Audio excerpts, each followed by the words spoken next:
Yes, Magistrate. Okay, good morning again, everybody. This is a code enforcement hearing for the City of North Miami. Today is September 7th, 2023. I'm Jose Smith, your special magistrate this morning for the City of North Miami. The special magistrate is empowered by the Florida statutes and the North Miami Code to conduct code violation hearings. The purpose of this hearing is to determine if a code violation exists at your property as observed and cited by a code enforcement officer of the city. If the city is unable to prove the case, then I will dismiss it and you may leave. These proceedings are being recorded, so all persons who are speaking should do so one at a time to ensure that the testimony is clearly audible on the recording device.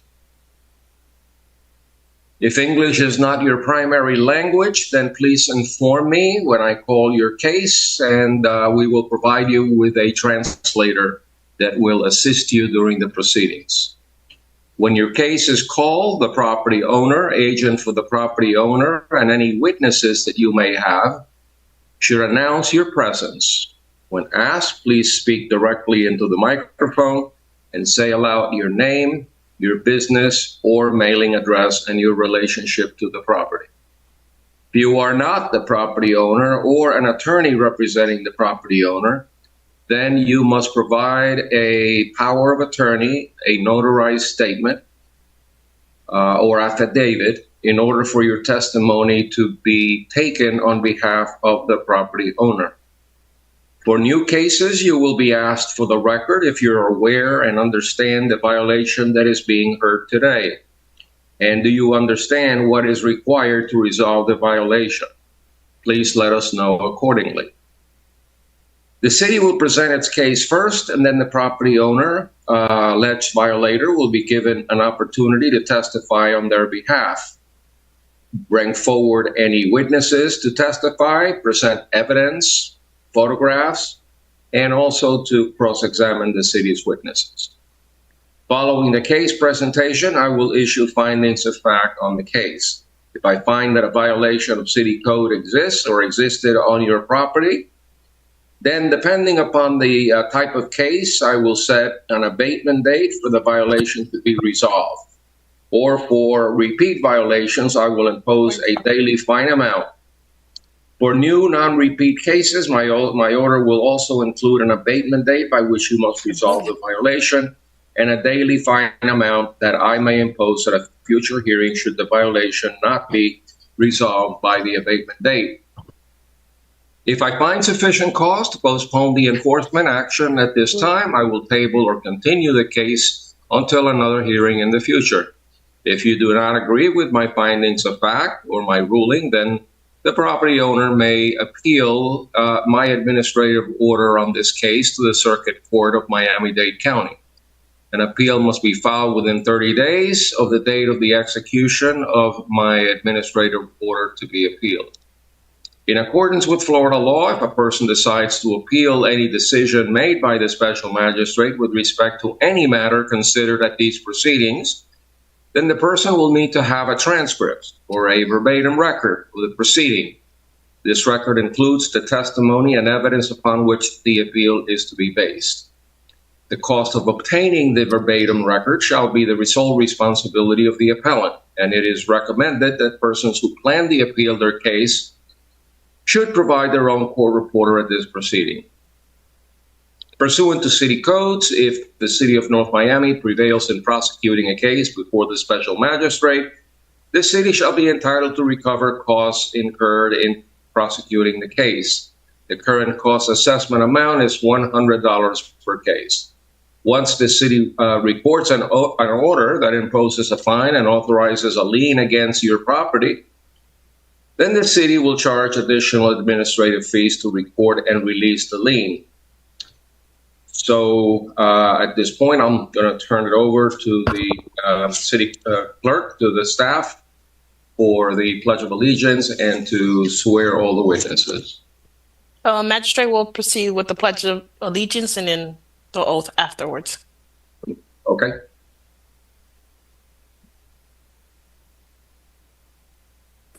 Good morning. All the inspectors, please enable your cameras.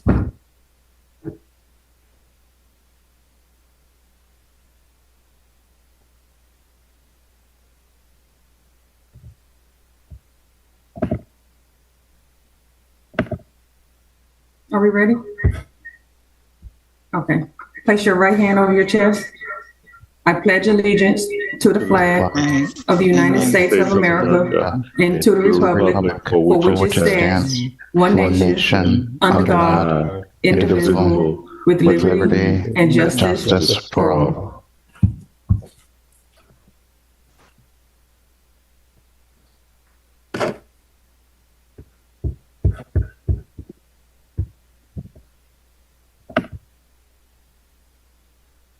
And we'll proceed with the oath. Raise your right hand. If you are giving a testimony okay, sorry about that. Do you swear or affirm that the testimony you are about to give in these proceedings will be the truth, the whole truth, and nothing but the truth? If so, say aloud, I do. I do. Thank you. Interpreters, please enable your audio and camera.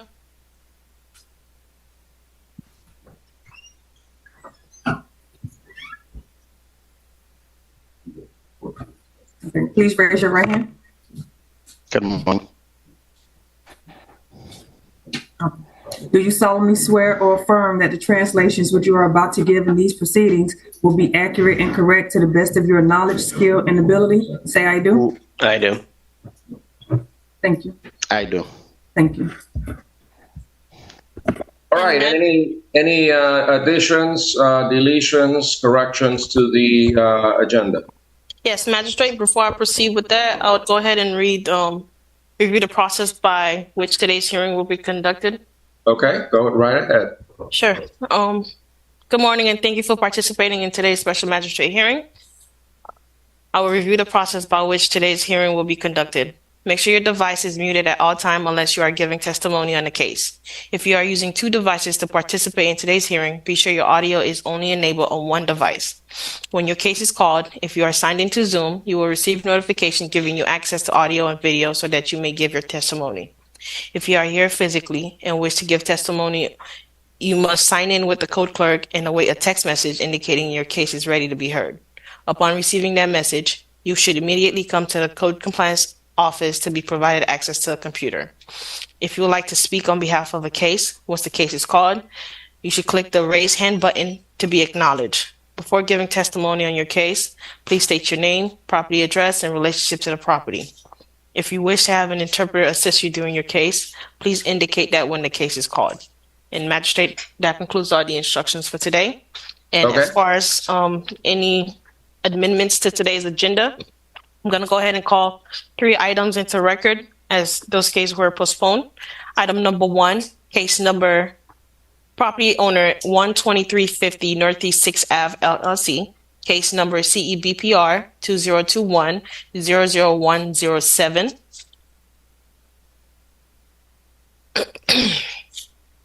And then the second item is item number 23. Go ahead. Which is property owner Frey, case number CELDR 2022-0009. And the last one is item number 64.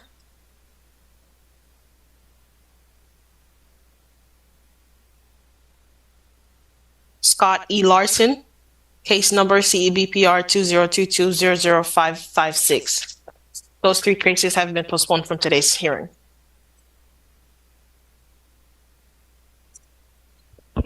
Okay, thank you. Are we ready to proceed? Yes, Magistrate. The first item I'll be calling in today is item number 11, which is 1515 Coral Towers Condo Corp., case number CEMHS 2022-00408. This case was previously found guilty with an abatement date of June 15th, 2023. Fine set at $500 plus $100 cost assessment, and the officer is Christopher Colson. I'm going to allow the attendee in right now. And we have Mario Nunez on behalf of this property today. Okay, is Mr. Nunez present? He's rejoining as a panelist right now. Okay.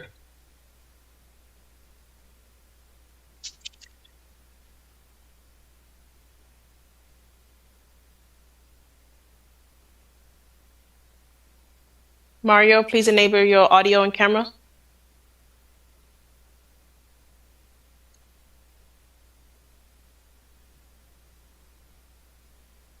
Okay. Mario, please raise your right hand. I think he's muted. Enable your audio as well. Is it working now? Yeah. Is it working? Okay. Please raise your right hand. We can hear you and see you. Yeah. Okay. Do you solemnly I raised swear my or hand. Raise your hand, right hand, and be sworn. Yes. I solemnly swear. what you have? No. Your screen froze. Oh, We can see you sorry. now. Perfect. Do you solemnly swear or affirm the testimony you're about to give in these proceedings shall be the truth, the whole truth, and nothing but the truth? So help you God. Please say I do. I do. Okay. You're Mr. Mario Nunez, correct? Correct. And are you the president of the condo association? Yes. And do you know why you're here? Yes. We had like 9 violations. We were able to take care of all of them except for this last one. We're trying to get the funds to actually do the job because it is a whole lot of money. You're coming in garbled. Can you speak a little louder and clearer?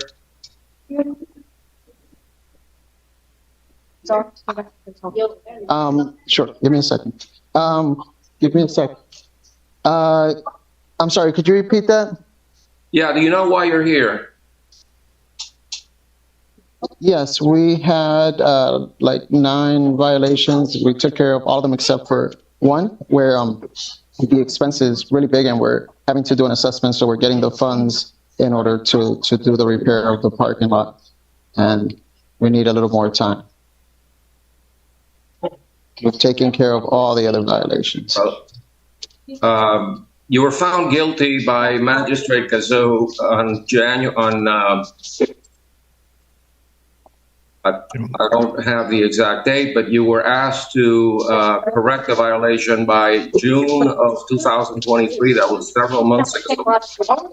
There are people speaking that shouldn't be speaking. They're audible.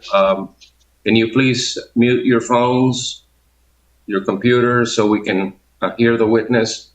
You were required to correct this violation by June 15th. You may have had other violations.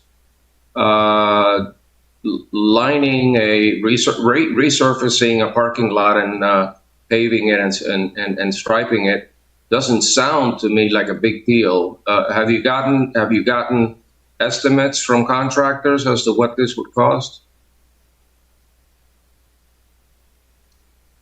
Mr. Nunez, you're silent.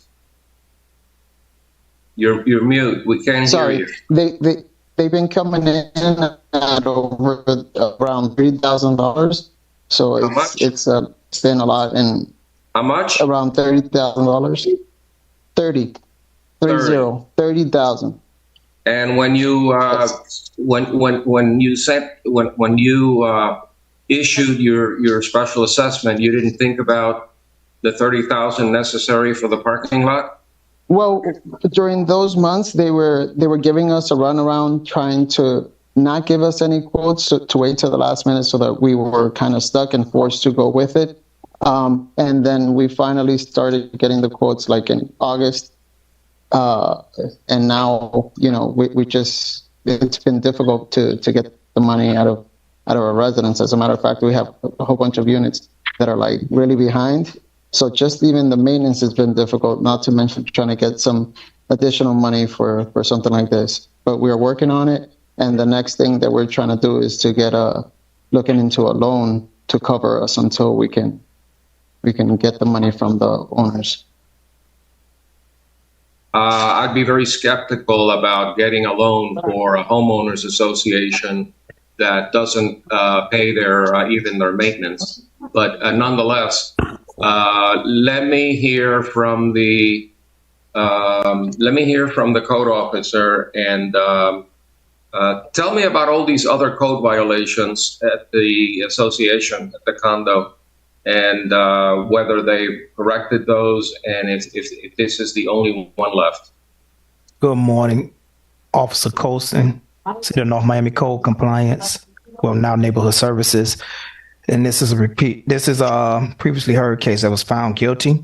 Your Honor, just for you could go get a little backstory on the other cases. One was for screening. They did correct the screening. One was for a broken window on a unit. That has been corrected. Contact information was posted. It was 9 of them. They have done all the other work. Can't remember all the cases at this time. They have done all the other work. He was previously in contact with me. We lost contact. Then he tried to get an extension on this, but it was too late for this one. So I know he's been doing it, but he has not showed me anything on as far as estimates from different companies or anything like that. I can say that, but he has been previously in contact with me on all the other stuff. He has taken care of that to this date. On the major and the biggest project for him would be remaining is the parking lot to get repaved and restriped, and because it's holding water and has potholes in different places. Okay. You have anything else to say, Mr. Nunez? How does the board feel about this? Well, we definitely want to get it corrected. It's just a matter of money. I mean, we're doing our best to accommodate our owners that are going through a hard time and trying to resolve things that we know need to get done. So we want it done. You know, we don't want to have potholes. We've fixed some of the smaller potholes, like with those patches, but I know that it needs a complete and professional redo. So you say you've solicited bids from contractors and you've gotten bids yes. back? And I got one back, and even that they were like stalling, trying not to give it, I guess, to put us in a position where we would be forced to go with them. Well, you know, I am very sympathetic and I understand. How many unit owners are there? There are 46 units. Okay, well, somehow you're going to have to come up with the money because this needs to be addressed. The prior magistrate was firm, and she normally doesn't issue fines that heavy, and it's been since June. And so I reluctantly, I'm going to have to ratify her fine and light a fire under the board. And, you know, you guys have collection means and manner to figure this out, or you can, as you say, go to a conventional lender or a private lender and come up with the $30,000 you need. But I can't let this go on any further. I need to light a fire under the unit owners and let them know that it's going to be more expensive not to pay for this. And so my ruling is based on the testimony. And by the way, I've reviewed the file, the record. I've looked at the pictures. I've seen the parking lot and the issues of the broken asphalt and the lack of striping. So based on the testimony of the city's code compliance officer and the photographs reflecting that the property has been out of compliance since June 15, 2023, as ordered by the prior magistrate. I find in favor of the city, hereby ratify the fines accrued to date in the amount of $500 per day and assess costs in favor of the city. The fines shall continue to run on a daily basis until there is compliance. And I authorize the city to enter appropriate liens against any and all unit owners and the common areas to the extent permitted by law. So that's my ruling. If you are unhappy or want to mitigate those fines that have been assessed by the special magistrate, you can always go to the city finance department or the city manager and address your concerns there, and maybe she can give you a break or be a little bit more lenient. But right now, these fines are running on a daily basis. So you got to move quickly, you got to show some good faith, and then you got to get the work done. And after you get your work done and you're in compliance, then you may be able to get some of the fines mitigated by city staff. So with that said, let's move to the next case. The next item I'll be calling into record is item number 14, Bayview Palm Condo Association, case number MHVIO 2022-00403. This case was previously found guilty with an abatement date of July 20th, 2023. The fine was set at $250 plus $100 cost assessment. Gennaro Murillo is the officer. And we have three attendees. We have Alexis Hernandez, George Cabada, and Frank Said. Okay, welcome. Hello, Your Honor. Alexis. Okay, all right. We have three people, which is a record. Normally, we only have one, if any. Is there an attorney involved? Yes, Your Honor. Alexis Hernandez. I believe at the last hearing, the special master requested that an attorney, the general contractor, and the engineer be present. And so we've complied by having all three present.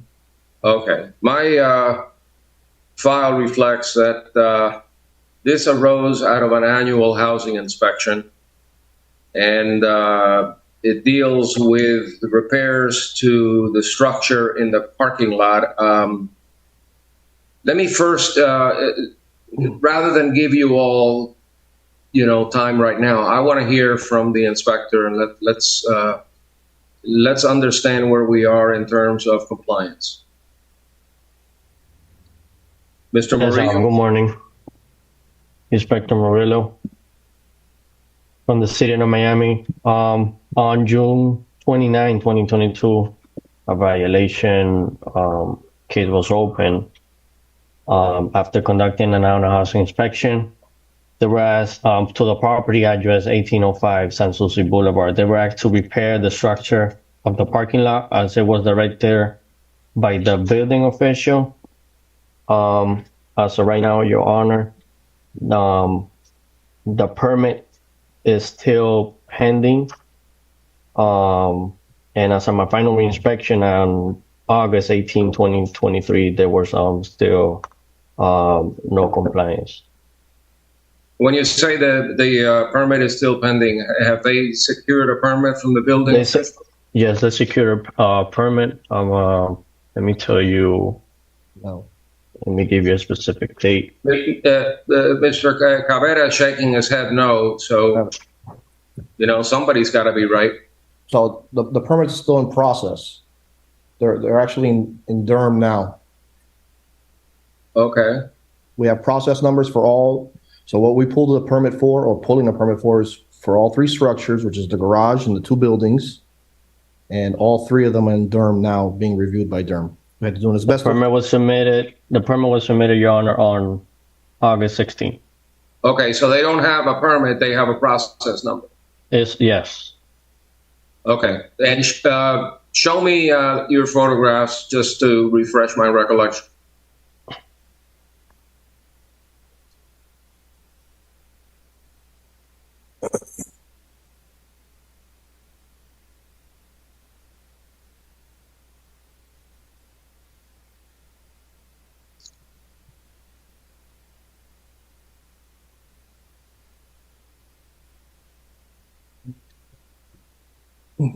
This is all within the parking lot facility, Yes, Your Honor. the parking structure? Yes. And what is specifically the issue here, that they need to fix the cracks and paint? Yes. And, So this is a part. This is like a. So they have a parking lot, and they have like a. This is on the second floor, right? So right now they have it closed. Nobody can park on the second floor of the parking lot. Everybody's parking in the first level. okay. You had conversations with the owner, with the association? I only spoke with the in the office with the manager. They were only saying they were in the process of getting the permit. So this been for over a year already when this case was open. Yeah, more than a year. It was open June of 22. Okay, Mr. Hernandez, tell me what the problem is with Durham. Well, I'll let George Cavada speak specifically about the problems with Durham, since he's the general contractor. George? There is no problem with Durham. We just submitted all the paperwork. So what we had to do was do an asbestos test, since there is more than 160 square feet of stucco that's going to be touched, or concrete. So, it's mandatory that we do an asbestos test on all the structures, which we did. The test took a couple of weeks for us to get back from the lab, which was negative. There was no asbestos in the concrete. We submitted that report along with all the digitally signed plans and specs from the engineer, which he can attest to that. He's here as well. And that's all been submitted to Durham last week, and we're hoping that they get expedited or move as quickly as possible. As What is the expected completion date? Completion of the work? To finish the work, yes. How long is it going to take to finish the work? Based on our experience, that work will probably take about 7 to 8 months in the garage. How much? 7 to 8 months. Structural restoration. Yes. Why did it take so long to get it done? What do you mean, to get what done? We haven't started anything. I'm sorry, I didn't hear you. We haven't started anything. What do you mean, get it done? Okay, well, obviously, when the building was sited over a year ago, somebody dropped the ball and didn't get the work done. I'm not blaming you. I'm saying, is there a reason why it's now over a year and the work hasn't started? Well, you go through the bid process, which takes time. Pick the right contractor, interview the contractor, prepare the contracts. All of that takes time. It's taken us probably a good 3 or 4 months just to prepare the contract and get it through, and for all of us to agree, because it's not just the garage they're doing both of the buildings as well. This is a sizable $4 or $5 million project for, I can't remember how many residents are there, but it's a sizable project. It's going to take time for them to get the money. They're working on that as well, but we're willing to help and expedite what we can on our end, at least for the garage portion. That's why we separated all 3 structures, where we can just concentrate on the garage, then move on to the buildings. But okay, so when you say 6 or 7 months, is it going to take 6 or 7 months to do the garage? The garage portion only. If we could start all 3 phases of the work, which is all the structures, we include that all together. We could probably take care of it within a year if we did all 3 at the same time. But I don't know if that's going to happen. We're probably going to have to phase it out due to the financial constraints of Bayview. So we have to see where they are financially. Maybe we just start with the garage, work on the garage, then move on to the towers afterwards. But we have to see. You're gonna have to deal with the garage, because if you're not, if you don't, then fines will start accruing on a daily basis, and that's only going to hurt the association even more. Do you have a contract? Do you have a contract already? Yes, I have a contract in place. Yes. Are you being paid? We haven't been paid yet. No, we haven't. There's nothing for us to be paid for. We haven't really done anything at all. We're just in the process of pulling permits. That's all. Okay, but you have a contract. Yes, and once we mobilize, then we'll submit an invoice for mobilization, standard AIA document, which will be signed off by the engineer. We submit that to them, and then supposedly we're supposed to be paid. So okay, is the problem that they don't have the money, or they're just? I would let the association attorney. Is there somebody from the board present that can tell me what what the problem is? No, there's no one from the board present. At the last hearing, the magistrate said that they only wanted to hear from the attorney, the engineer, and the contractor, so that's who we brought today. But we have, we're ready to pay and complete the project. It's just a matter of the professionals now at this point completing it. We're prepared to make the payments as they come due. It's just a matter of, we just need it completed. We need the permits issued, which are still pending. And it's just a matter of it's in the hands of the professionals now.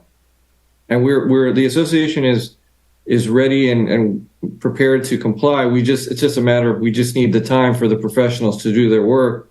And we'd rather the money go to complete the project than to have to pay the fine. So we would request just an abatement of the fine so we can just pay the engineer and the contractor to complete the parking garage project as soon as possible. Does the association have the funding in place? The association has the funding to begin the project, and it will do whatever it takes to make sure it has the funding to pay for the full completion of the project. So, are you the attorney for the association? I am the attorney for the association. Are you the attorney for the association, for the board, or are you just representing them at this hearing? I'm general counsel our firm is general counsel for the association. I don't represent the board separately. I just represent the association. Okay. What's the name of your firm? My name of the firm, I used to work for Godey DeBose and Cross, but now currently I just began this week with Strang Trison. But regardless, I am the general counsel for the Strang Trison. I don't have to lecture you on the fiduciary duties owed by the board of directors to all the unit owners and the necessity of making sure that the common areas of the association are in compliance with all applicable codes. I don't view this as a Champlain Towers issue, but nonetheless, they're not insignificant issues. And an order has already been entered by me. I did give you a little bit of leeway. Normally, my fines are a little higher than $250 a day. What I will do today is I want more information as to specifically the contractor being engaged, having a contract with an end date, so that I know when this garage is going to be completed and the violations remedied. I'm going to table this. I'm going to table this for 60 days. If it becomes a life safety issue, the building official will shut you down and people will have to vacate their units if there's any issue involving life safety. So be mindful of that. That's a separate issue that you have to address. We don't want that structure to fall down. And so the contractor also needs to be mindful that, that we mean business. And even though some of the unit owners may not be able to afford whatever special assessment is levied, or you may not be able to get proper funding from a lending institution or a third party, fines will begin to accrue if this is not corrected promptly. So I'm going to table this for 60 days and see where we are then. I don't want to punish the association, but on the other hand, I want compliance. That's what the city ultimately wants, is compliance. So, Madam Clerk, whatever 60-day abatement period I have available, that's the date when I'd like to make sure that they're well underway to getting this fixed. What date would that be? Your next hearing, Magistrate, is November 2nd, which brings them with an abatement date of October 19th.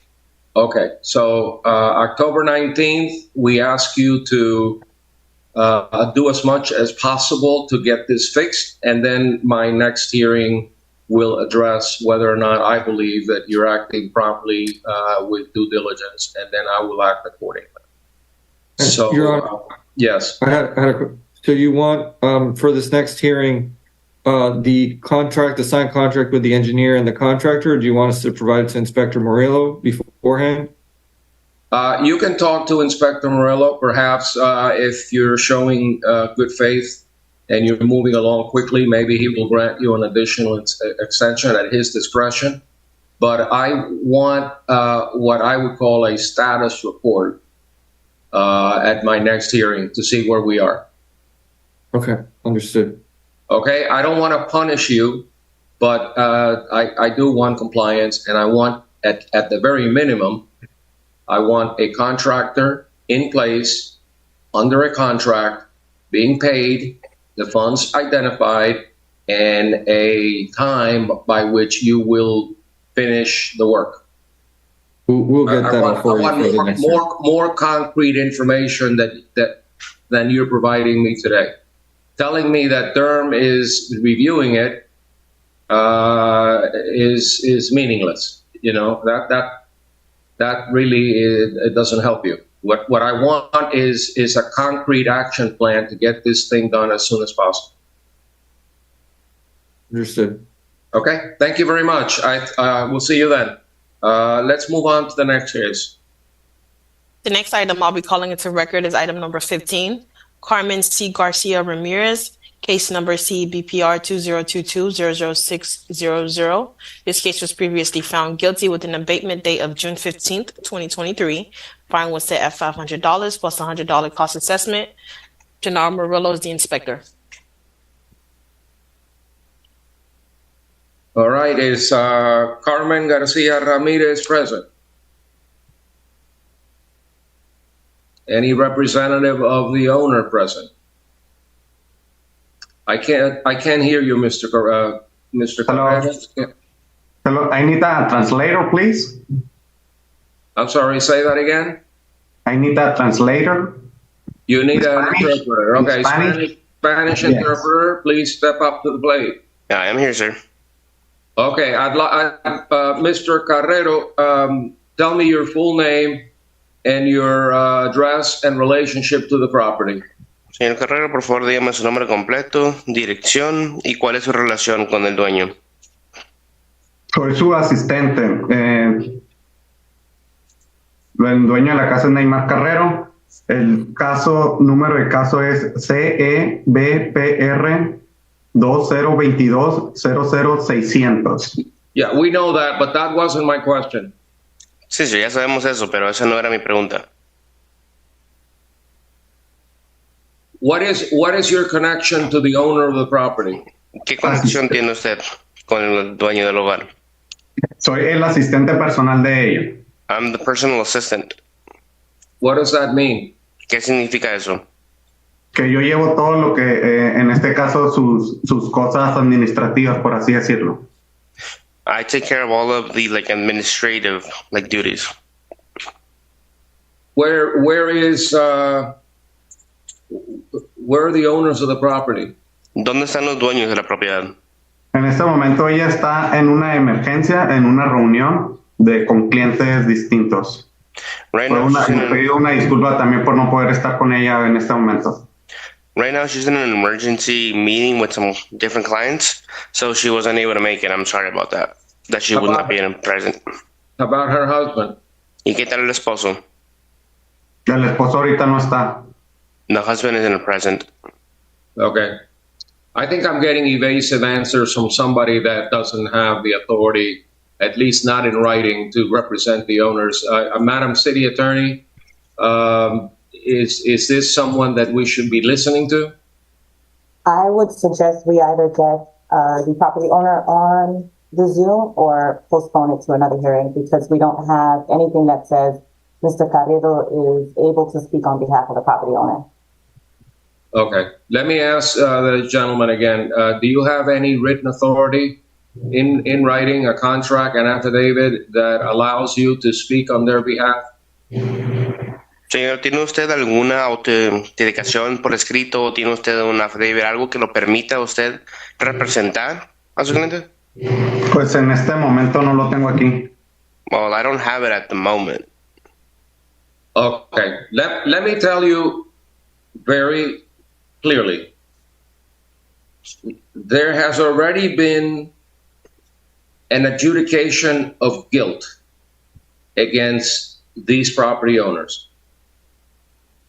Muy bien, yo déjale digo, pues claramente, ya ha habido hasta ahorita, señor, una sentencia de culpabilidad hacia los dueños de esta propiedad. And the order that I entered required that there be full compliance by June 15, 2023. This is Spanish. Can I get the date one more time, sir? It's June 13th of what? Abate by June 15th, 2023. Thank you very much. Y señor, la orden que yo ingresé requiere que la queja sea completa para el día 15 de junio de 2023, el cual ocupo que se reporten ambos. And today is September 7th. Y el día de hoy, señor, pues ya estamos a septiembre 7. Did you have a question, Mr. Carrero? ¿Tiene una pregunta, señor Carrero? Sí, o sea, no entendí a qué se refería del 23 de junio a ahora el 7 de septiembre. Yes, I don't know what you mean by the 23rd of June and the 7th of September. Have you read my order? ¿Ya leyó mi orden? Sí, ya tengo la orden. O sea, de la orden de la violación que se tiene en esta casa, ya se hicieron los cambios, ya fueron aprobados. Simplemente pues quería yo notificarlo que ya se hizo aprobación por parte de la ciudad. Todo lo que me mandaron a hacer con el inspector Murillo ha sido resuelto. Simplemente ahorita en el momento se está esperando la firma de final del contractor, pero ya tengo las firmas aprobadas tanto del zoning y del building. Yes, it's because the violation, the modifications have already been realized and they have been approved. It's just we have wanted to see this to send the notification over and it's been already approved by the city. And I've been speaking with Inspector Murillo as well, and we're just waiting for the final signature as of now for Sony and Riddle. Well, you've either done the work or you haven't. If you're waiting on signatures, you haven't done the work. Bueno, señor, es que o usted hizo el trabajo o no lo ha hecho. Si está esperando la firma, entonces porque no se ha realizado todavía. O sea, ellos vinieron, pero cuando vino el contractor a realizar los cambios que me hicieron solicitar, después de eso no me hicieron pues la firma, por ejemplo, en la aplicación, ¿no? Sino que yo fui a la ciudad para ver si ya estaba bien como estaba, y en este caso ya me aprobaron, me dijeron que estaba correcto los cambios que había hecho con el fence, que era la violación, y ahora que precisamente ayer me otorgaron como que el approval en la ciudad. Ahora necesito ir con el contractor o que el contractor venga a mi casa para que lo firme nada más y llevar la hoja ya de la aplicación. Okay. I'm a little confused as to whether there's compliance or there is no compliance. So I'm going to ask the code officer to weigh in on this. Your Honor, we could postpone the case. Well, let me have the interpreter tell the gentleman what I said. Bueno, yo quiero saber entonces si se ha podido complacer esta situación o si todavía está haciendo falta algo. Así que le voy a preguntar, señor, aquí al inspector para ver qué me puede decir. Permítame. So I'd like him to remain quiet for a few minutes. Así que ocupo que nomás esté calladito por un momentito. Your Honor, we could postpone the case for the next hearing. Hopefully, since he says he's on the last step or just getting the signature from the contractor, because he was denied by zoning, which he needs to modify his fence from the property line. And since he already did the corrections, hopefully by next hearing he will be in compliance. Question is the gentleman's name Neymar Carrero? Sí, no se llama Neymar Carrillo. No. Carrero. No. Okay. No, he's not one of the owners of the property. He's a friend. Sir, for the record, what is your name? Señor, para el récord, ¿cuál es su nombre? My name is David David what? Armendaris. Armendaris? Okay, I'm only asking because you have your name as the co-property owner, which is Neymar Carrero. Ok, yo le pregunto porque usted tiene aquí en la pantalla, señor, que su nombre viene siendo el dueño de la propiedad. Ah, ok. Fue el registro que se hizo con el nombre de la dueña. Yeah, because it was registered as the whole name of the owners. Okay, because of all the confusion and the issue that planning has raised, I'm going to table this till the next meeting. Muy bien, pues debido a la confusión y pues a que no estamos muy de acuerdo con qué es lo que está pasando, vamos a posponerla para una cita más adelante. And I would very strongly suggest that at the next meeting, we see one of the two owners present so that we can be assured that they understand and will comply fully with my order. I'm not going to be issuing orders if they're not going to be complying with it. And if you don't comply, there's going to be a penalty. So they better not be so busy next time, okay? Takes 10 minutes, 15 minutes to attend one of these meetings. So it's not a big deal unless you're doing major surgery on a patient. There's no reason why you shouldn't be at these meetings. Okay. Pero sí voy a sugerir fuertemente ver a uno de los dos propietarios, debido a que ocupo saber que ellos entienden y que van a cumplir con lo que se les está pidiendo, debido a que puede que haya una penalidad para la próxima vez. No tarda mucho tiempo esta audiencia, tarda 10 a 15 minutos en los que no creo que no puedan asistir a una de las reuniones que tenemos, a menos que estén en una cirugía mayor, que tengan que estar presentes. No creo que no puedan estar aquí porque puedan poquito tiempo, así que lo espero ver la próxima vez. Okay, ¿va a ser notificado la próxima reunión en la fecha? Okay, are we going to be notified about the next meeting, like today? Yes. Sí. Perfecto. Llega aquí a la propiedad, ¿correcto? Very well, and it's going to come here to the property, right? Mr. Officer, Mr. Murillo? Yes. Yes, as always, going to be posted in mail. Sí, como todo el tiempo se va a mandar por correspondencia. Ok, entiendo. Gracias. Okay. Good luck. See you next time. Thank you. Muchas gracias. Gracias. Suerte, nos vemos la próxima. Magistrate, the next case I'll be calling is item number 27, which is Jeanne Revos and Odette Revos, case number CEBPR 2022-00643. This case was previously found guilty with an abatement date of July 20th, 2023. Fine was set at $450 plus $100 cost assessment, and the officer is Renato Murillo. All right. Anybody present on behalf of the owner?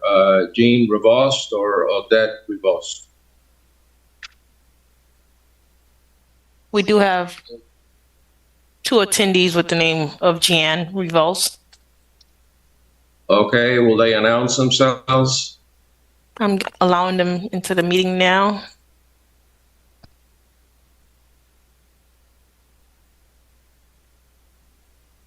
Okay, I see Jean Revos on the screen. Ma'am, can you hear us? Well, we cannot hear you. We can see you, but we cannot hear you.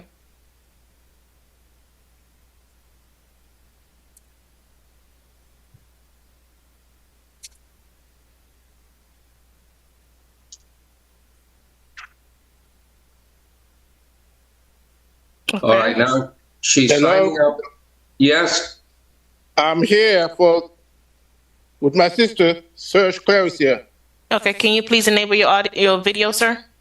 We could hear you, but we cannot see you. You don't see me? Nope. Yeah, I can see him. No, Serge. I see this other sister. Oh, I see. Okay. My name is Serge, S-E-R-G-E, Clarice here, C-L-E-R-I-S-I-E-R. Serge, are you on your phone or are you on a computer? I'm on the phone. Okay. We need video. We need a video, sir. So can't take your testimony without seeing your face. Okay. I see you. I don't know if you can see me. We can see you now. Yeah, we can see you now. Okay. Okay. All right. Mr. How do you pronounce it? Claricier? Yes, sir. Are you one of the owners? No, they are my sisters. They are your sisters. Okay. Are the sisters able to speak English? Well, they will need a translator, but I don't know if you can hear them. They are on the line right now, but I don't know. They are in Boston. I don't know if you can see them, but they are there. We see them, but we can't hear them. Yeah, they need to unmute. But, well, the last time we have the same problem, I guess I have to do it for them. Okay. Creole interpreter? Hello. Can you please let them know to try to unmute themselves? Essayez retirer l'appareil sous mute, s'il vous plaît. Bonjour. No, I'm not on mute. Lui-même qui pas attendre nous, but we could hear, Serge, we could hear you. We're talking Serge, to you don't need to speak right now. Just relax for a minute. Okay. All right.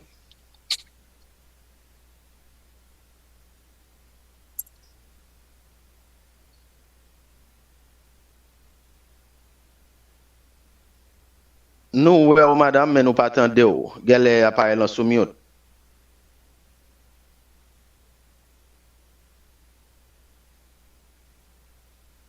I can see she's trying to. Yeah, Serge, not yet. All right. Because I know what the problem is. That's why I've tried to tell you. Yeah, but you're not the owner.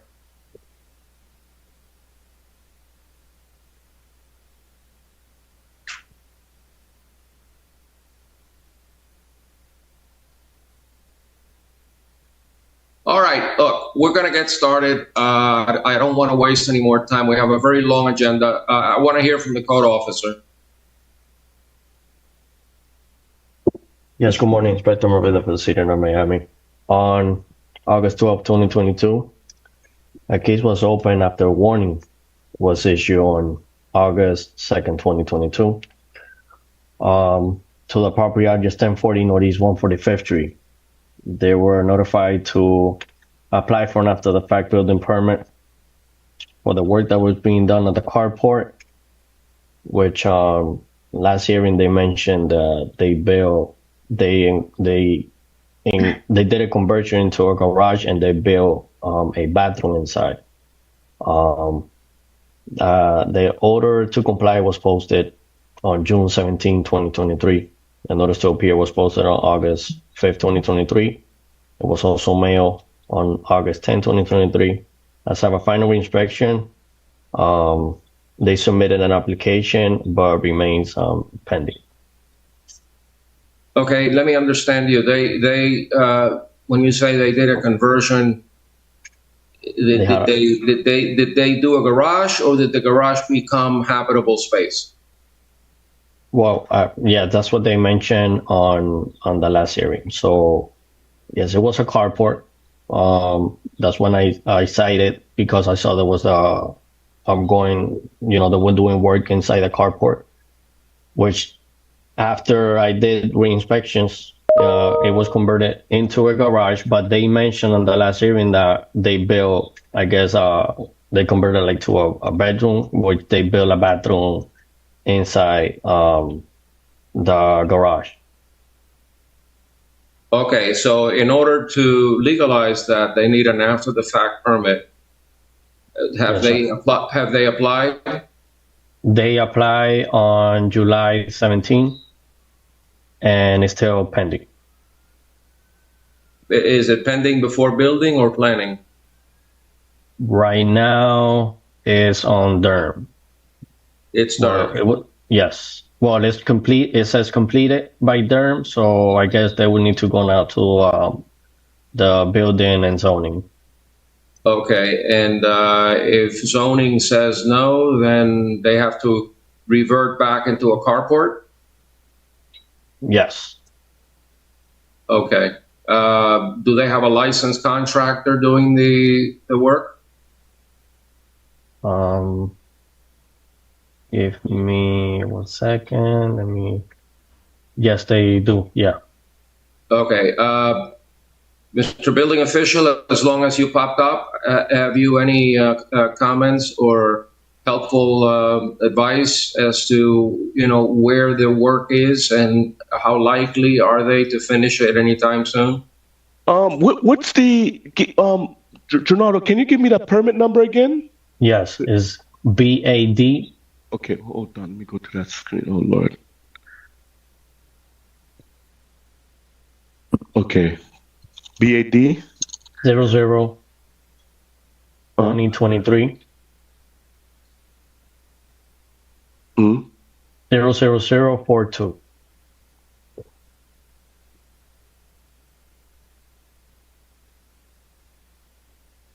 Let me take a look here. Actions. Yes, it's still out to Durham. It's still out to Durham. They need to bring special magistrate. They need to bring that back in so that way we can start the review process on the building side. It'll be definitely go to a zoning as well to be reviewed. And what is the scope of work? The scope of work here. It's after fact legalization of garage convert to a den with a bathroom. Okay. So, okay. All right. I want to hear from one of the three people that are online regarding this property. What's going on there? Serge, before you begin, please raise your right hand. Do you solemnly swear or affirm the testimony you're about to give in these proceedings shall be the truth, the whole truth, and nothing but the truth? So help you God. Please say I do. I do. What's going on, Sorry sir? for interrupting. I apologize. I was going to ask if it would be okay to see if maybe Ms. Jan can hear and interpret what was said to her, or if it's okay to continue with Mr. Well, they're the owners, so whatever is said is going to have to be translated. So please translate what the code officer essentially said and also what the building official said. Absolutely. Madame Jeanne, so ka leve etandem, font-il lever mon s'il vous plaît? Ah ouais, so tandem. Okay, she can hear me. I'll go ahead and interpret what was said to her. Donc, gen officier Morillo qui avec ville et notre Marian qui parlait de un dossier qui était ouvert 12 août 2020 pour un travail et alors pour un note qui a été et depuis 2 août 2022 pour notification et permis que nous besoin pour travail qui était fin fait là et pour garage qui était transformé en chambre et douche que nous construit là-dedans. Donc dans dernier rencontre là, nous t'ai parlé de ça, c'est ça que nous t'ai expliqué que c'est un garage que l'ité et puis nous convertir et nous faire venir tourner nous font douche là-dedans. Donc c'était 17 juillet 2023. Donc, pour qu'on y a moins que gagné et demande pour permis qui était faite et que l'ina partie d'armes là jusqu'à présent et y a pour lui fin réviser et puis après pour aller avec lui dans département construction avec zoning et si toutefois et département ça même pas approuvé lui n'a gagné pour nous reconvertir et garage là Jean que le avant. Donc gain notification qui était voyée de ça le 5 août 2023 déjà. Donc côté que l'inspection finale a été faite et nous voyons que l'application a été soumise, il est toujours en attente dans et partie d'armes. Donc nous avons juste retenu pour les fêtes et puis pour nous capables d'aller dans le département de construction avec lui et puis pour nous pour capable réviser lui et puis pour aller dans les zoning avec tout pour capable réviser. Well, now I can speak because he cannot hear you. All right. You tell me what's going on with the property and the order that was entered by another magistrate that required you to comply by July 20th. Okay. First, there wasn't nothing done by the date the code officer just told you, because we applied for a permit back it was in September. I think they approved it by the end of December or early January for a car to put a garage door on the carport. Okay, so they gave us the permit. We did that. We just that. They did they put the garage door there, and the city of North Miami came back and inspected, and everything was done. It was okay. We have permit for that. The only thing that was done, they thought they can put a bathroom there, since there was a laundry. They thought they could do it. They could put a bathroom, a little douche there for them, because when they come, they live in Boston. When they come back here, they don't have to pay hotels or things like that. But so when they find out they need a permit, the city of Miami came back, I think sometime in June 2023 or somewhere around there. They post something at the door. They didn't put anything before that. We didn't do anything back in 2022. The work started in 2023 when they inspect the garage and the carport. The final inspection was done in 2023. So after that, that's when they think they could put the bathroom there. So maybe somebody called them and they find out, and they came back and put a notice saying there is work being done without permit. So when we see that, we just, okay, they give us a date to answer. Knowing when they call us, we just tell them exactly what's happened, because we didn't do it like something we don't want to pay, or do something illegal there. We didn't know. We thought it was okay. So when they say we need permit for it, we hire a contractor, because the city don't allow us to do the after fact permit. So we just hire a contractor to do it for us. Okay, so they give North Miami, I pay the fee for the permit, and they gave me a number to put on the plan to send to Miami-Dade. The contractor submitted to Miami-Dade.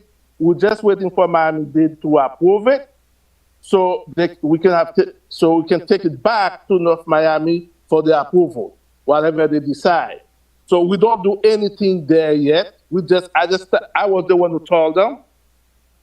That's why we intend to do. I can't let you go on forever. Okay? You're gonna have to get to the point. You built a bathroom there, right? No, it's not built yet. But you're in the process of building a bathroom, right? We were in the Why do you need a bathroom in a carport? No, it's not. We try to convert it to a study room now. After when we realized that they need a permit for it, we think we can do it. Just do it a study room with a bathroom. That's why. Okay, so it's a very simple question. You're trying to convert the carport into living space. That's correct. We do a room. And you need a permit for that. Yes, we already submit the application for that. But you were supposed to do it by July 20th. Today is September 7th. How come you haven't done it by now? No, because I cannot do it myself. We need a contractor. We hire somebody to do it. He tell us he has to do the plan. He has to do two, one for the North Miami, one for Miami-Dade. So he told me there is no way he can do it. So he submitted back in July, because the hearing was in June, I think. I don't remember when the last hearing was, but By the time we gave it to him to do it for us, so he said there's no way he can do it. He just submit the plan before the time they give us. So to let them know this is what we're doing, what we are working on it. So I went to the city myself to find the code officer, but they told me he's not there. They gave me his card. I called him to let him know what I'm doing. I left him a message. He never returned my call. So I just went. There is nothing I can do. I have to wait for him to do it. Sir, nobody has to do anything except the property owner. Okay, the property owner. If your sisters are going to make the carport into habitable space, they need to get a permit to do that, and they were asked to do that by July 20th. It's been 6 months, and we're still waiting for a permit. Are you going to keep working to make it a habitable space? Or are you going to put it back the way it was, which was a carport? What are you going to do? Okay, what we try to do is to make it a study room with the bathroom in there. But they gave us 2 months back from the last hearing to now. It's 2 months for us to comply. So we hire somebody right there after the hearing, the first hearing, to do it. The contractor told me there is no way he can do it. So he just go ahead and apply for the permit. I pay for the permit. We got the receipt and the permit number, but Miami did us to approve it to send it back to North Miami so they can approve or disapprove. Whatever they decide to do, they tell us. And if you have to take it back to the carport, we leave it there like that. If they approve it to be a study room, we continue. We continue the work. All right. I've heard enough from the property owners. I have to come to a ruling soon. We have too many cases on the agenda. Mr. Morillo, what is your recommendation? Whatever you decide, Your Honor. Okay. That's a good. That's a good. That's a good answer. What I'm going to do, sir, is I am going to give you a little bit of time to decide what you're going to do. If you keep it as a carport, you'll resolve the violation. Okay. If you're going to make the carport living space, you need to follow through with all the necessary after-the-fact permits and get them as quickly as possible. So what I'm going to do is I'm going to table this until my next meeting. And if you don't have the after-the-fact permits by then, I'm going to start finding you, as per the prior order of the magistrate, that she entered an order fining you $450 a day if you're not here at the next meeting with the permits and the approvals from the building official and Durham. Your fines will start running at $450 a day. I promise you that. Okay, may I say something, please, if you don't mind? Yes. I just want to finish by saying you can avoid all of these hassles if you keep it as a carport, and then you're done. I hear that loud and clear. But if what happened if Miami did still holding the permit, the paper? What should I do? So just forget about it, or wait for them? I don't know how much time do I have to wait for them to give me the plan to take it back to the city, to North Miami. You mean Durham? Right. I don't know how Durham operates. They may not give you a permit. I don't know. If they don't give you a permit, then you're stuck. Then you gotta make it back, and you gotta do a carport. You gotta keep it as a carport. If you don't get a permit from them, from Durham, then you're stuck. How much time do I have for that? Because I don't want to, Well, you have to decide one way or the other by the next meeting. When is the next meeting? You don't know? September what? The next meeting is November 2nd. November 2nd. Okay, all right, that's good enough. This is not a big commercial building. This is a single family home. It shouldn't take that long. Oh, I don't know. When you went into the city and the county, that's well, the way I don't know about the county. I'm telling you what the city requires. You can't change a carport into a habitable room. That's not allowed. Yeah, I got it. Thank you very much. Okay. So Sorry, do I have some Thanks. time? Sorry, do I have some time to quickly interpret all that from Ms. Jan? Okay, Mr. Interpreter. I have to leave myself. Hang on, Mr. Serge. Just hang on. Stop talking. We want to let your sisters know what just happened. So I can leave? No. If you want, because we're just going to be translating to your, letting your sisters know what happened. No problem. Thank you. I'm leaving. Okay. Bye. Ok, Madame Jeanne, ça qui t'a parlé là, c'est par rapport à la demande qui était faite pour ça nous pour nous régler, pour le temps réglé, et nous avons jusqu'à 20 juillet. Donc, pas gain qui qu'on fait, et jusqu'à présent, et officier en lui-même, et vérifier, pas gain et rien qui fait. Donc, seul ça, ouais, c'est que l'application pour permis, hein, et l'était faite. Donc, alors, frère Hollande a expliqué que l'application permis a été faite et que l'était approuvé soit fin décembre ou bien janvier pour l'autre travail que nous avons fait avant, qui se mettait pas de garage là. Et après, nous venons décider pour nous construire une douche dans le garage là. C'est ça qui vient le problème là parce que ville notre Miami vient venir encore, peut-être c'est Léo. Donc, ils viennent venir encore, ils checker, et puis c'est le ça, et ils dit que nous pas capables de faire travail ça pour contre nous sans qu'une bague en permis. Et Frère Hollande t'a expliqué tout, que nous et après, rencontre passé, nous t'es relé un contracteur, contracteur t'a dit le pas qu'à faire comme ça, donc il gagne pour lui d'abord soumettre papier, et que l'était fait. Donc, papier était soumettre jusqu'à présent, il y a en attente, et c'est réponse qui attendent.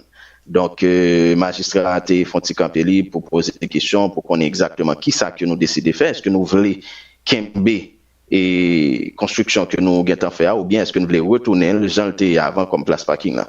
Donc, réponse là, c'était même bagalant. Donc, c'est permis que nous prétendons. Et donc, magistrat lui-même, pas de choix que prendre une décision pour lui parce que nous pas qu'à continuer et trop avec même conversation à faire aller venir.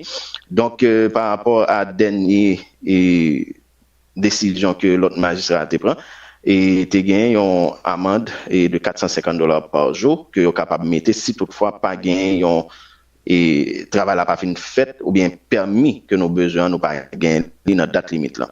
Donc magistrat lui-même il décidé et renvoyer séance là pour prochaine fois que il gagne séance c'est pour 2 novembre. Donc il va renvoyer jusqu'à 2 novembre là. En attendant nous-mêmes faut que nous dégager nous pour nous joindre permis et approbation et DERM pour nous aller dans des départements construction avec lui pour nous capable de joindre approbation pour nous continuer le travail là. Si toutefois nous pas joindre approbation tout, là ça nous-mêmes n'a décidé pour nous connaître qui ça n'a fait et le mieux c'est à retourner les gens avant. Mais si toutefois dans la prochaine séance là pas gain approbation qui fait, pas gain avancement qui fait et nous pas en règle, là ça amende $450 là pour commencer à compter par jour jusqu'à ce que toute bagaille vienne en règle. All right. We'll hear this case again the November hearing. Let's move on. D'accord, donc on a encore le 2 novembre. Merci.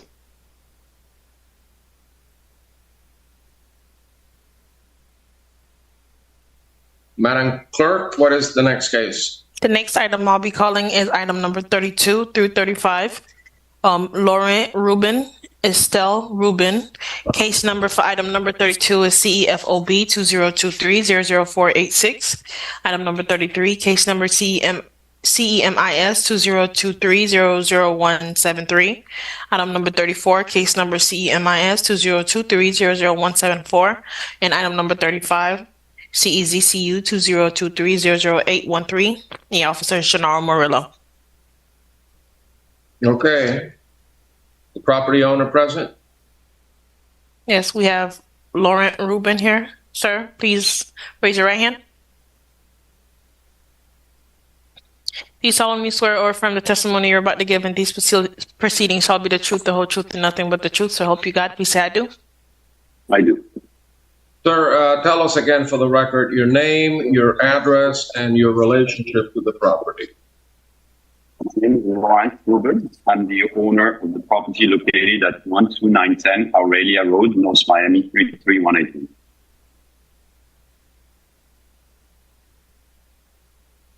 One second, please. All right. There are a series of violations on this property, and the common theme here is that there seems to be a boat charter business at a single-family residential neighborhood, and that is not allowed by city code. So do you understand the nature of the violations that have been filed against you? Yes, Your Honor. Okay. Do you contest the violations? I contest it as of right now. I've done that 2 months between July and October last year. Okay. Let me hear from the code officer and go ahead. Is the code officer present? Yes, Your Honor. We start with item. Ms. Maria, let's take them one at a time. Let's look at the first one is BTR needed for Yacht Charter Network LLC. Yes. Right?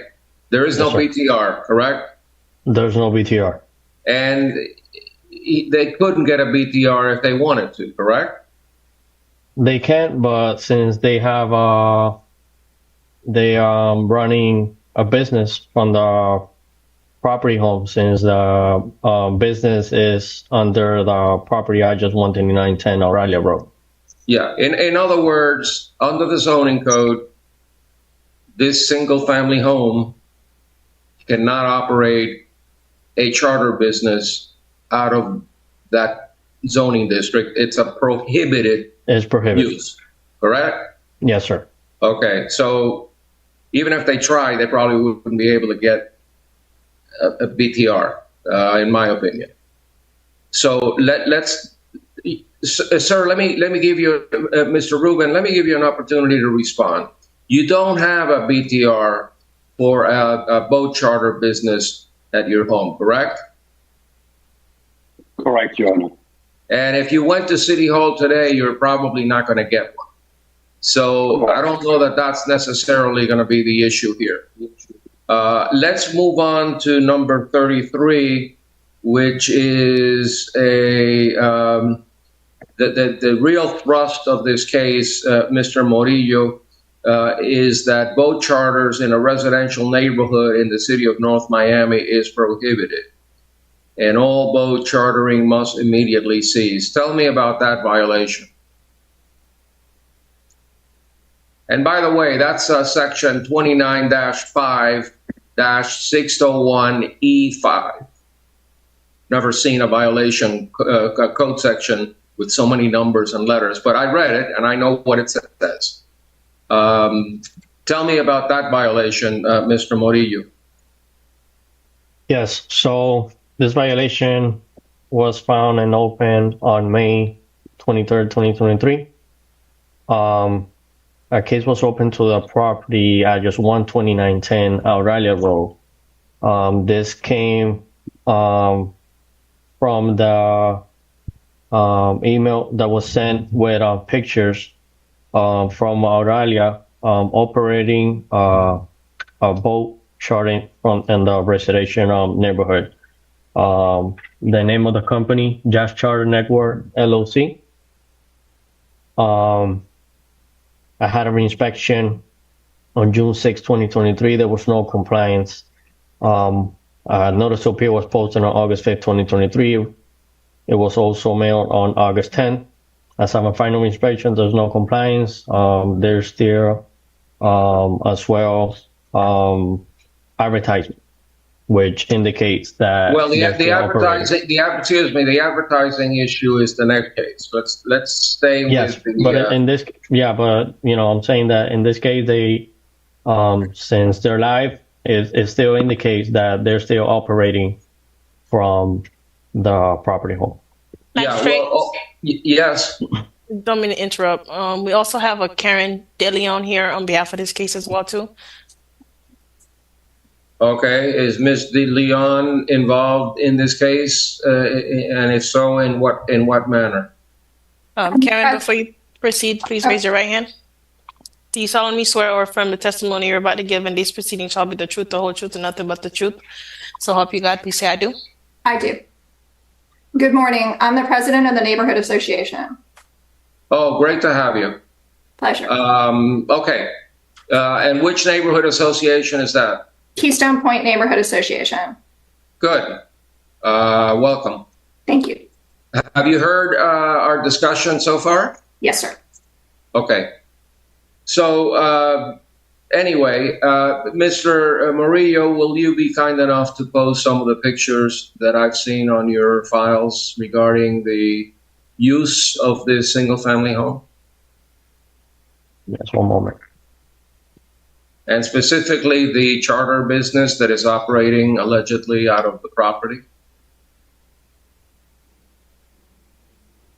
All right, that's the advertising. That's the next case, which involves prohibited advertisement of a boat chartering in a residential neighborhood. We're kind of dealing with all of the violations at the same time because they're all related. So where is this advertising appearing? Google. There's also a web page. Could you please click on number 8, Peggy? Google, and where else? Marinas.com. Okay. All right. Any others? There should be, wait a second, there should be videos here as well. I remember reviewing, looking at some pictures. Do you have any pictures? Give me 1 second, Your Honor. Give me 1 second, I'm sorry.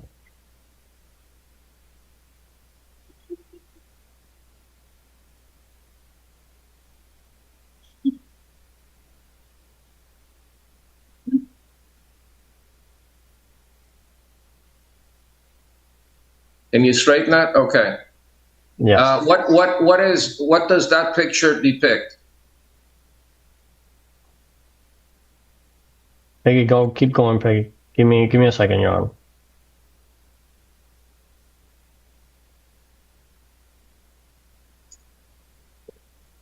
So all this was obtained from marinas.com, which also shows the home. I don't know. I was trying to see where the videos goes on. There's some videos showing where they were taking clients from the property home.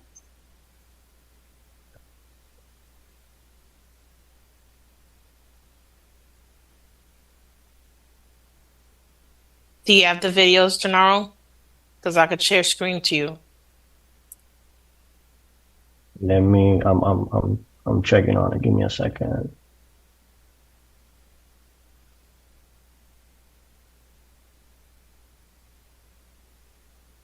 Magistrate, in the meantime, I'm going to go ahead and click through the other cases so you can see the other pictures, okay?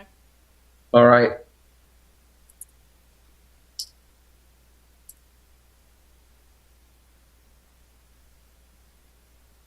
Yeah, those are I believe repeats of what you've shown me earlier. Yes, I got. I'm gonna share my screen. Give me 1 second, Gennaro. Yeah, if you have videos of as you say customers, that would be helpful.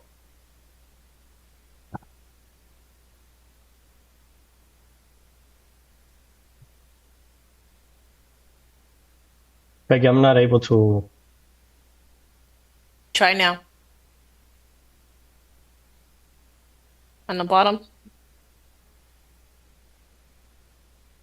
You see my screen? Yes. All right, I see a pool. Okay.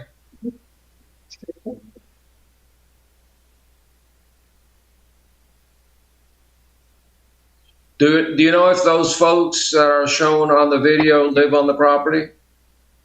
Say that again, I'm sorry? Do you know whether or not those folks that are shown on the video reside on the property? I don't know, but they were taken from marinos.com. That's how they were doing the advertisement, and as you can see, that's the property home. Mr. Rubin, are those friends, neighbors, acquaintances, family members? Who are those people? Those are a friend of mine that came from France. They came for, those are influencers, and they came to my home to do a report on Miami. And I took them on the boat to do some promotion about Miami. Did you receive any compensation? Zero, sir. Okay. And that's your boat? Those are, this is a friend's boat. I can't hear you. You're coming in garbled. This is a friend's boat. The friend's boat? Yes. And you allow your friend to dock the boat at your house? Correct, sir. Okay. Is that allowed, Mr. Code Officer, to basically rent out? Is that allowed under the code? Basically renting out your dock to someone else? No, sir. Okay. It's not rented, by the way. Huh? Well, I don't mean rental in a formal way, but you allow him to use your dock to dock his boat, even if you only charge him $1 or no dollars. It's not your boat. So who runs this charter business out of your house? Who's responsible for that? Is that you, your brother, someone else, a third party? No, Your Honor, that's me. And there is a confusion. I sent to Inspector Murillo 4 different letters regarding the separation of things, because there is Yacht Charter Network LLC, which doesn't belong to me, and this is a separate thing. The two first cases, they're not me. So I've never been associated with Yacht Charter Network. I was supposed to, and that was last year. The request for the DTR and the request for the certificate of use, that was belonging to Yacht Charter Network, doesn't belong to me. So for example, the picture that you see, a boat at my house, was temporarily located at my house, but it's not for almost 9 months. So the second thing is the advertising / the charter activities under my name. I'm a yacht manager and I'm organizing charters on behalf of yacht owners, but I'm not doing any more pickups from my house. We have 8 boats today that are located in various spots in Miami, and I'm not organizing any charters from my home anymore. Did you ever do that? I did for a few months, yes, sir. Okay. I assume the city's code officer would want the homeowner's president to respond or to testify on behalf of the code violations. Was that, Ms. Murillo, was that the intent behind having Mr. Leon present at this hearing? Yes, Your Honor. Okay, Mr. Leon, you're here on behalf of the city to testify as an eyewitness as to what's going on this property. So tell us what you've seen. I cannot testify as an eyewitness. I can testify as the person who has been receiving the comments, receiving the complaints from the neighbors. I myself do not live on that canal.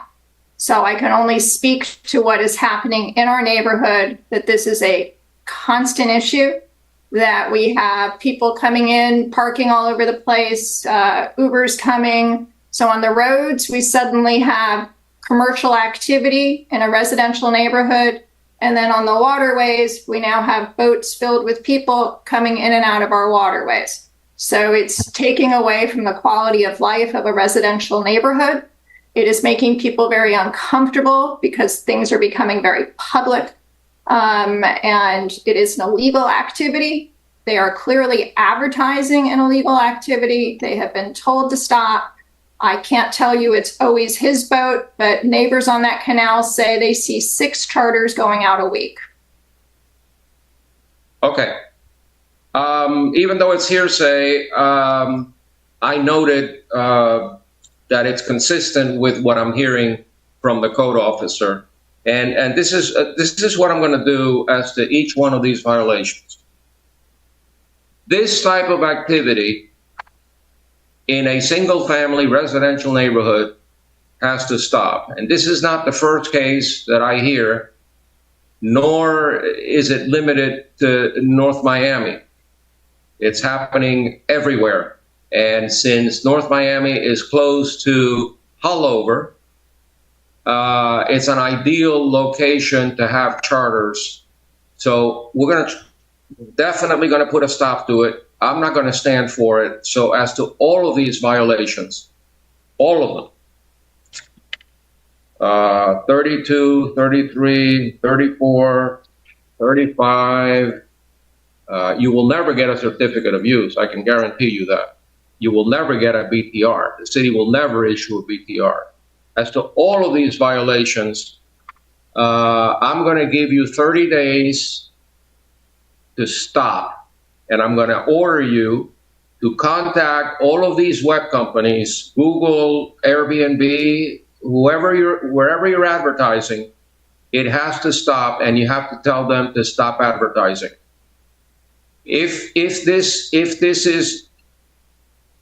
is allowed to continue, I'm gonna cite you $1,000 a day, and I don't care whether you're the owner, the agent, whoever it is, whoever's involved, whoever the property owner is responsible.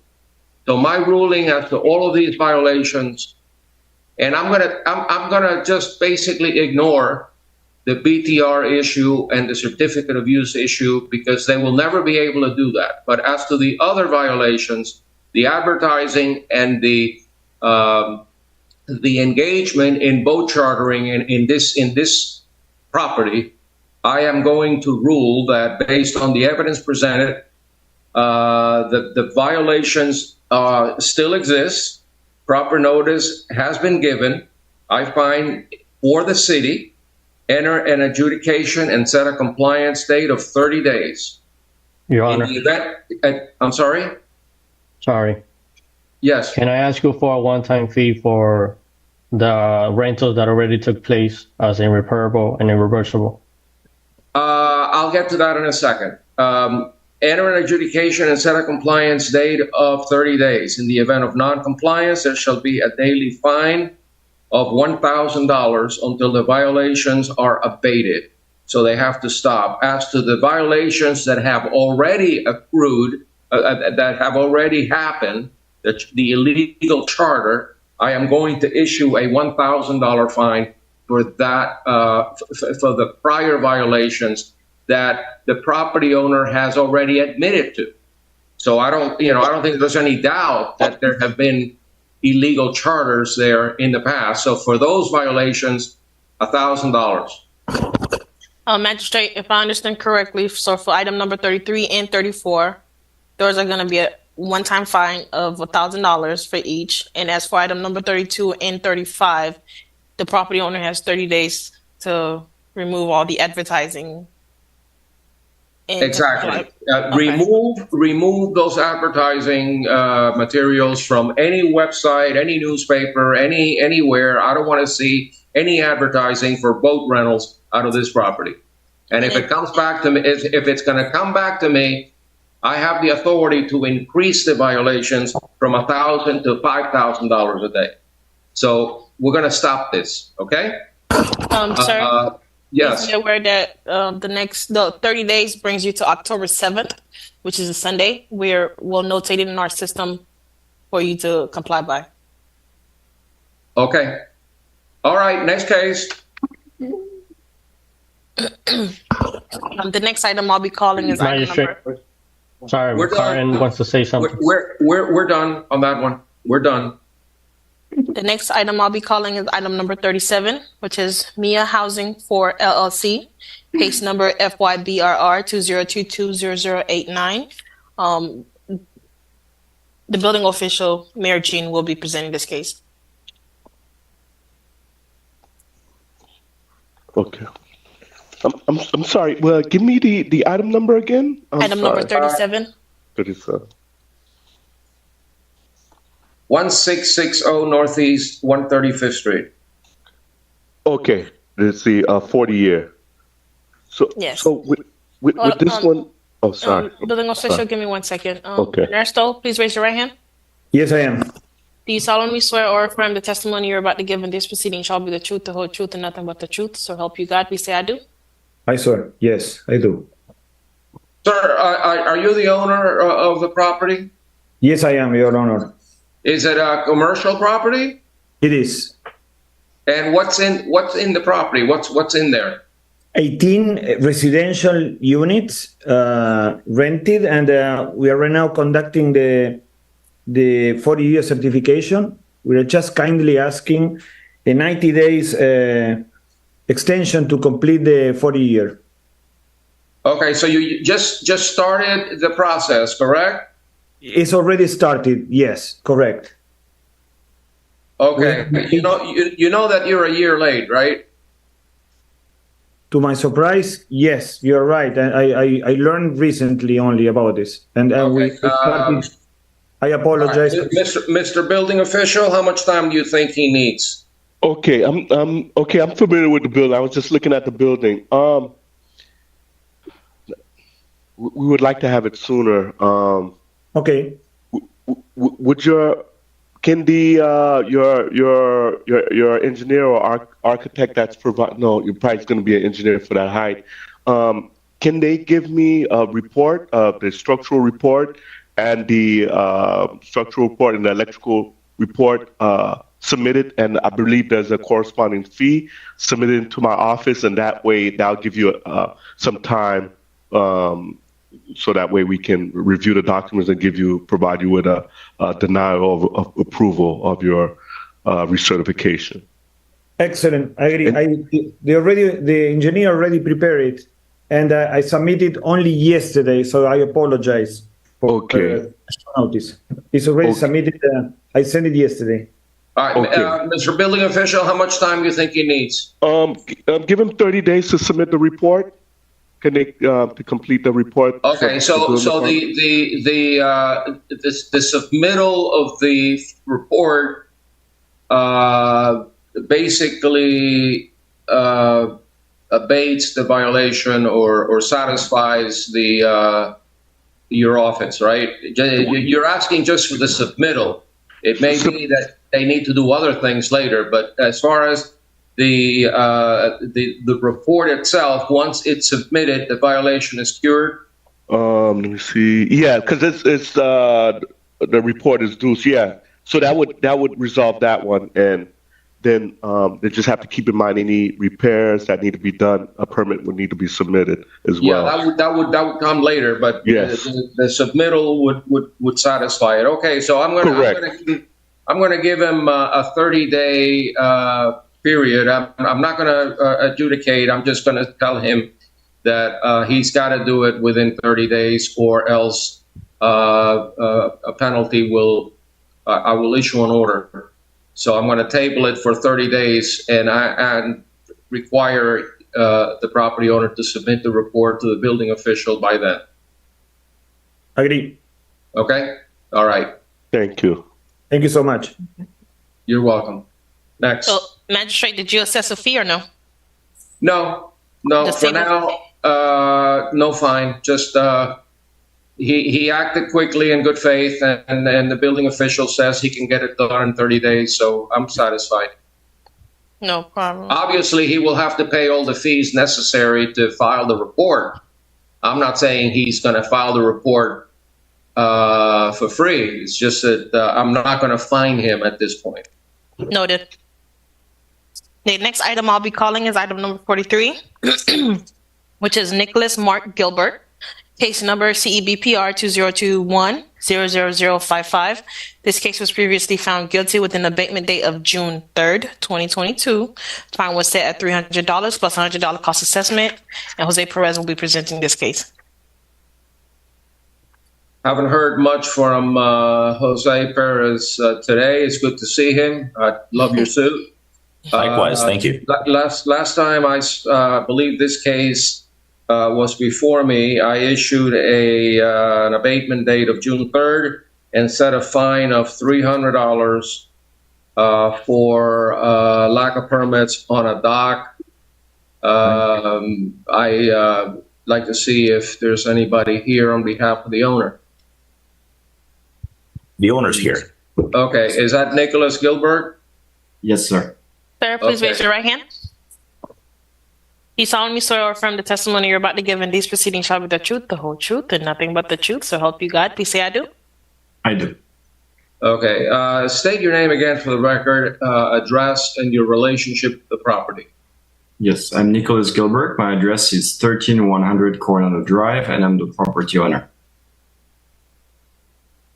Is this a single-family home or is it a multifamily? Single-family home. You live there? Yes, sir. Okay. There's an issue with the dock. You're aware of that, right? Yes, sir. And you were fined and found guilty and required to obey by June the 3rd. I think you needed permits for the work done.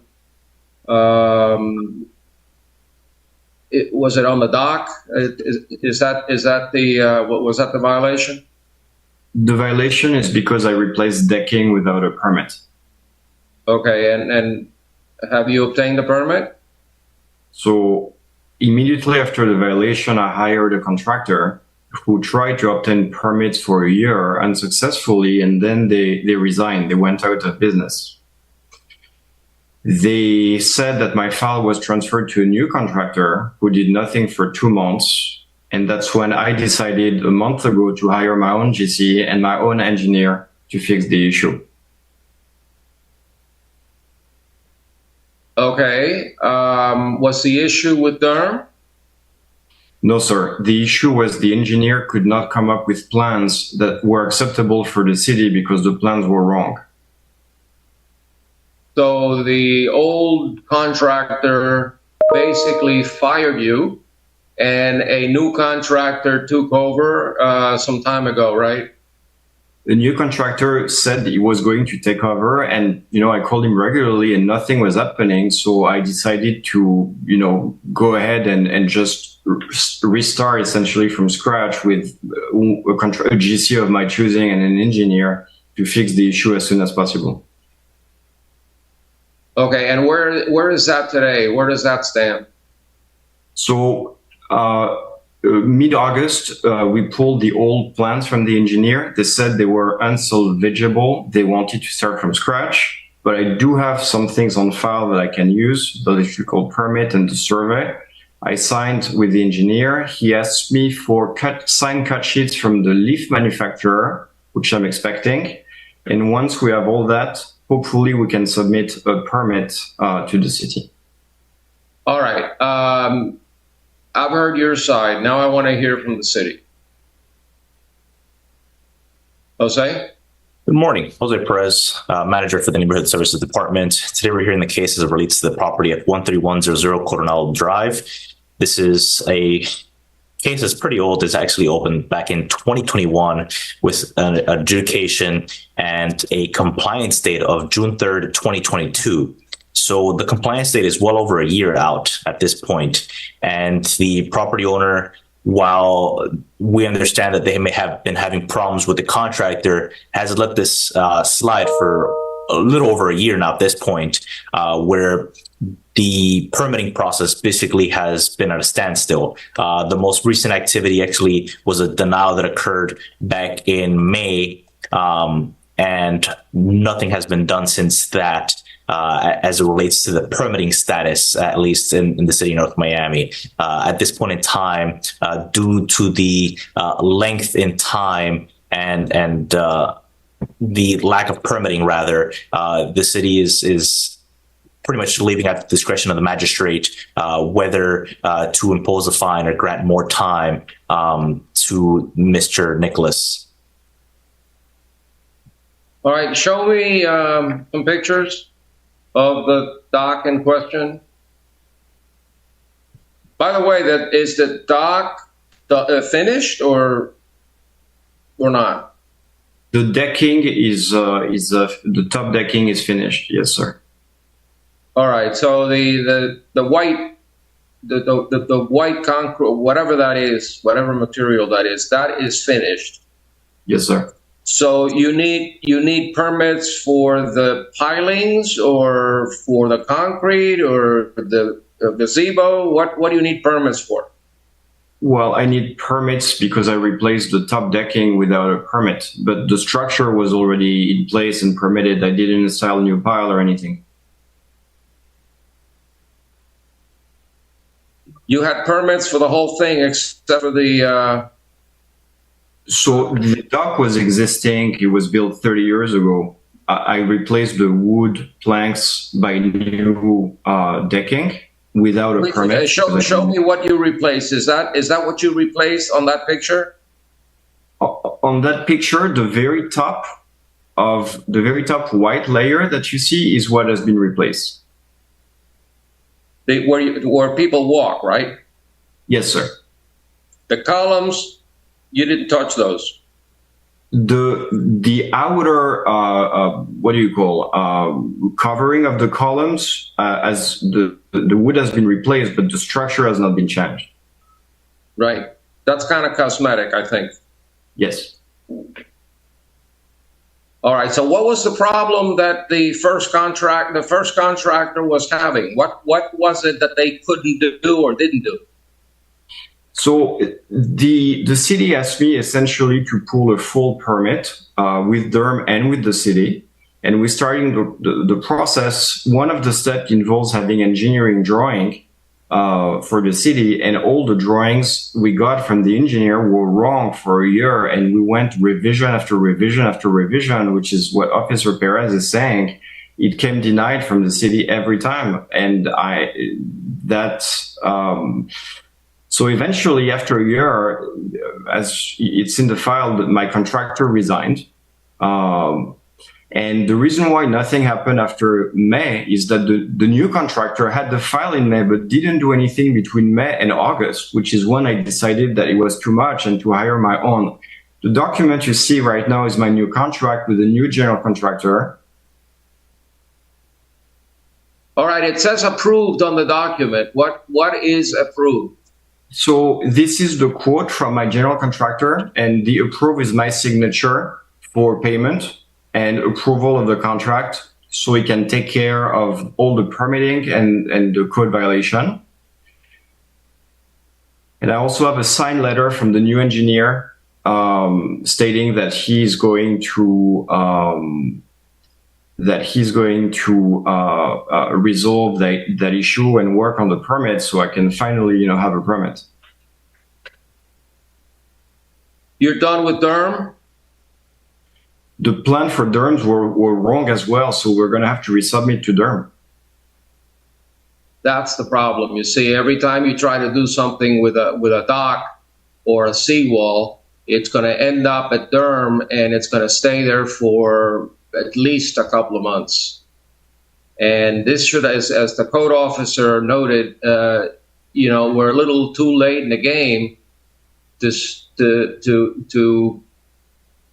use DERM as an excuse and use a contractor that you should have known after a while not getting it done right, that wasn't helping the situation any.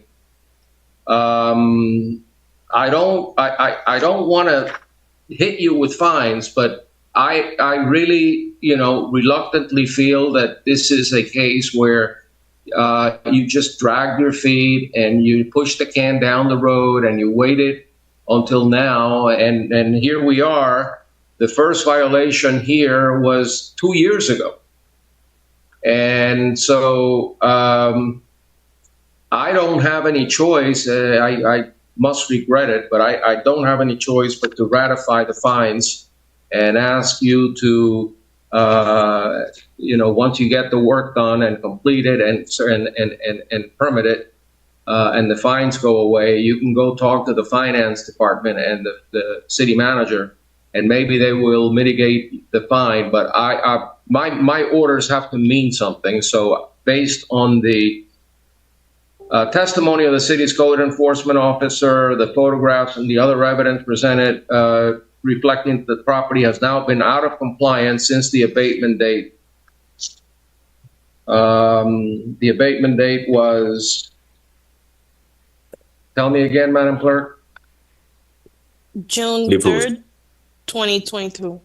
Okay. Since I hereby ratify the fines accrued to date in the amount of, I think it was $350, right? $300. I'm sorry? It's $300. $300.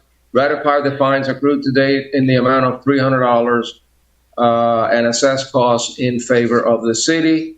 The fines shall continue to run on a daily basis until there is compliance.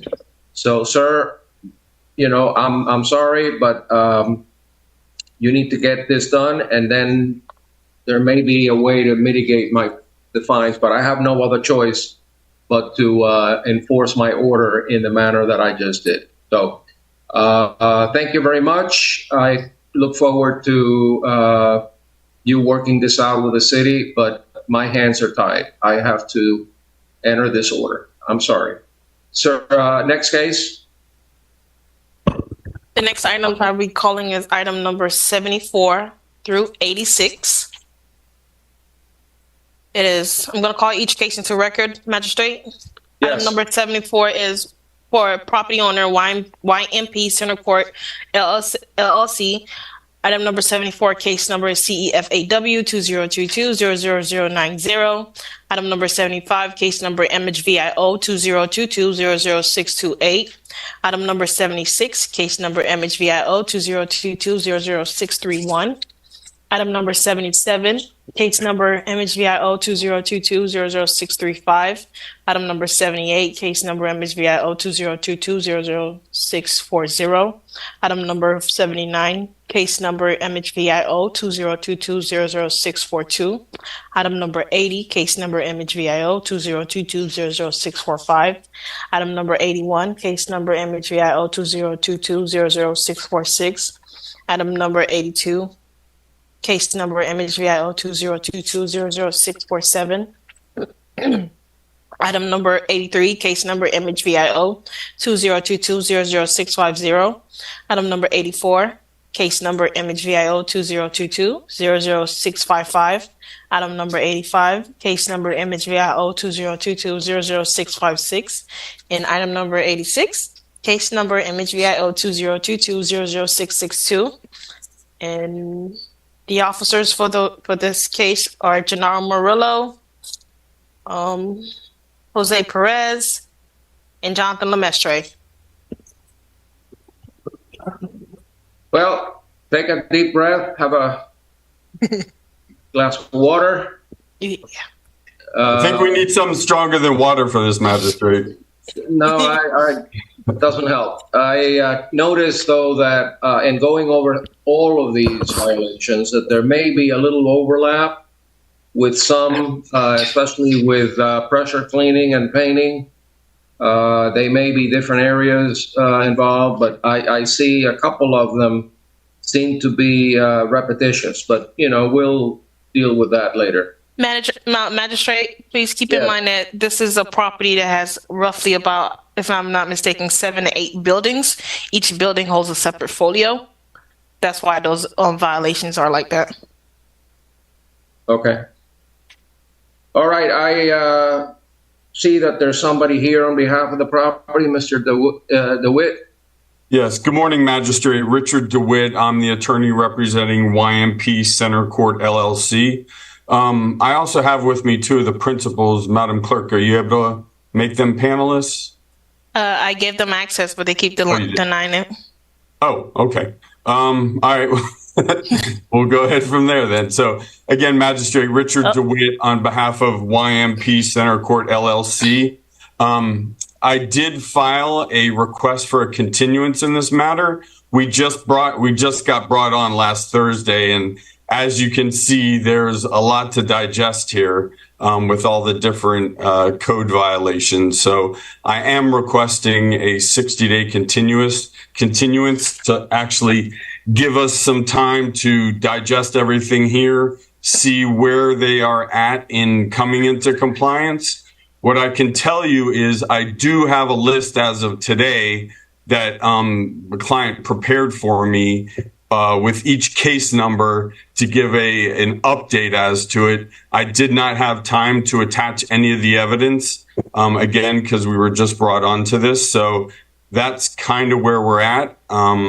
Again, I also forwarded a request to the city attorney to make them aware that we were on the case and that we were requesting that 60-day continuance and hoping that they would give their blessing on it as well.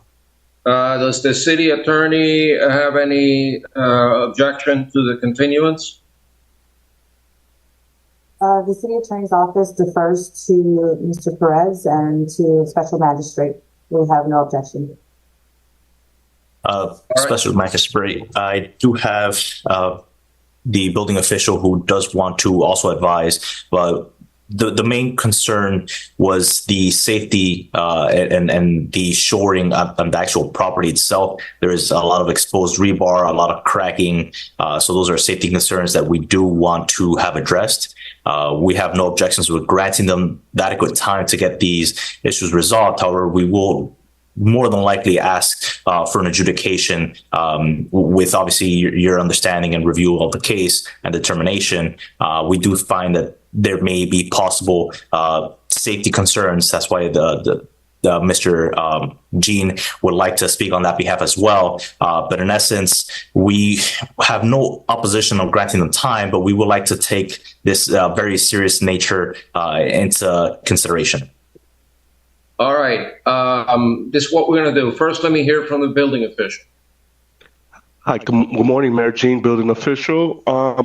I was in conversation with Mr. Lopez and also the contractor. I granted them early start to put shoring in the balconies. I guess it was several buildings there. So, but I believe the permit is now ready for pickup. I want to ask them to go ahead and pick up the permit so that way we can get that portion situated. But there's some, I need a game plan for the concrete restoration. I need some, what you guys plan to do, the time frame with the balconies and this, kind of the cracks in the facade in the balcony areas.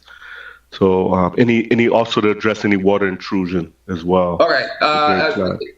This is what we're going to do here. I'm not going to enter any adjudication. However, to the extent that there are life safety issues involving shoring, cracks, potential property damage, personal injury, to the extent that the building official determines that remedial action needs to be taken, that those actions be taken based on whatever the time frame is for the building official. And I will table this until the next special magistrate hearing to determine whether there's compliance as to one or more of these violations. Some of them are rather minor, like window screens and painting of a door.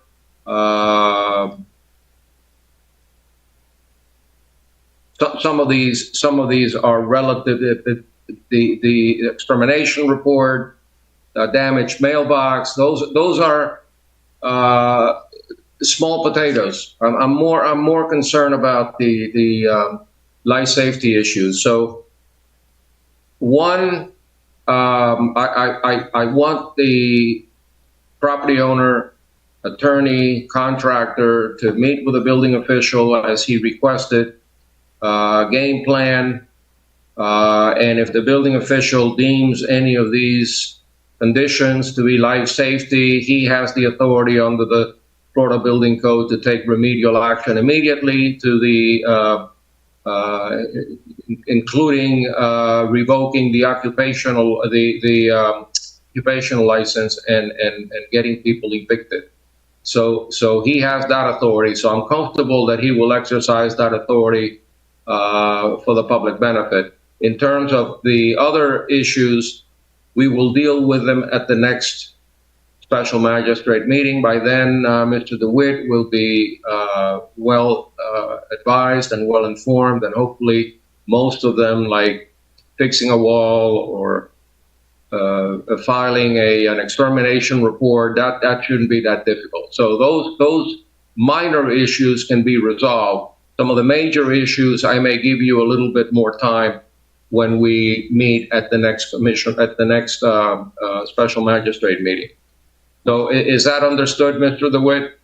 It is, Magistrate. I appreciate that. I think that's a great approach moving forward, and we will schedule the meeting with the building official and proceed accordingly. Okay. You know, the next hearing. One second. Remind the board of directors that they owe a fiduciary duty to their homeowners and members to ensure that these conditions get repaired, avoid injury, and not expose the city to any more not expose the condo to any more legal liability. It's important that the board knows that and that they move quickly on correcting these things. Madam Clerk? Yes, I was just going to let the record reflect that the next hearing is November 2nd. November 2nd, we'll be discussing the status of these other things. Great. I appreciate your time, Magistrate. Okay. Thank you so much. All right. Have a great day. Take care. The next item I'll be calling is item number 87. We have Eve and Olga Gachette, case number CETRE 2022-00018.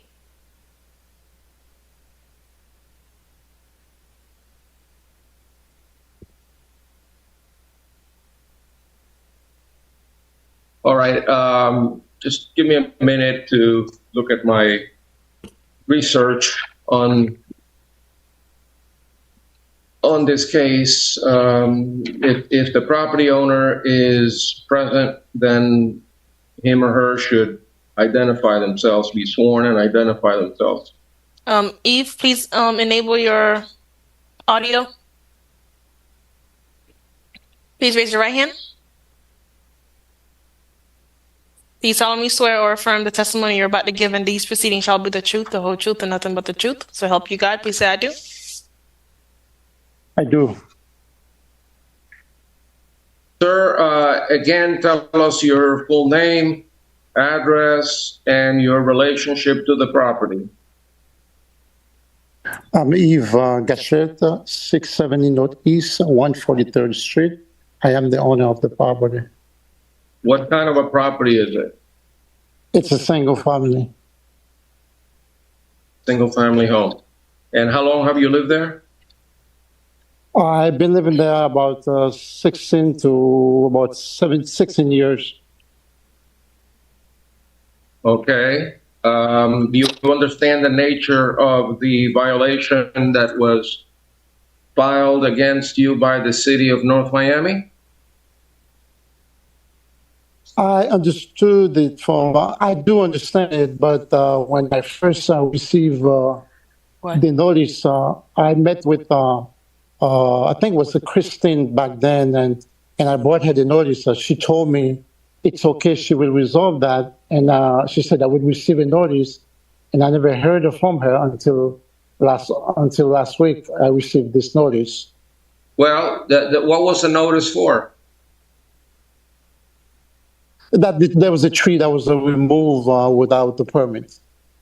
All right. You know that it's against the law to remove this large a tree in the city without a permit. I didn't know that because the tree was causing damage to the property, to the plumbing system.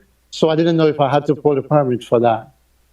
All right. I just took a look at the code. There's actually two sections of the code, and the city attorney can certainly knows this. Under 5-2309, it says removal of trees without a removal permit is illegal, and in section 5-2302, it says tree removal without a permit is illegal.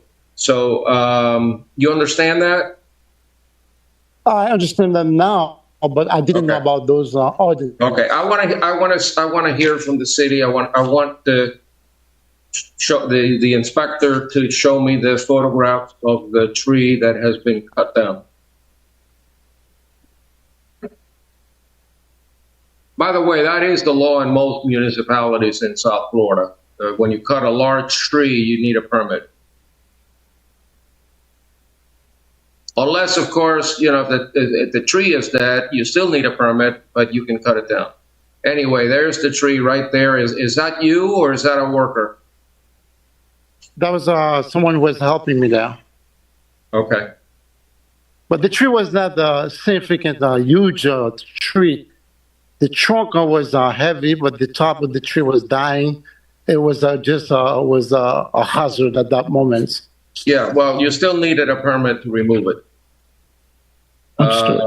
Mr. Code Officer, what's your position on this case? The tree is down. Is there what is the penalty that is authorized by the code for cutting down a tree without a permit? Well, first let me say that he applied for a permit, which is still pending. So he only paid the fee. This was on this after the fact permit he applied on August of last year. So as of right now, I don't know why it's still pending since last year. Well, but he cut down a tree without a permit. He applied for an after the fact, which is still pending since last year.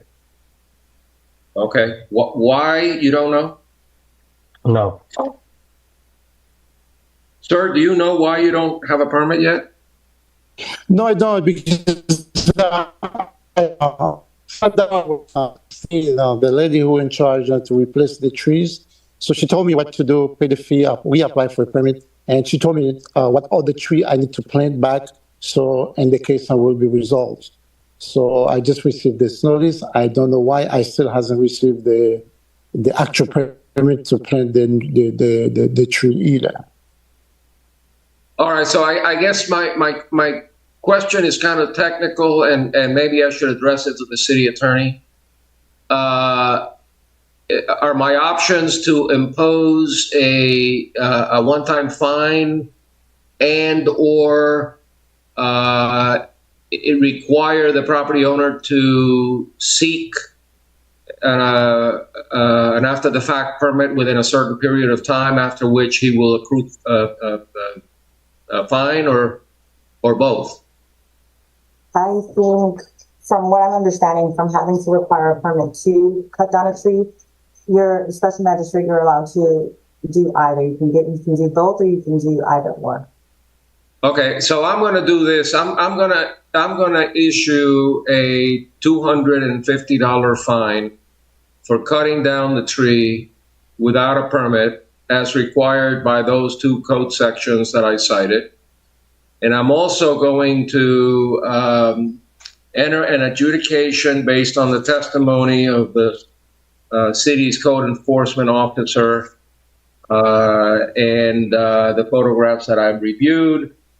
I find in favor of the city and enter an adjudication and set a compliance date of October 7th. Is that the right date, Madam City Clerk? No, October 7th is only for 30 days. It's not one of our reinspection date. When is the next abatement date? October 19th. Okay, so by October 19th, I would like the property owner to get his after-the-fact building permit. And in the event he does not get an after-the-fact building permit by October 19th. But Your Honor. One second, I'm talking.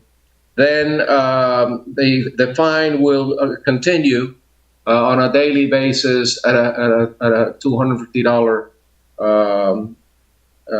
a day basis until the violation is abated. Now, should the city drag its feet or not issue the permit for some bureaucratic reason, then I can understand why the property owner may get relief from the fine. But definitely there's a requirement that he get an after-the-fact building permit. Now, Mr. Gachet, you were going to say something? Yes, Your Honor. My objection is, what would you fine me for a permit was I've been waiting to correct the issue, and the city is the one who holding me, is not me. And I did the proper, once I received the notice, I went to the city hall and talked to the person who's in charge. They told me what to do. I did everything they asked me to do. And now, if the matter hasn't resolved it, it's not up to me. It's them that are holding the matter. Mr. Gasset? Sorry, Magistrate. When's the last time you followed up on your permit status? I believe I called Christine several times. That's the last time I called. They told me she was only on Tuesday. So it's hard to catch up on her. And tomorrow I can go back to the city and find out exactly what I have to do or why the permit hasn't issued yet. Definitely tomorrow I will tackle it. No problem. By any chance, can you type your email in the chat feature, and then we'll send an email, copy you in there with the tree arborist to follow up to ask of any status for your permit. Mr. Gachet, I want you to understand something very clearly. What you did in cutting down that tree without a permit was illegal. And issuing a fine for that illegal activity is what the city's supposed to do. Okay? So that's number one. Number two, I'm giving you time to finalize your after-the-fact, which you still have to get an after-the-fact building permit. And I'm giving you time, more than a month, to do that. And if the city doesn't act promptly in issuing you an after-the-fact permit, I will take that into consideration and I will waive the fines. But if you just sit on, if you just sit on your chair and do nothing, then we're gonna, we're gonna punish you for that. Okay, I see the building official. What is the issue there? Yes, Special Magistrate, I'm looking at here. It shows a tree after the fact tree removal on file, but it's pending. So I don't know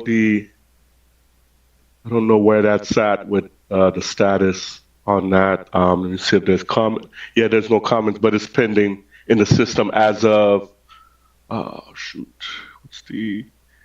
as of August 2nd. Oh, it says August 2nd of 2022. Well, that's only a week.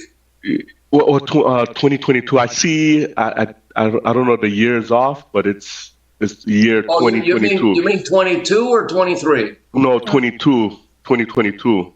Oh, that doesn't make sense to me. Yeah, so I may have to. Yeah, I guess we'll have to reach out to the arborist and see the status. Yeah. Maybe it fell through the cracks, but I'm not. If he filed for an after the fact permit and he's been sitting for over a year, I think he's done enough. But we'll deal with that at the next meeting. Thank you, Your Honor.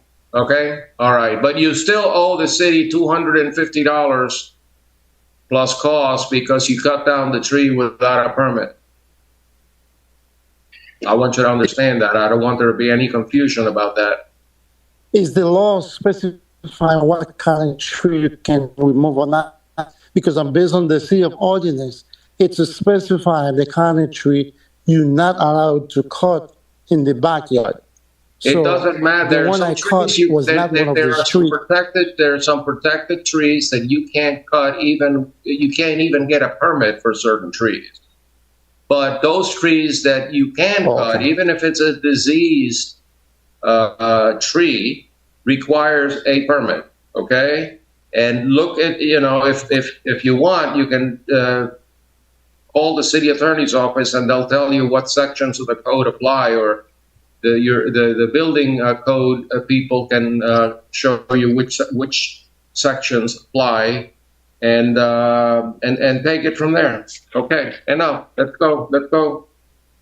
Next case. The next item I'll be calling is item number 20. DRJ Holdings LLC, case number CEZCU 2022-000681.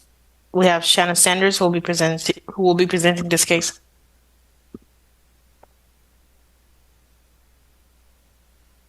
All right. Anybody here for DRJ Holdings? Yes, we have Jerry Mann. Please enable your audio and camera.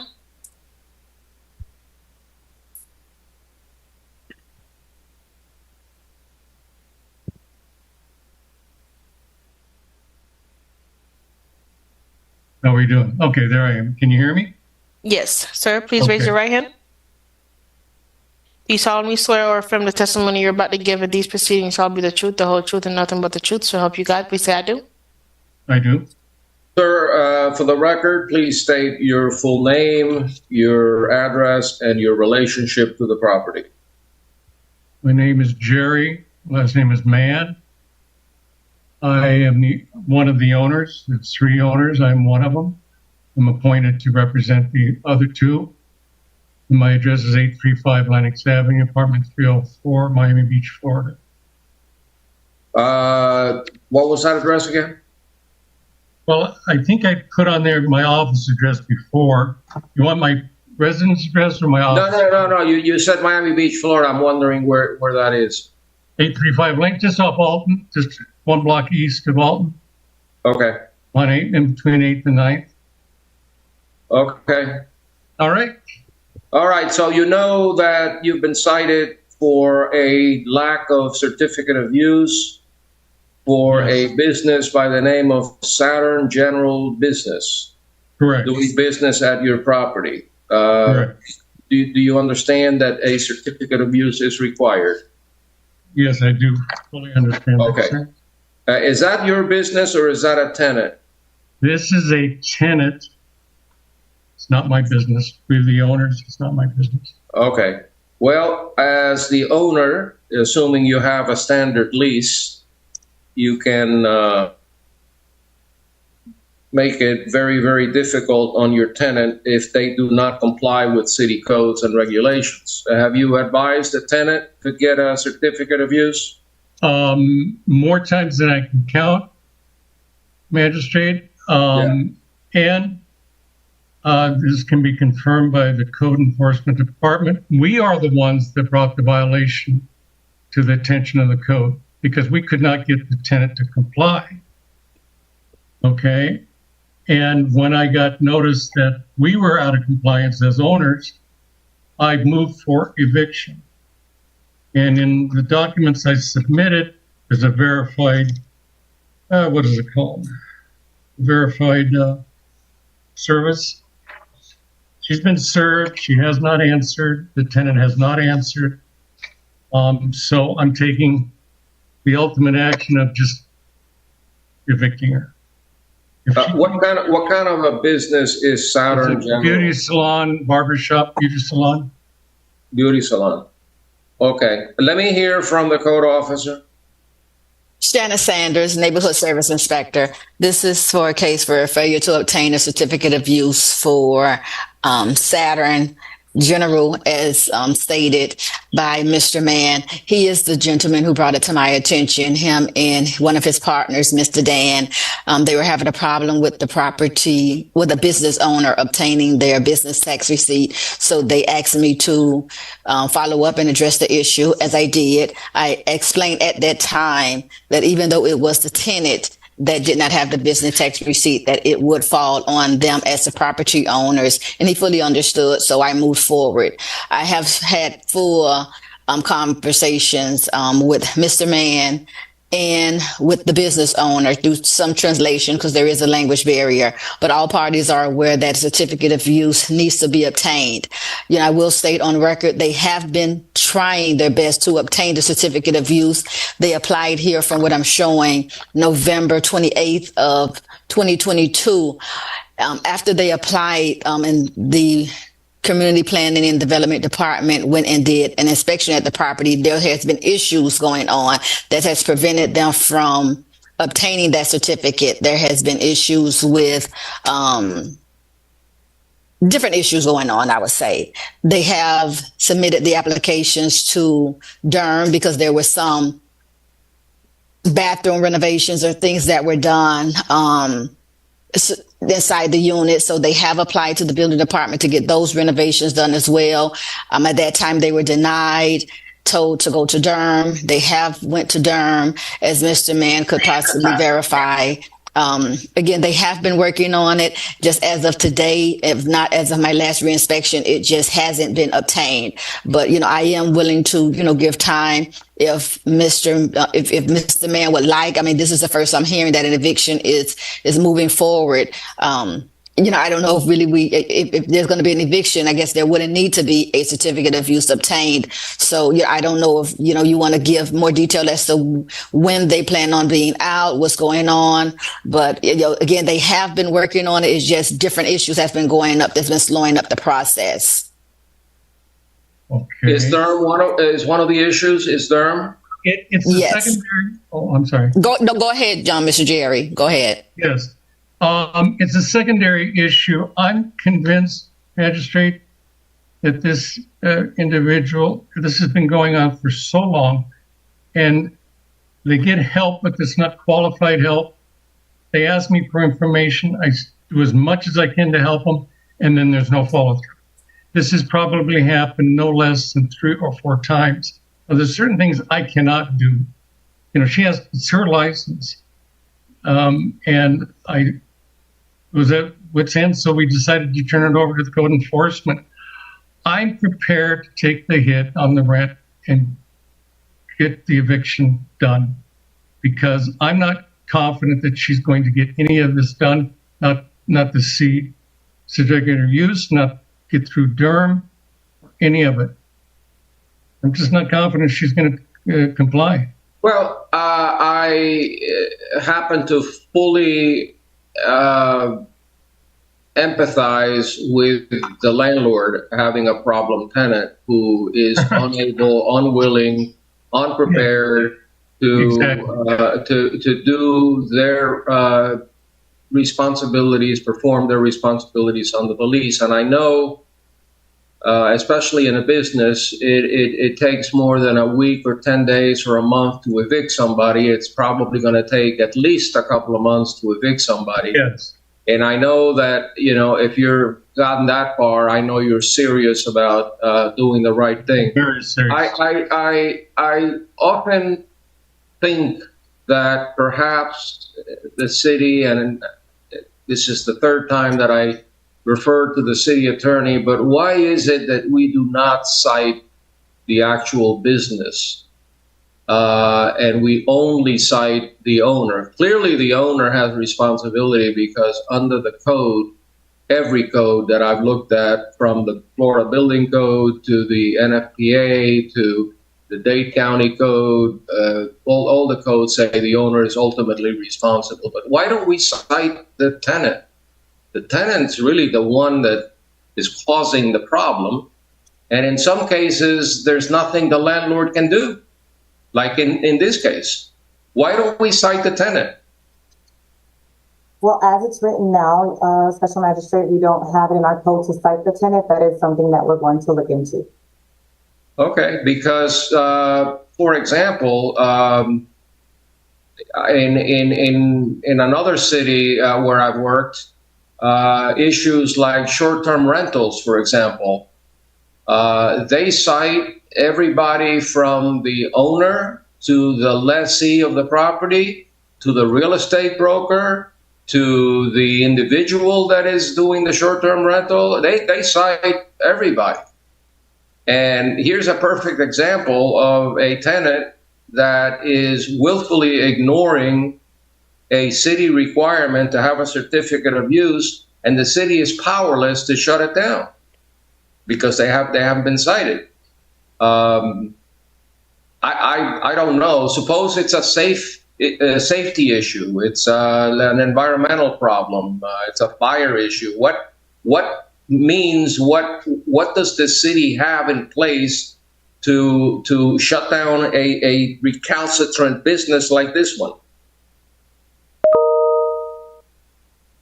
Are you asking me or the city attorney, Magistrate? Well, I'm asking the city attorney because it's a legal issue. What if it's a dangerous condition? There are gases or there are chemicals that are being dumped into the sewer system, poisons that are being used, Botox. I mean, who knows what's going on in there?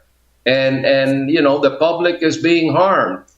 And there's very little the landlord can do other than file an eviction proceeding, which could take 3 months. Right. What? And that's how we're looking into adding that into our code. Yeah. Well, especially with beauty salons, you don't know what chemicals, what poisons, what materials they're using, and that's why there's probably a problem with Durham. Maybe Durham doesn't feel like they have the right means to dispose of some of the chemicals. Anyway, I'm just letting you know, and I'm very sympathetic to the owner. And what I'd like to do is I'd like to table this, provided that the property owner follows through with the eviction proceedings and moves quickly and maybe get an emergency order, an injunction, or some other way to stop these people from doing whatever they're doing. I'm going to table this for 60 days. Okay, I have a question. Yes. In the event things happen more quickly, which probably isn't going to happen, can I get a hold of the code enforcement department and let them know that everything's, once those people are out there, there is no longer a need for a certificate of use. Okay. The violation will then be cured and you'll be fine. You can then rent to whoever else you want, as long as they have a certificate of use. Yeah, this is a first for me. Okay. I'm surprised they even have a BTR, business tax receipt, without a certificate of use. It's just a mess. It's just, and there's, like I said, not to repeat myself, there's certain things I cannot do on her behalf. I can cause to make it happen. I've given her all the help I can possibly do, and still nothing. To the point now where she's almost accusing me of not getting it for her. And I said, that's gone too far. I just got to, turn this over and get a better tenant and one that follows the rules. Yeah, next time, do a little bit of due diligence. Make sure they have a credit check. Make sure that they have no violations anywhere, and that they are a real business. Anyway, I don't have more time to spend on this case. We have a lot left, so we're going to table this for 2 months. Okay, so that'd be the November 2nd hearing? Noted. Okay. All right, Yes. Thank you very much, sir. Mm-hmm. Okay, we have Max Joseph. I'm not sure what case you're here for, sir. I've been chatting with you in the message feature, and you have not responded. Max Joseph, please enable. What case? I'm not sure. I'm trying to figure it out right now, Magistrate. Please enable your audio and camera, Max Joseph. Yes, I'm here. Okay, what's the name of the property and address that you're here for today? I'm here for Railway Investment Trust, 2331 Northwest 186, but the actual address is 12141 Northwest 7th Avenue, the property address. And what's the name once again? It's Railway Investment Trust. Give me 1 second. I'm pretty sure the officer is Christopher Carlson, the code officer. Christopher Colson is the officer? Yes. What's the case in reference? Case number, it's C as in Charlie, E as in Edward, G as in Georgia, E as in Edward, F as in Frank. 2022 0023. 3 zeros.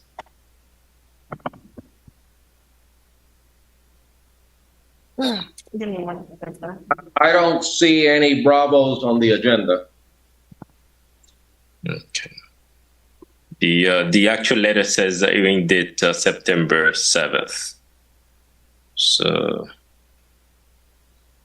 that's okay. Maybe. Okay, Magistrate, it's item 63.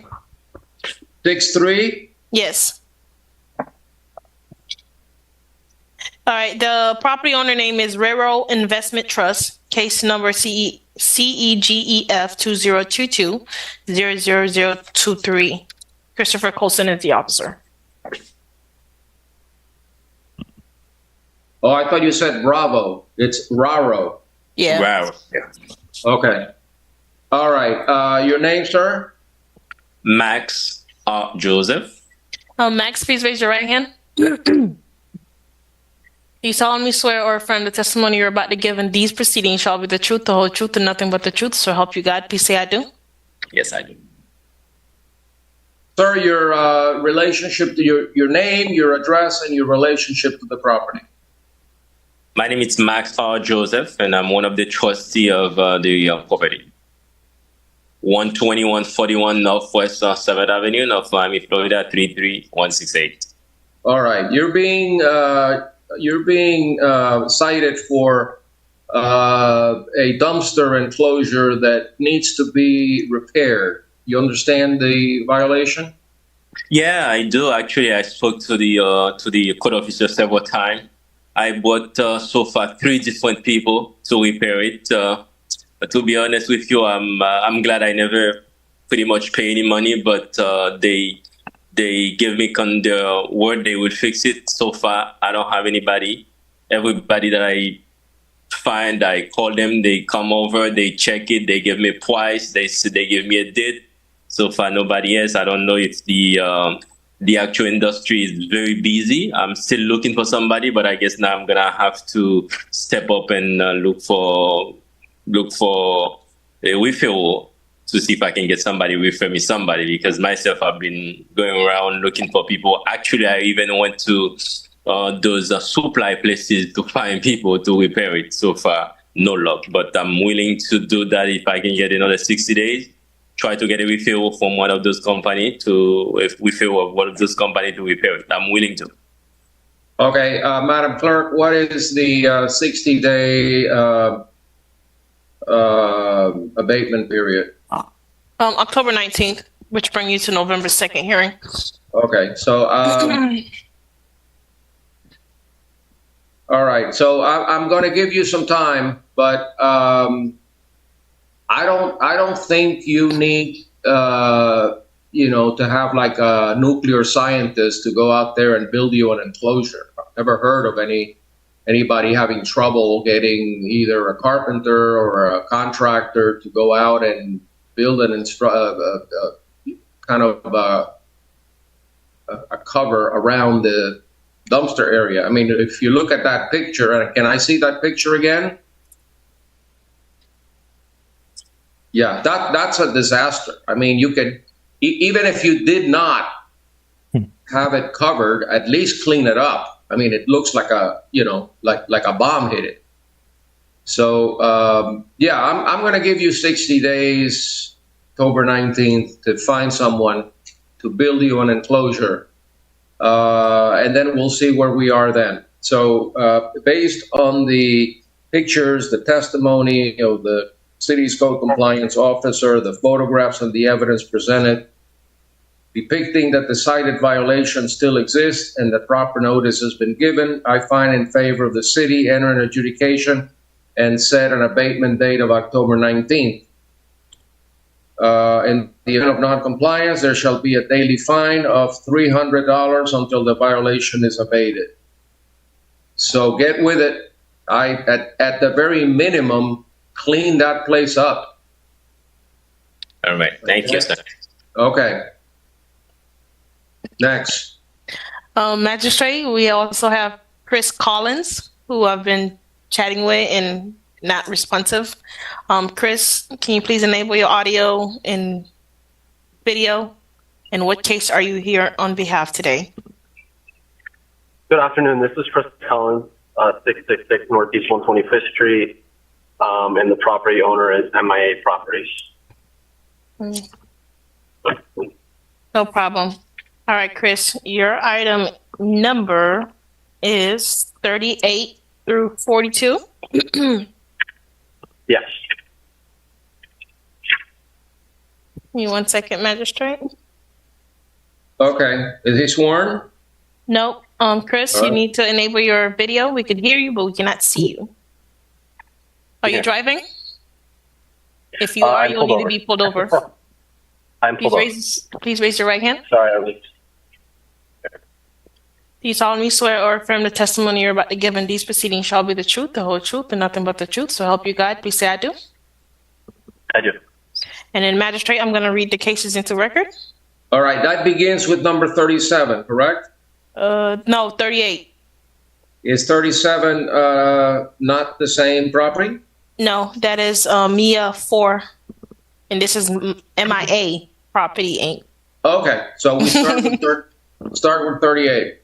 Yes, item number 38, case number is CEBPR 2022-00630.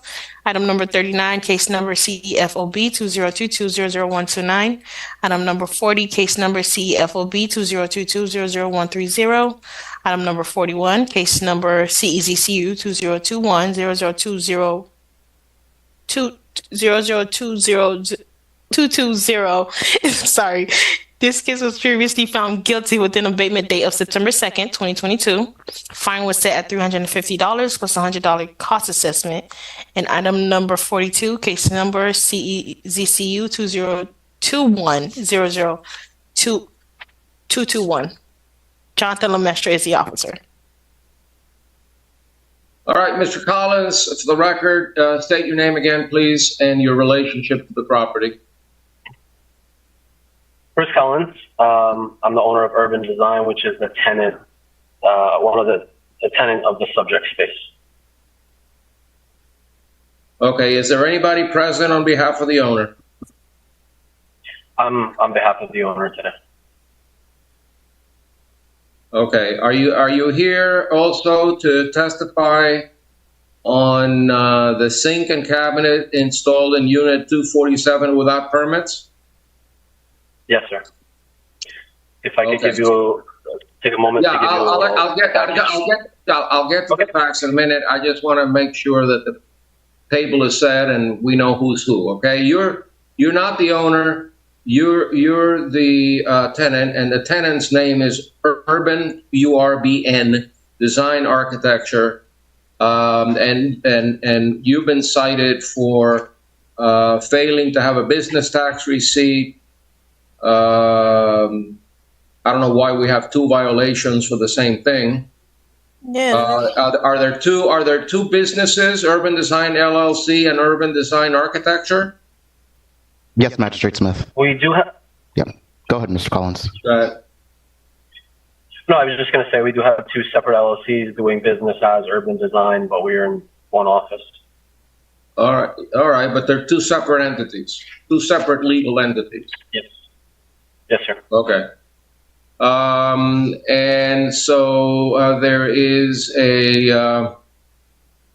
essentially you don't have a certificate of use for either one or a business tax receipt. Do you understand that? Yes, sir. Okay. Is there any reason why you don't? Yes, I can explain. Shortly after we moved into the subject space, we attempted to get registered with the city. The city came and did an inspection of the space, and the previous tenant had installed a sink without the landlord's knowledge, and obviously without my knowledge. The first time I saw the space, the sink was there, so I was unaware that anything had been done without a permit. We are a civil engineering firm, so I thought it would be something that we could try to permit. It's turned out to be much more difficult than I envisioned, but I agreed to help the landlord out. The landlord is a client of mine, so we agreed to try to help them in good faith to correct the issue.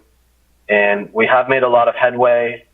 What seemed like a simple as-built of a sink turned into figuring out the sewer system for the entire building, doing a life safety plan for the entire building for Miami-Dade fire. The biggest hurdle was getting through DERM, which we actually did do. There's a few small items remaining with the city, and the city staff has been very, very helpful. I would greatly appreciate an additional 30 to 60 days. As soon as the building permit is issued and that is legalized, everything has been submitted to register our company as a business. We would love an opportunity to work with the city. We have another project, and by no means am I trying to neglect getting my CU or PTR. No, I get that. And I understand why now. So you're in unit 247?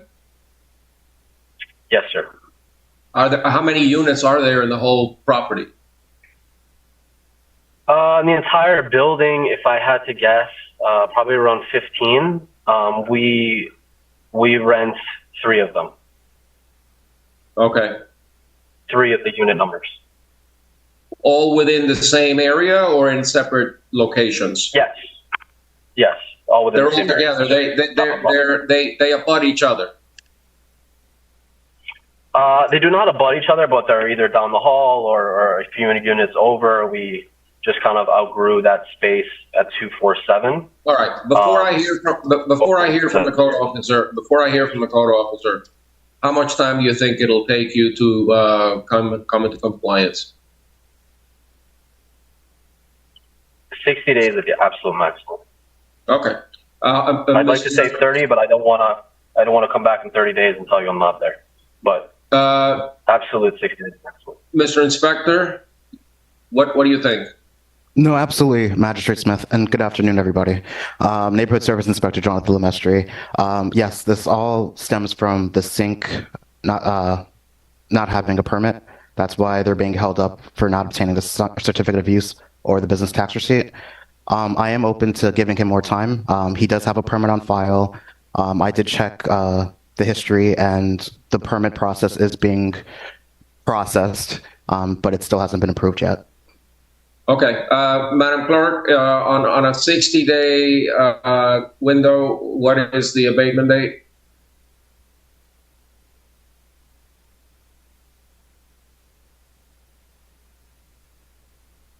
You're muted. Oh. You're muted. Sorry. November 2nd is the hearing, so October 19th will be the final reinspection date. What if I want to give them another month?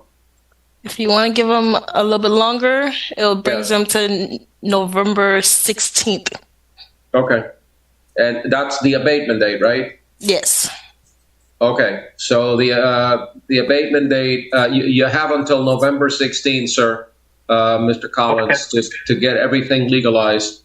So based on the unrebutted testimony of the city's code compliance officer, the photographs and the evidence presented depicting that the cited violations still exist, proper notice has been given. I find in favor of the city, enter an adjudication and set a compliance date of November 16th.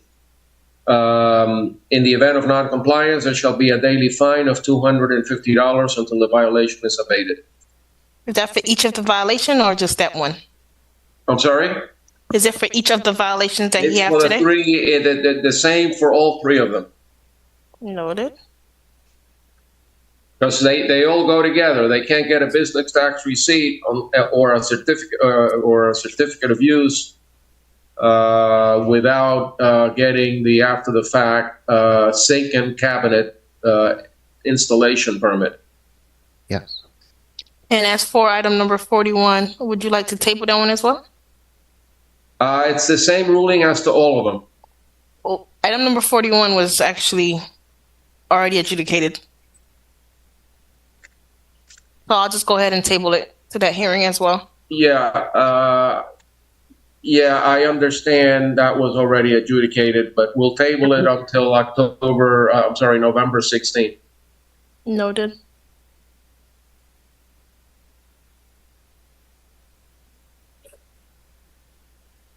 All right, Magistrate. He was the last attendee in the queue. We'll move forward with the cases. Okay, no more attendees, so you can go ahead and dismiss the interpreters. And before we, how many more cases do we have? I would need to go count them. Okay, you don't need to count them. Just before we go on the next part of the agenda, I would like to take a 10-minute break. Noted. Okay. Thank you so much for your time. You're welcome. You guys are dismissed. No problem. Have a great day. Bye-bye. You too. Bye. Thank you.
Recording stopped.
Okay. My daughter actually put this on.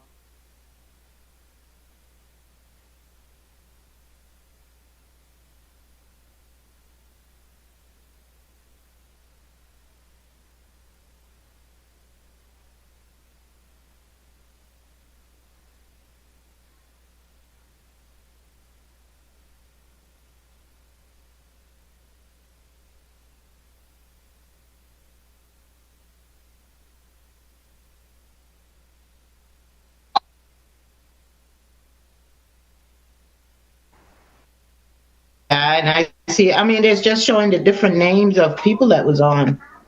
Okay, good. All right, so now Take it off? the camera's on. I see it, but can you please rename yourself? Because it's showing as Shannon Sanders. That's probably why. Carolyn Pucci. Carolyn. Yeah, I'm not. You're telling me your name. I need you to rename yourself from Zoom. Oh, So I can see you. yeah. Gentleman. Yes. He's putting it in for me. No problem. So we're currently on a 10-minute break. So once the magistrate come back, I'll be sure to call your case up. Okay? Okay, sounds good. No problem.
right, folks.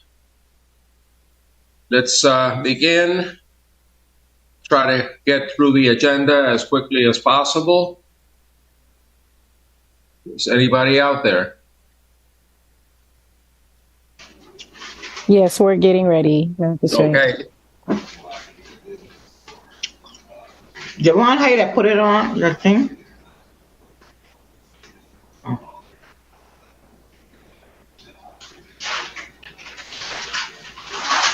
Miss Pucci, if you don't mind muting your phone for just a moment. Okay.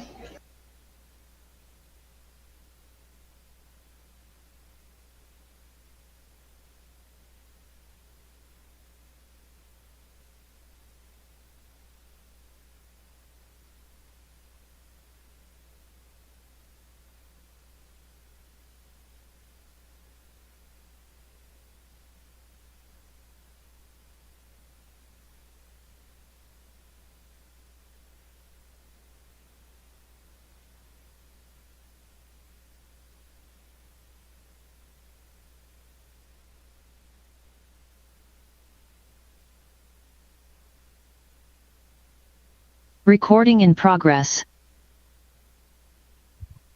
Magistrate? Yes, are we back on the record?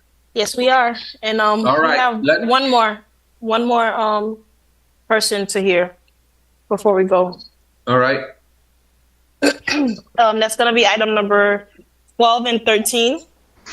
Andrew K. Pucci and wife Curlin.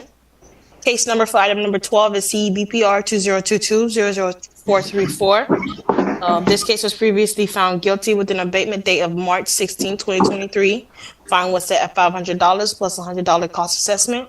And for item number 13, case number CEBPR 2022-00435. This case was also previously found guilty with an abatement date of March 16, 2023. Fine was set at $500 plus $100 cost assessment. Shannon Sanders will be presenting this case.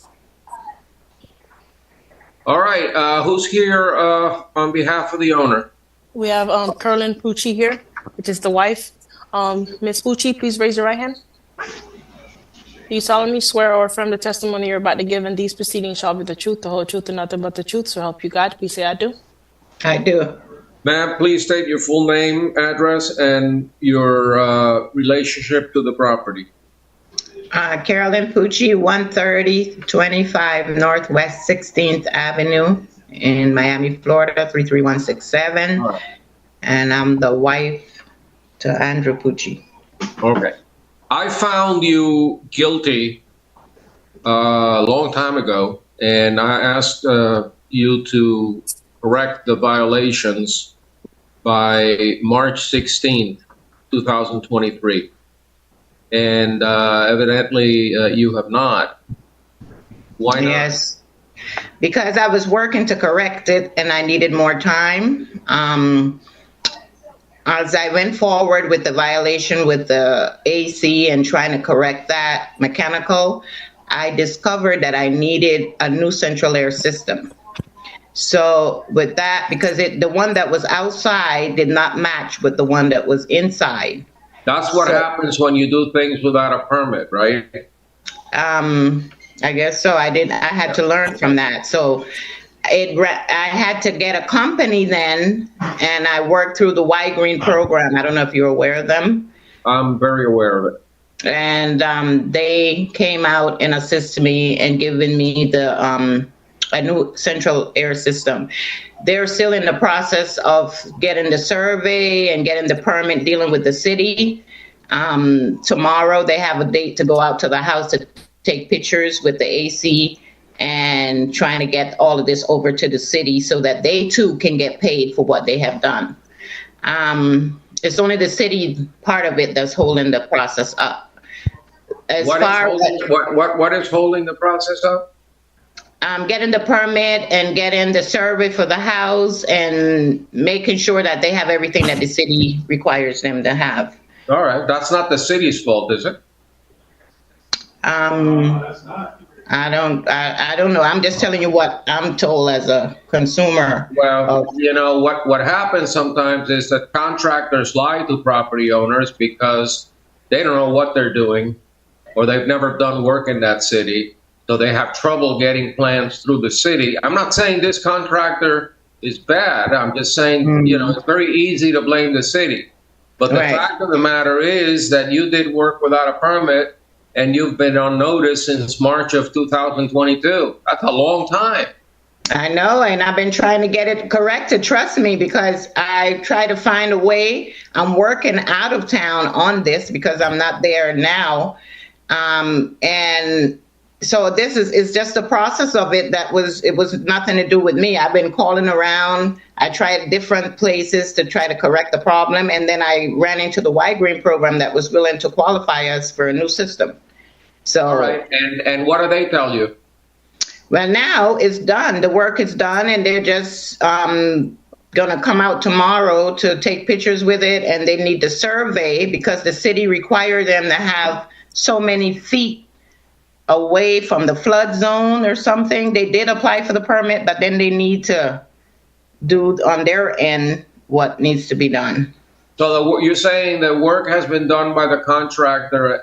They then submitted a survey, and now you need a final approval from the city. Is that what you're saying? Yes, because they have to match with the flood zone and so many feet away from, So. Yeah. So I see the building official weighing in. Where are we in terms of getting a permit for this illegally constructed air conditioning system? So, Mayor Jean, building official. So it looks like they have a denial comment for flood.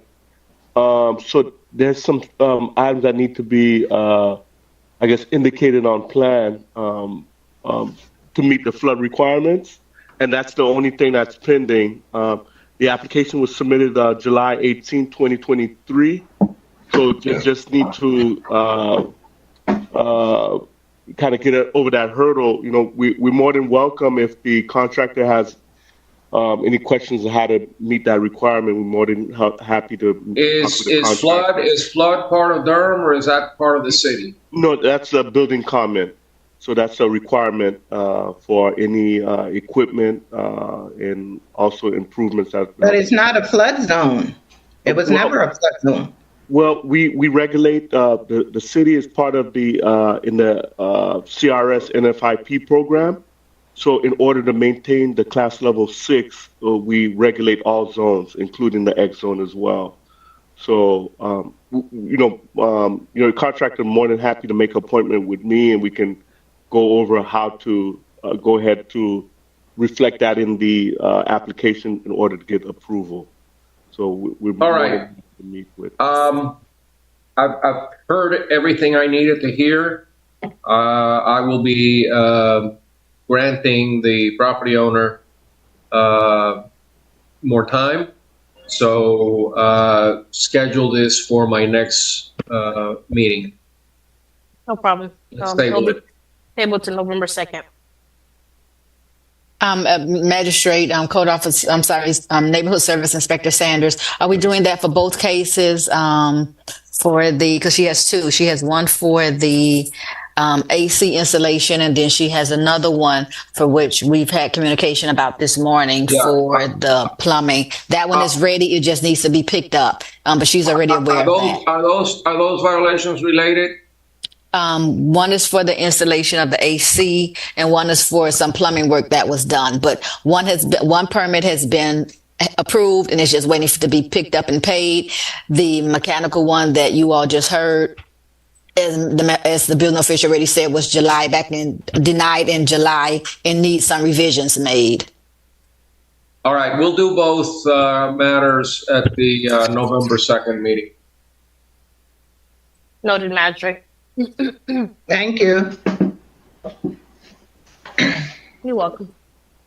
All right, Magistrate, I'm going to call item number 4 through, item number 2 through 8. 12801 West Dixie. Yes. Okay. Item number 2 is 12801 West Dixie Highway LLC. Case number for item number 2, CFOB 2022-00401. Item number 3, case number CFOB 2022-00402.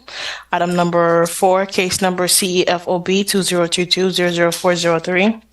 Item number 5, case number CFOB 2022-00404.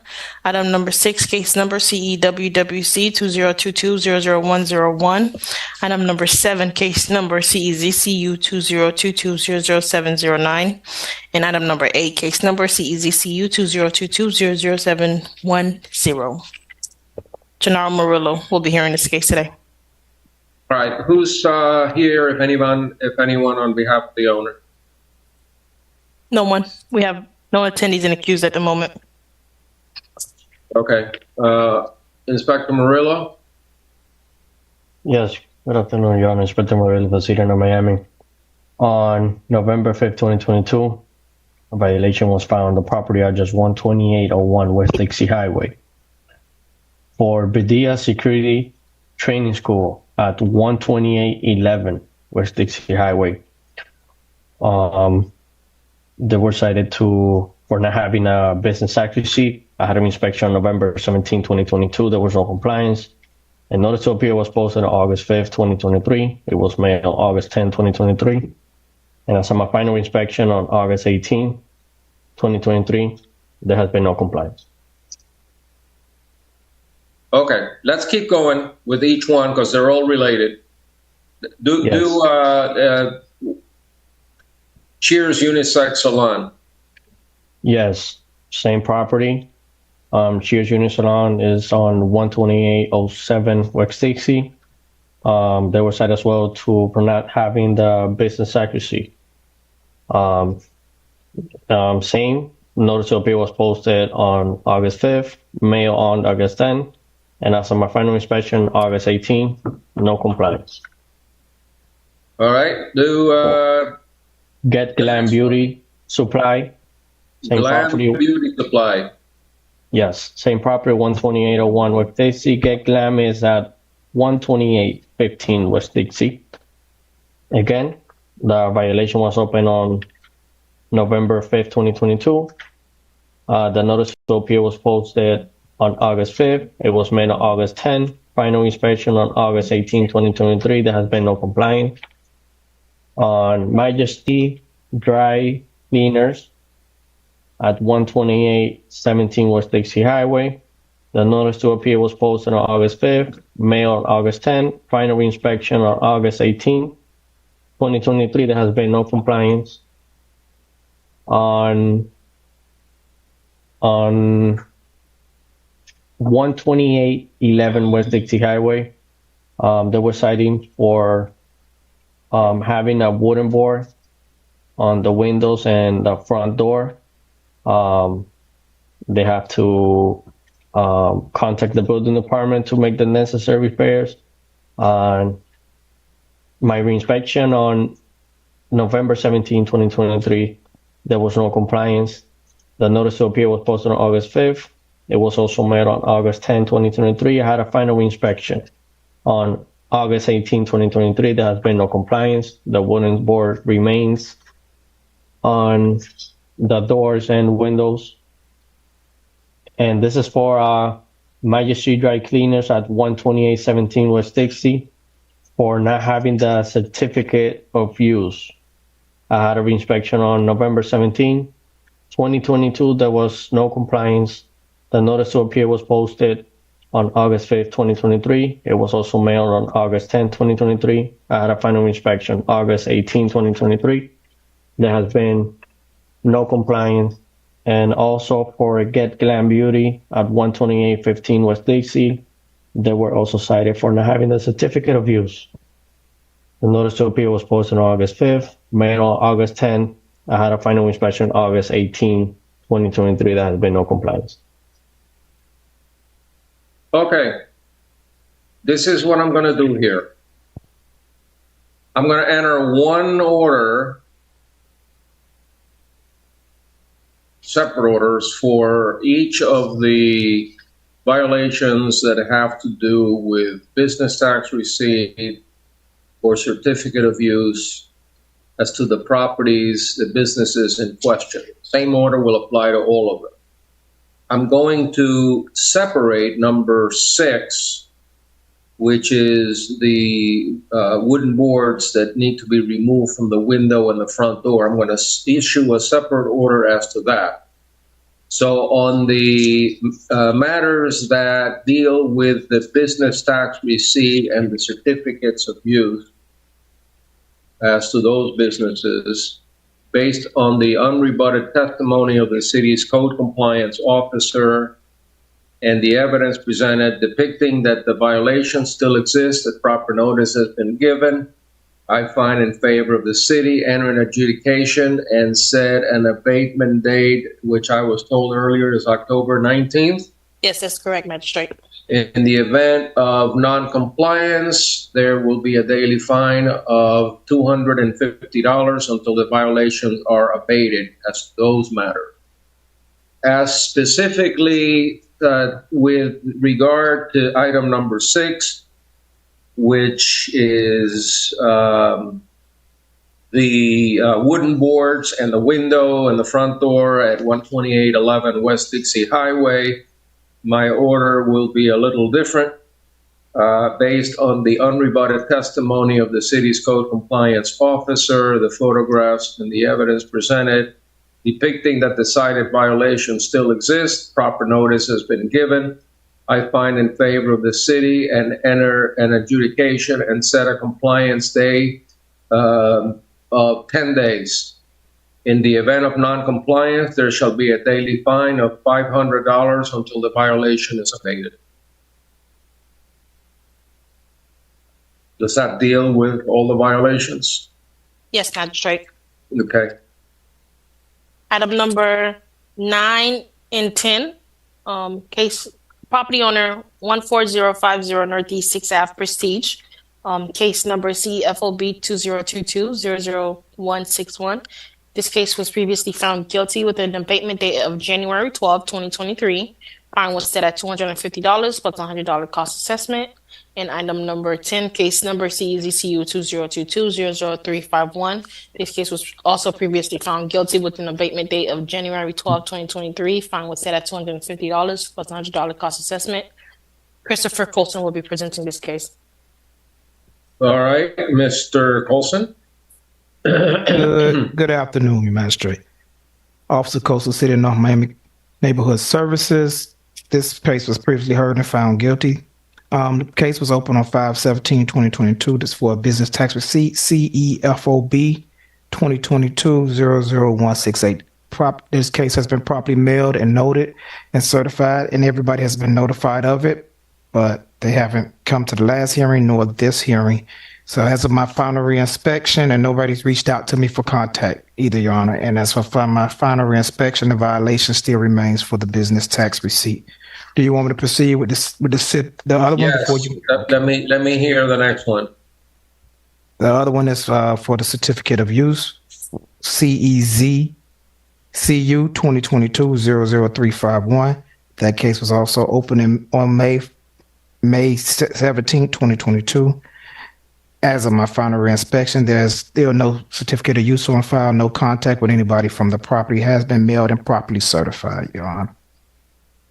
Has anybody ever spoken with GP19 Management LLC? They seem to be all over the place here. Prestige, I've been by the office. They have a local office right around the corner from here, a couple of blocks up. I've been there by the office. I hand delivered their stuff, and still no compliance, no anything. All right. Based on the testimony, this is as to both cases, business tax receipt, certificate of use.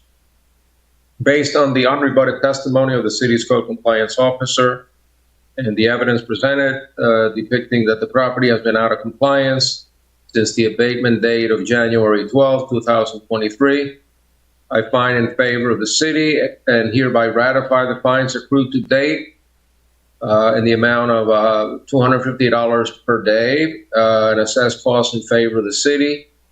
The fine shall continue to run on a daily basis until there is compliance, and I authorize the city to issue a lien against the property based on my judgment. Okay, next one. Item number 16 and 17, Sheriff Sanders, case number for item number 16, CEBPR 2022-00649. In this case was previously found guilty with an abatement date of July 20th, 2023. Fine was set at $300 plus $100 cost assessment. And item number 17, case number CEBPR 2022-00650. This case was previously found guilty with an abatement date of July 20th, 2023. Fine was set at $150 plus $100 cost assessment. Gennaro Murillo will be presenting this case. Murillo? Yes, Your Honor. On August 16, the violation was opened after issuing a warning on August 4, 2022 to the property owner 671 Northeast 139th Street to apply for an after-the-fact building permit for the white panels that were installed and the fence on the east side of the property. At an inspection on August 26, 2022, there was no compliance. The notice to comply was posted on June 12, 2023.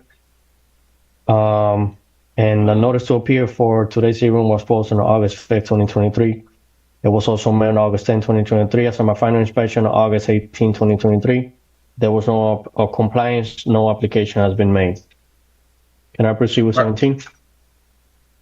No, I was going to say you can go on to the next one. Yes. Same for the property, 671 Northeast 139. The NOV was open on August 16, 2022. I had an inspection on August 26, 2022. There was no compliance. Notice to comply was posted on July 12, 2023. Notice to appear was posted on August 5, 2023. On August 10, it was also mailed. I had a final inspection on August 18. There was no compliance or application has been made, and this was for stucco work that they have done on the east side of the property. All right, as to both cases, based on the unrebutted testimony of the city's code enforcement officer, the photographs and other evidence presented showing that the property has been out of compliance since July 20th, 2023, I find in favor of the city, hereby ratify the fines accrued to date in the amount of $300 as to the first violation, $150 for the second violation, and assess costs in favor of the city. The fines shall continue to run on a daily basis until there is compliance. Item number 18 and 19, Claremont Place Condo Association, case number CEMHS 2022-00344, and item number 19, case number CEMHS 2022-00346. Christopher Colson will be presenting this case. Mr. Colson? Your Honor, Christopher Colson, Neighborhood Service Department. These are new cases. CEMHS 2022-00344 for a business tax receipt. Violation was previously opened on 4/6/2022. As of final reinspection, violation still remains on that. I had previously had contact with them, with the property people, but I don't know, haven't had any as of late, because they requested extension requests before, but haven't had any contact with them as of late. So as a final reinspection, violation still remains for the first one. Shall I proceed with the second one? Yeah, go ahead and do the second one as well. Second one, also a new case. Violation was found on 4/8/2022. CEMHS 2022-00346 for walls and ceilings on the outside of the building need to be painted, where paint is peeled off the building, so it's really an eyesore. And like I said before, I had previous contact with them, lost contact, don't know what happened with that. And as a final reinspection, the violation still remains. All right, as to each case, same order.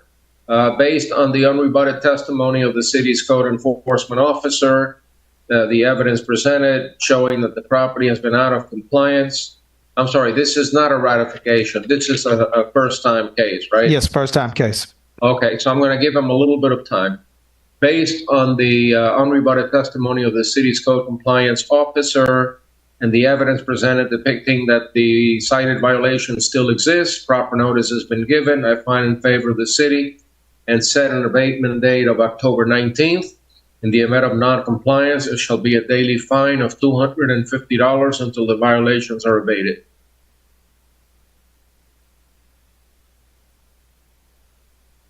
Next case. The next item is item number 21 and 22. Ion Group LLC.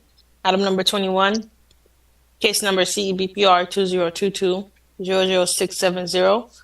This case was previously found guilty with an abatement date of July 20th, 2023. Fine set at $300 plus $100 cost assessment. And item number 22, case number CEBPR 2022-00671. This case was also previously found guilty with an abatement date of July 20th, 2023. Fine set at $150 plus $100 cost assessment. Gennaro Murillo will be presenting this case. Go ahead. Yes, Your Honor. On August 30, 2022, the violation was open for the property address 1040 Northeast 141st Street to apply for an after-the-fact building permit for the white fence that was installed on the front of the property. An order to comply was posted on June 17, 2023. A notice to appear was posted on August 5, 2023. On August 10 was also mailed. As of my final inspection on August 18, there has been no compliance and no application has been made.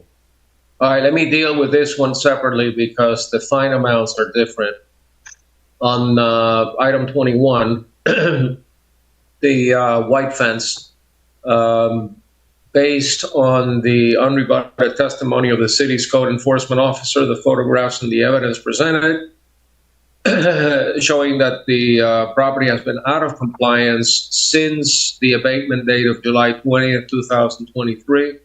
I find in favor of the city and hereby ratify the fines accrued to date in the amount of $300 per day and assess costs in favor of the city. The said fines shall continue to run on a daily basis until there is compliance.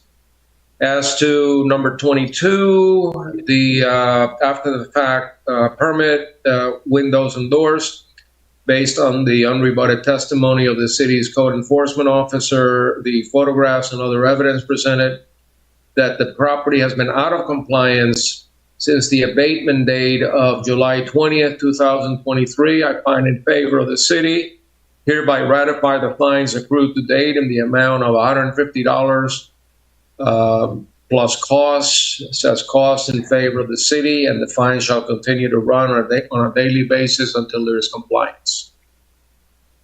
We're ready for the next case. Item number 24 and 25, Greenwood Invest. Peggy, item number 22, I have 2%. I just read that. Oh, I'm sorry. Yeah, I just read that. Item number 24 and 25, Greenwood Investments, Inc. Item number 24, case number CFOB 2023-00433.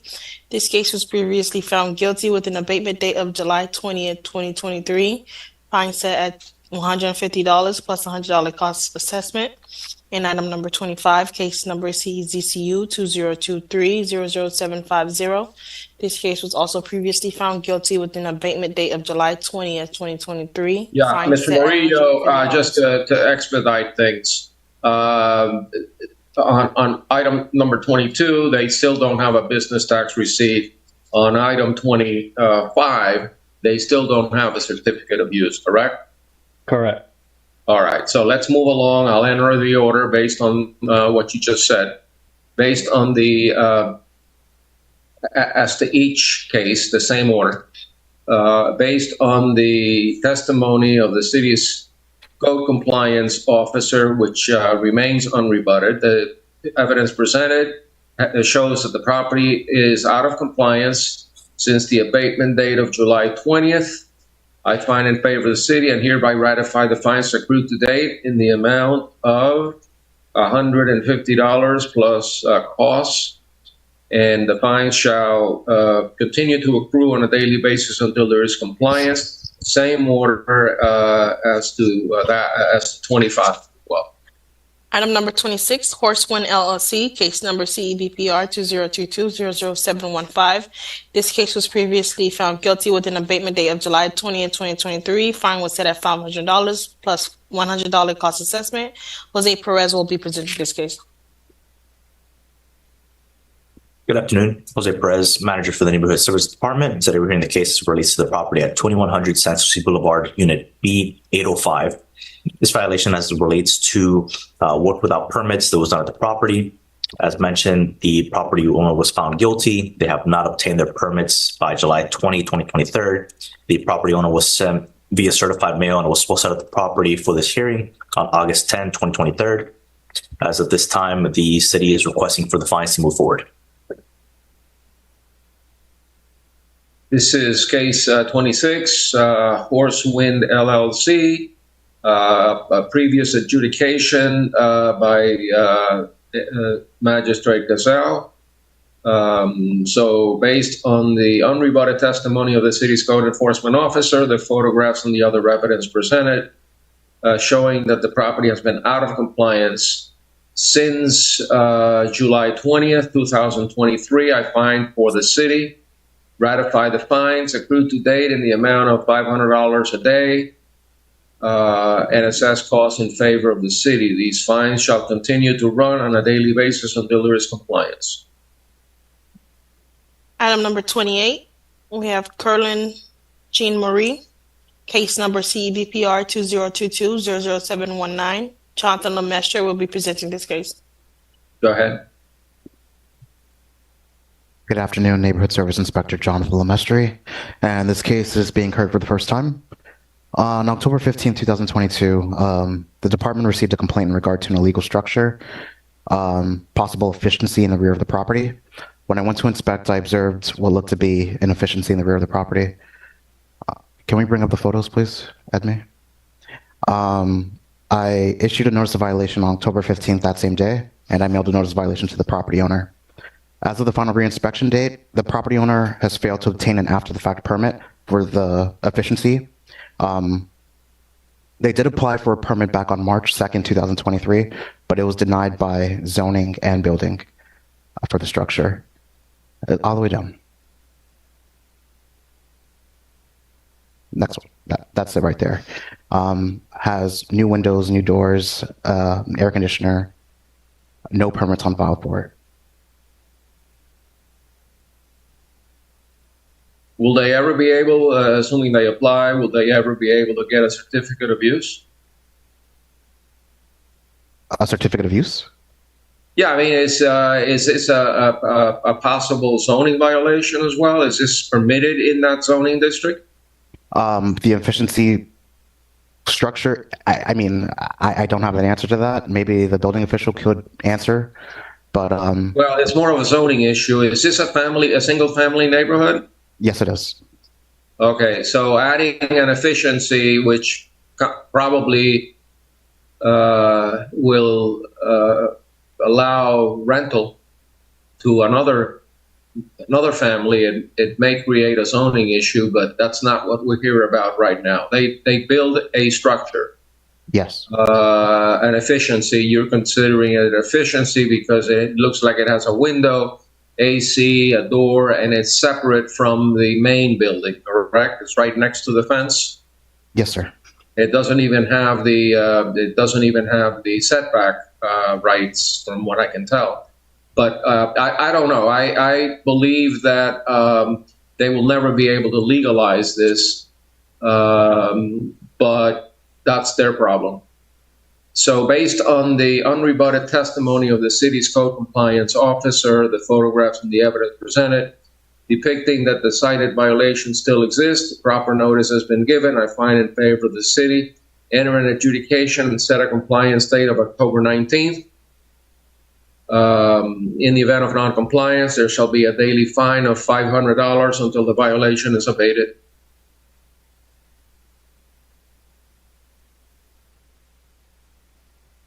Item number 29, Keystone Manor Condominium Association, case number MHVIO 2022-00490.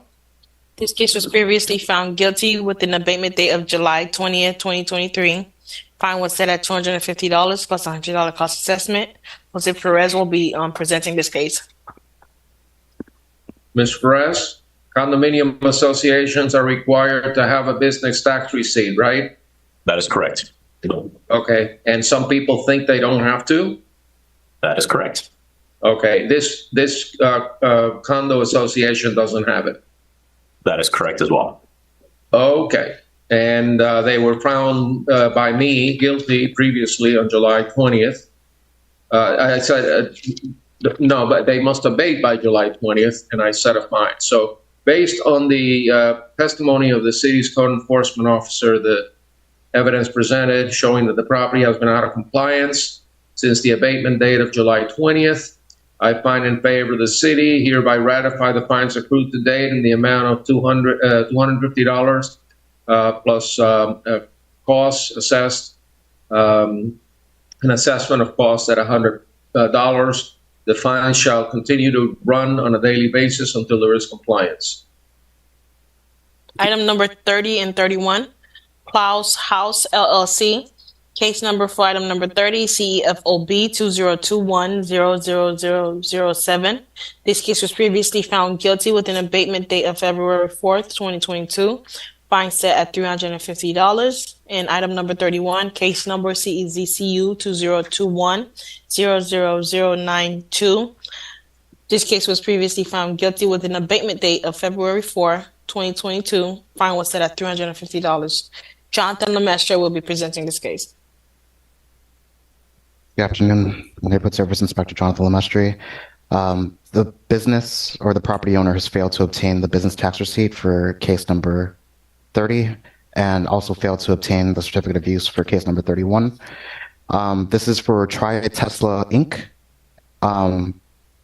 They have obtained a permit, they have obtained a BTR and a CU for the Tri Tesla, but for the property owner, Klaus Haas LLC, they have not obtained the business tax receipt nor certificate of use. Was there some issue here with the use of the property as a standalone parking garage? Yes, not a parking garage. They had a parking lot and they were trying to do business as a dealership. And this case was heard, I think, 2 months ago. And they said that they've stopped with the dealership. They just have a business at the location. But they're not selling cars anymore at that location or renting cars out. So is the Tesla business separate from the Klaus House LLC business? Klaus Haas LLC is the property owner of the commercial property, which is they're required to have a certificate of use and a business tax receipt. Tri Tesla is the tenant, which is still owned by Klaus Haas LLC, but they were able to obtain the certificate of use and the business tax receipt. But Klaus Haas LLC is the property owner. Correct. They don't have a certificate of use or a BTR. Correct. Okay, and even though they're not doing business themselves, but rather leasing the property to Tesla for Tesla to do business, they're still required to have a business tax receipt and a certificate of use? As the property owner? As the property owner? Yes, correct. Okay. And they were found guilty already. They were based on the, as to both cases, based on the testimony unrebutted of the city's code enforcement officer, the photographs, and the evidence presented, the property has been out of compliance since February 4th, 2022. I find in favor of the city and hereby ratify the fines accrued to date in the amount of $350 per day and assess costs in favor of the city. This said fines shall continue to run on a daily basis until there is compliance. Thank you. So is the property owner saying they're not liable, they're not responsible for the BTR, and Tesla, if Tesla gets a BTR, then that's it? Is that what they're saying? So the last time they came, I believe it was the sister of the property owner. She gave testimony saying that they were working with the community planning and development to obtain the certificate of use and business tax receipt. But I haven't heard anything since. And I checked our system this morning, and nothing has been done. Does Tesla have a certificate of use? Try Tesla Inc. Yes. So Klaus, again, Klaus Haas, they own Try Tesla Inc. Because it's a business. They own that business. They obtained the BTR&CU for Try Tesla, but nothing for Klaus Haas. Okay. The property All right. I get it. Next case. Item number 36, LT Florida 1101 Trust, case number CEBPR 2022-00605. This case was previously found guilty with an abatement date of June 15, 2023. Fine set at $500 plus $100 cost assessment. Jose Perez will be presenting this case. Yeah, I guess they didn't get the message when I found them guilty. So let's hear from the officer.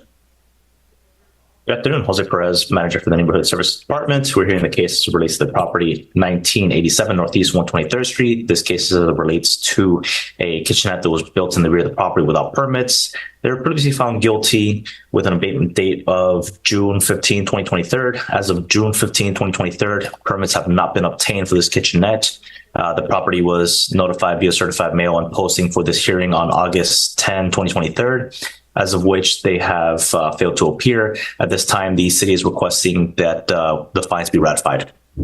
Based on the unrebutted testimony of the city's code enforcement officer, the photographs and other evidence presented showing that the property has been out of compliance since the abatement date of June 15, 2023, I find in favor of the city and hereby ratify the fines accrued to date in the amount of $500 per day and assess costs in favor of the city. Fines shall continue to run on a daily basis until there is compliance. Next case. Item number 45 through 46. 44 through 46. Okay. Paula Castillo, case number CEBPR 2022-00711. Item number 45, case number CEBPR 2022-00712. And item number 46, case number CEBPR 2022-00713. Christopher Colson will be presenting this case. Okay, Mr. Colson, let's just go down the list. The first one is windows and doors. Second one is a white fence. And then the third one is a concrete slab. Tell me what's going on. Pretty much in all three of them, it's the same thing. They applied for a permit on 11/8/22. The permit was denied on 11/11. In the first case, CEBPR 2022-00711. Permit was denied in the second case on 11/22 and 11/23, CEBPR 2022-00712. Permit was denied in the third case, CEBPR 2022-00713 on 11/30, 11/20, and 12/7. They were denied by the building department. I've seen no notes. I don't know what's going on with it now, but all three are new cases, Your Honor. And as a final inspection, the permit has not been approved yet on all three cases. Okay. So these improvements were made on the windows, the doors. There was a white fence that was put in, and there was a concrete slab that was put in. Your issue is not with the condition of the permit. Yes, improvements. Your issue is the permitting, lack of permits. Lack of permit. They needed to apply for after the fact permits, which they did apply for after the fact permit, but they dropped the ball and didn't follow through. Yes, and for some reasons they were denied, and they didn't come back after the denial and do any more work. They do what was required. All right, let's send them a message. Based on the unrebutted testimony of the city's code compliance officer, the photographs and the evidence presented depicting that the cited violation still exists, that proper notice has been given, I find in favor of the city, enter an adjudication, and as to each one of the three cases, set an abatement date of October 19th. In the event of non-compliance, there shall be a daily fine of $500 until the violations are abated.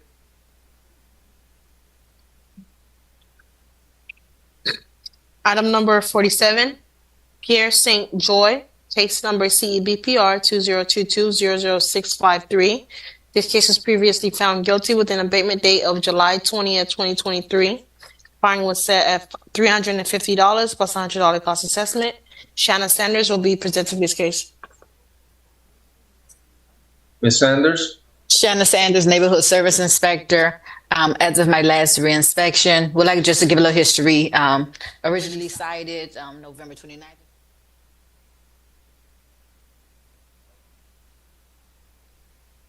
Been met. They have submitted an application, but just as with the previous case, it has been denied. They have not visited the building department to make any revisions or make any changes to the application. Again, as of my last reinspection on August 22nd, 2023, the violation still remains. I am showing proper service was given. The property was posted on August 9th. August 9th of 2023, certified mailing was also mailed out, certified mailing. Okay. City's code compliance officer, the photographs and other evidence presented showing that the property has been out of compliance since July 20th, 2023. I find in favor of the city, hereby ratify the fines accrued to date in the amount of $350 per day and assess costs in favor of the city. The said fine shall continue to run on a daily basis until there is compliance. Item number 48. Prenos, Valmy and Nadej Valmy, case number CEBPR 2022-00648. This case was previously found guilty with an abatement date of July 20th, 2023. Fine set at $500 plus $100 cost assessment. Jose Perez will be presenting this case. Good afternoon. Jose Perez, manager for the Neighborhood Services Department. We're hearing the cases relates to the property at 13270 Northeast 3rd Court. This case relates to work without permits, the conversion of a home to have an addition, and basically altered the layout of the original conditions of the property from a 3-bed, 2-bath, at which they were found guilty and they were set to abate by July 20, 2023. As of the final reinspection on July 20th, 2023, they have not obtained any permits nor tried to legalize or revert the property back to original conditions. At this time, the city is requesting the fines be ratified. They were served via certified mail and posting on August 10, 2023. Okay, based on the unrebutted testimony of the city's code compliance officer, the photographs reviewed and other evidence presented showing that the property has been out of compliance since July 20th, 2023. I find in favor of the city, hereby ratify the fines accrued to date in the amount of $500 plus costs, and the fines shall continue to run on a daily basis until there is compliance. Item number 49, Prestige Biscayne LLC, case number MHVIO 2020-00245. This case was previously found guilty with an abatement date of August 17, 2023. Fine was set at $1,000 plus $100 cost assessment. Mayor Jean will be presenting this case. Mr. Building Official, let's hear from you.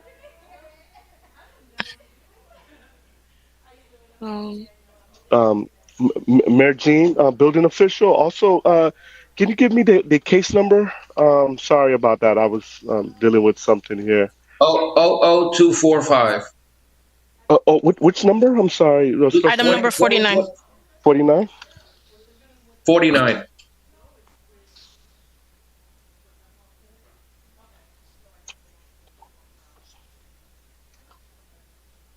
Prestige.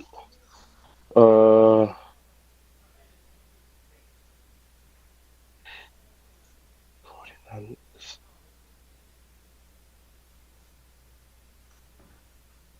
believe this. Let me give me a minute, Special Magistrate. I believe this. Let me see if they had complied with. I believe that this was still pending as a last recheck. Oh shoot. It's 12501 through 25 Northeast 13th Avenue. 13.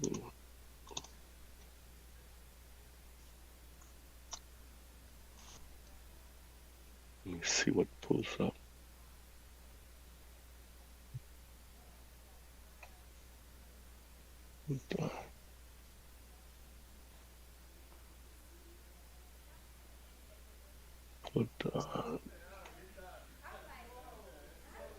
Repair.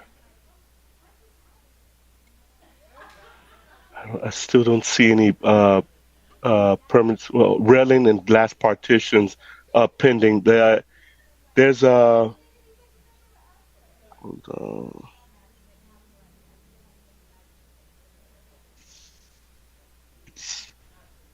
Railing and glass partition.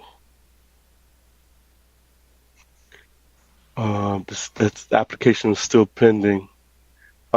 It's applied for, but there's no application obtained, and actually, the application itself is expired. So, Special Magistrate, with these, with this owner, they're kind of notorious for basically doing the work, then trying to get the permit after. So, however you want to rule, I'm for it. You know, if you want to make it severe that they get the picture, because it's notorious for doing work without permit. I already noted that. I've already adjudicated this case, and I've already set a $1,000 a day fine. I'm not impressed with how this particular management company operates. But I think they, whether it's them or whether it's the property owner, they need to get a message from the city that we're not playing games here. And I don't know if they think they know somebody politically or they think they can just get away with it. But I've never seen a management company in so many cases in all the years that I've been doing this work. So they must think they can get away with it. So what I'm going to do is I am going to, based on your testimony, which is unrebutted, and the photographs and the evidence presented, I'm going to find that they've been out of compliance on this particular matter since August 17, 2023. I am going to ratify the fines accrued to date in the amount of $1,000 plus a $100 cost assessment. But going forward, beginning today, I am going to increase those fines to $2,500 per day for so long as they are out of compliance. These fines shall continue to run on a daily basis until there is compliance. Okay, thank you. And Special Magistrate, I need to also get involved too to kind of take it to the next step for things like that. Yeah, I mean, if you need to issue any order that you're authorized to do under the Florida Building Code or the state statutes, if you need to close them down, vacate them, whatever you need to do, take them to the Unsafe Structures Board. That's within your discretion. Correct. Thank you. All right. The next item is item number 50 and 51. Prestige Garden. It's number CEFOB 2021-00011. This case was previously found guilty with an abatement date of March 4, 2022. Fine was set at $250. Christopher Colson will be presenting the case. And for item number 51, case number CEMHS 2022-00442. Ready, Magistrate? Yes, go ahead. For the first case, CEFOB 2021-0011, Code Compliance Officer, Colson City, Neighborhood Service Department, Inspector Colson. This is for failure to renew a business tax receipt. The violation was previously opened on 8/9/2021, and as of final reinspection, it was properly mailed and certified as of 8/23/23. Still has no updated business tax receipt on file. Moving to the second case, CEMHS 2022. No, let's treat them separately. Okay. The first case has already been adjudicated. That's case number 50, right? Yes. All right. So based on the unrebutted testimony of the city's code compliance officer, the photograph and the evidence presented showing that the property has been out of compliance since March 4th, 2022, I find in favor of the city, hereby ratify the fines accrued to date in the amount of $250 per day. Fines shall continue to run on a daily basis until there is compliance. 51 is a new case. Yes, 51 is a new case. New case, City of North Miami, Neighborhood Service Department, Officer Colson Officer Colson, CMHS 2022-00442. This is mailboxes broken and in disrepair. Violation was issued on 6/8/2022. As a final reinspection on 8/23/23, violation still remains. Mailbox is still in disrepair. Show me a picture.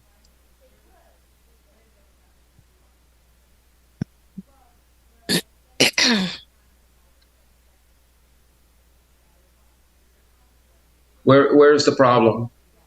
Missing a door on one, the door's hanging open on another. It's another one you can't see it has no locks on them.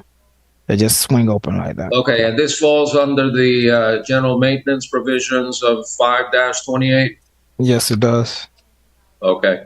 Based on the unrebutted testimony of the city's code compliance officer, the photograph and evidence presented depicting that the cited violation still exists, and that proper notice has been given, I find in favor of the city, enter an adjudication and set a compliance date of October 19th. In the event of non-compliance, there shall be a daily fine of $350 until the violation is abated.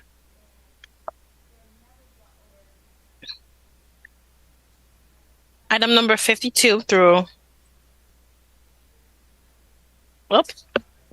56. Prestige Palms. Case number item number 52 is CEBNP 2022-00011.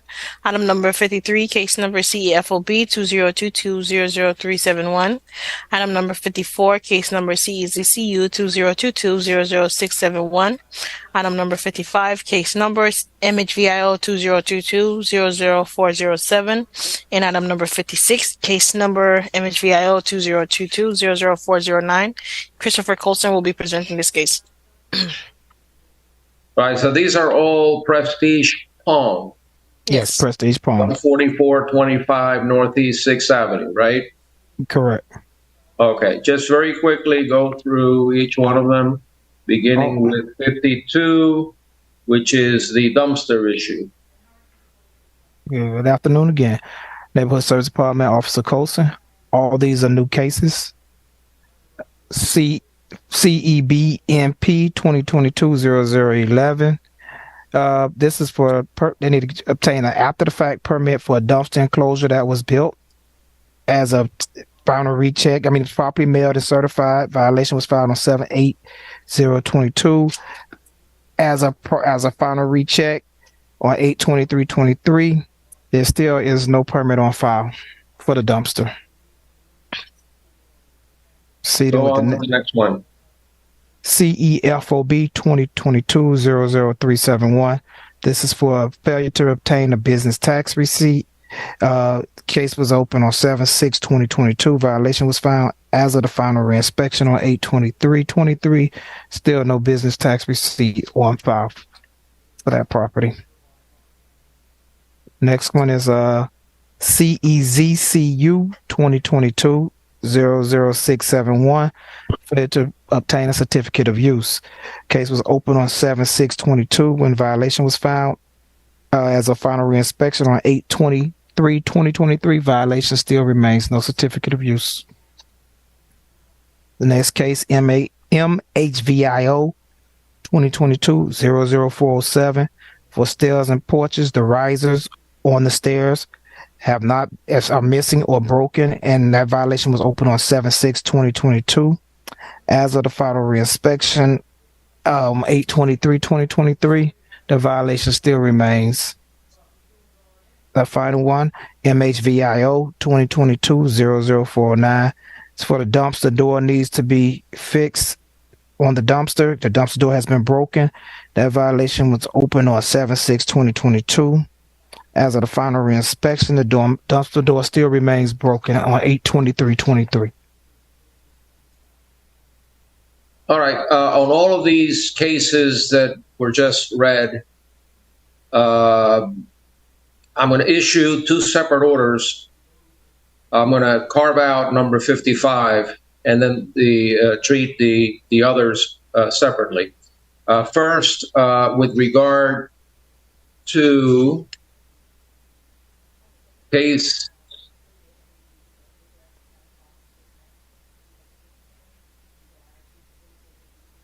(52), 53, and 54, and 56. My ruling is as follows. Based on the unrebutted testimony of the city's code compliance officer, the photograph and the evidence presented, depicting that the cited violations still exist, that proper notice has been given, I find in favor of the city, enter adjudication and set a compliance date of October 19th. In the event of non-compliance, there shall be a daily fine of $500 until the violations are abated. With regard to number 55, stairs, porches, railing, risers, stairs missing. I'm going to treat that separately based on the unrebutted testimony of the city's code compliance officer, the photographs and the evidence presented depicting that the cited violations still exist. Proper notice has been given. I find in favor of the city, enter adjudication and set a compliance date of 10 days. In the event of non-compliance, there shall be a daily fine of $1,000 until the violations are abated.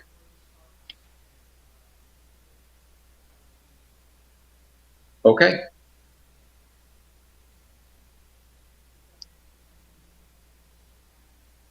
All right, Magistrate, the next items I'll be calling into record is item number 57 through 61. Prestige Stone LLC. Case number for item number 57, CEFLR 2022-00307. Item number 58, CEMHE 2022-0056. Item number 59, CEMHS 2022-00574. Item number 60, case number CEZCU 2022-00540. And item number 61, case number FYBRR 2022-0047. Shanna Sanders will be presenting case item number 57 through 60 and item number 61, building official. Mayor. Okay. These are different. These are different kinds of violations with different degrees of culpability and danger to the public, etc. So let's treat them each one at a time. Okay, first case out here is case 58, Shanna Sanders. No, 57. 57, I'm sorry. Shanna Sanders, Neighborhood Service Inspector, for case number CEFLR 2022-00307. This is a new case. While doing my normal inspections, we were doing an annual housing inspection during this time. I inspected the property on April 29th of 2022. the 28th of 2022, whereas I observed several violations throughout throughout this building. For this violation, this one, I noted in the computer after looking that there was no business tax receipt on file for this apartment building. I mailed the letter to the business owner as well as the listing agents. I have not received any communication or replies as of my last reinspection on the 22nd of August. Violation still remains. There is no business tax receipt on file. I am assuring proper mailing was given. Certified mailing was mailed out on August 10th, 2023, and posted the notice to appear at the property on the 10th as well. All right. As to item 57, based on the unrebutted testimony of the city's code compliance officer and the evidence presented depicting that the cited violation still exists, that proper notice has been given, I find in favor of the city enter an adjudication and set a compliance date of October 19th. In the event of non-compliance, there shall be a daily fine of $350 until the violation is abated. Let's hear number 58. 58 KCE MAG 2022-00056. This was in reference to failure to submit provide an extermination report for the building while doing my normal inspections on but this one here I show to be October. Let me just make sure. I'm showing October 5th of 2022. Possibly, I guess I was doing a reinspection, whereas I observed no extermination report had been provided in or submitted to the city. A violation was opened. I'm showing here I sent the notice of violation out to the property owner and the listing agents. I have not received any notices, phone calls, and had a communication with anyone from this apartment building regarding this matter.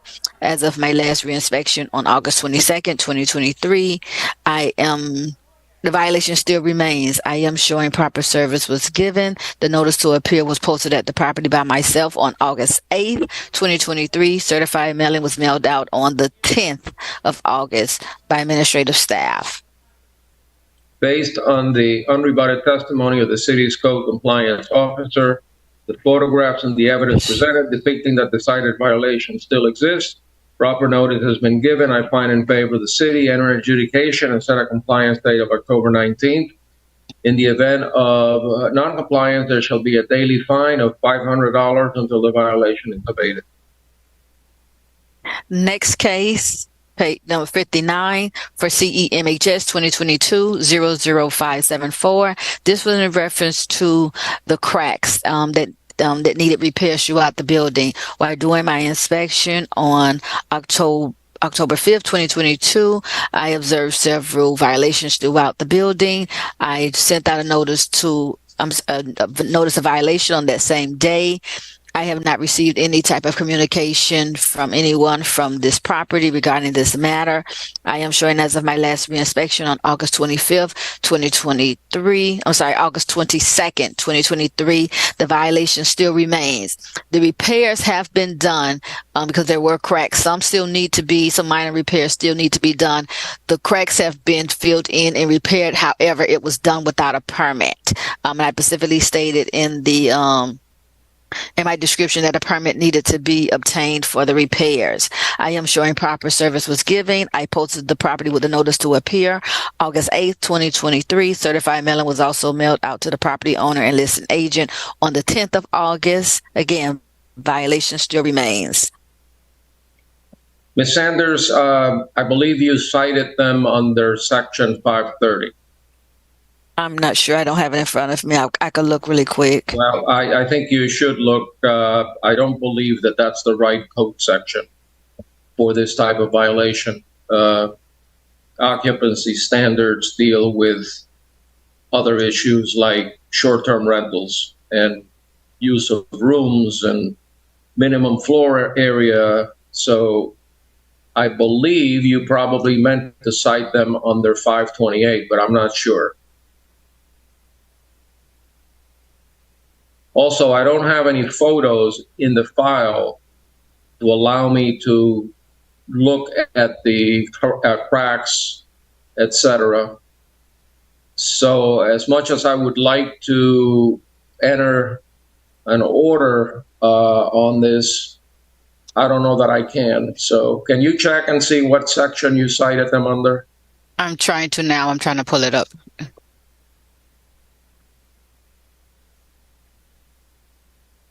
It is 530. I cited them on the 530. Yeah, is that the right section? Let me look at the reading of it. It specifically states the minimum floor area of dwelling unit shall be in occupancy of dwelling shall be regulated by Miami-Dade County for. Well, it just encumbers of the entire building, but no, I could be more specific with that. That's not a problem. I could recite them. I think that especially if they've now done some work and they need permits, maybe you can cite them under other provisions. I don't want them to get away with having cracks and needing to repair and needing permits. But I think you need to look at what sections specifically apply to whatever it is that you want to cite them for. So for now, what I'm going to do is I am going to table this and allow you to amend. I'm doing it now as we speak. Go ahead. Amend the NOV to provide for the right sections and reserve them with a notice. Okay. And also, next time, please give me some photographs that I can look at.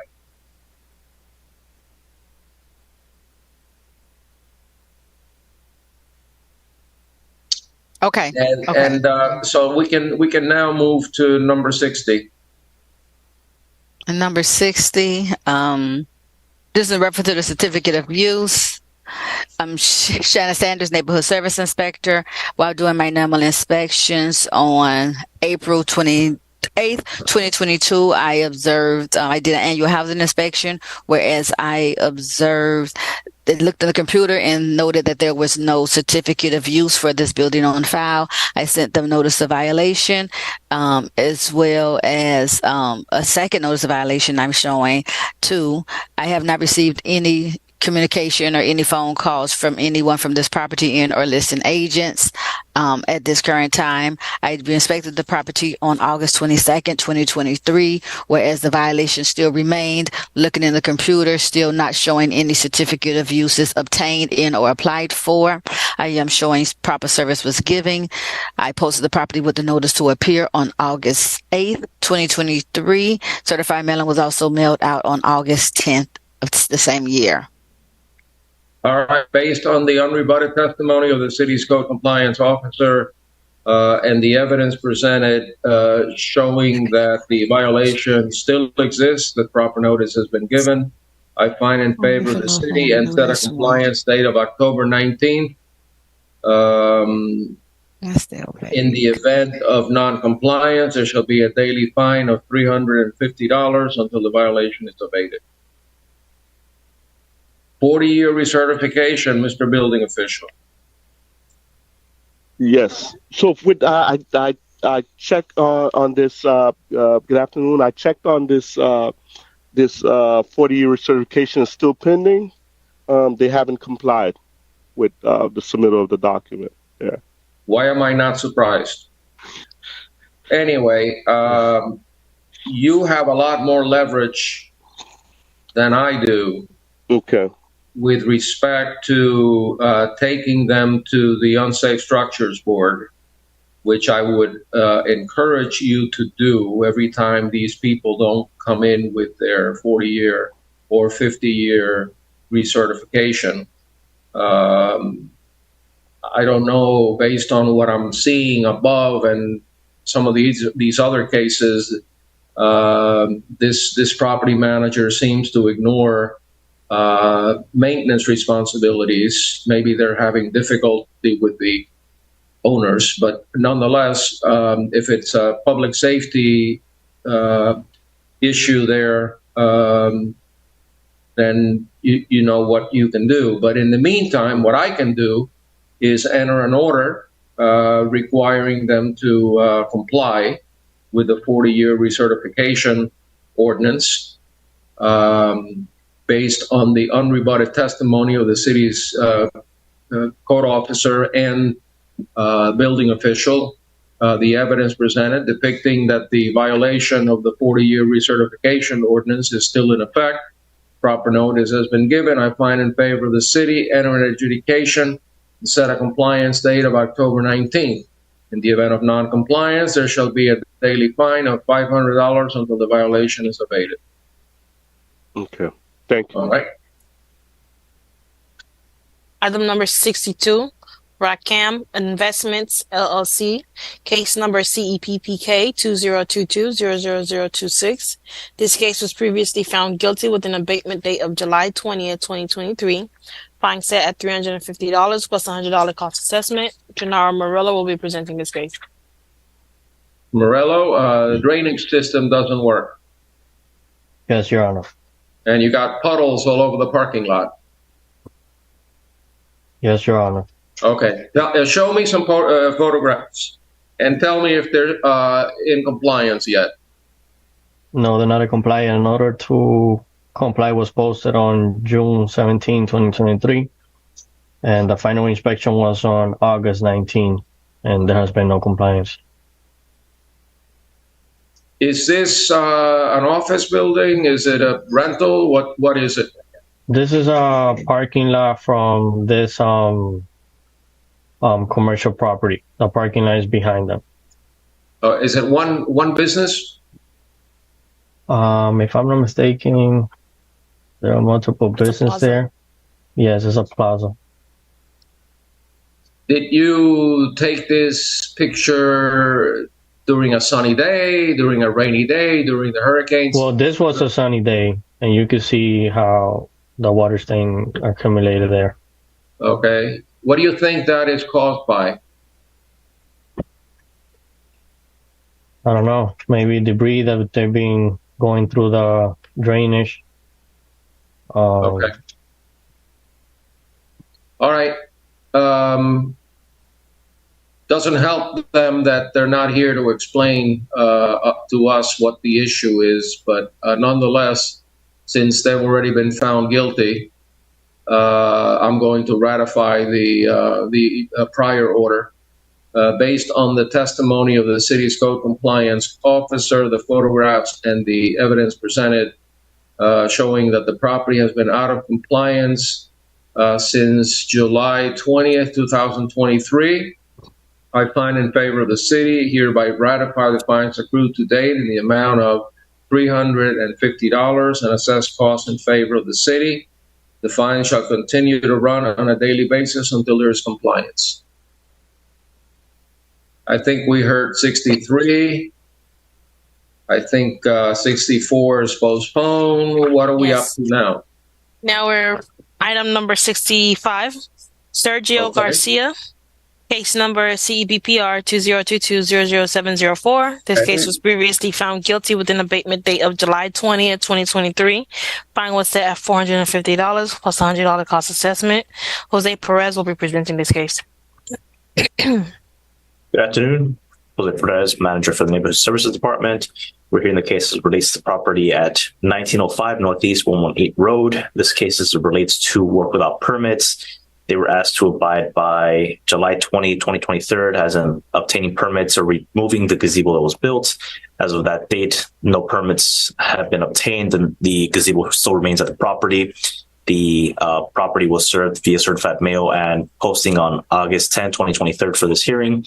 And at this time, the city is requesting that the fines be ratified for non-compliance. Very, very quickly, just to refresh my recollection, can you show me a picture of the gazebo?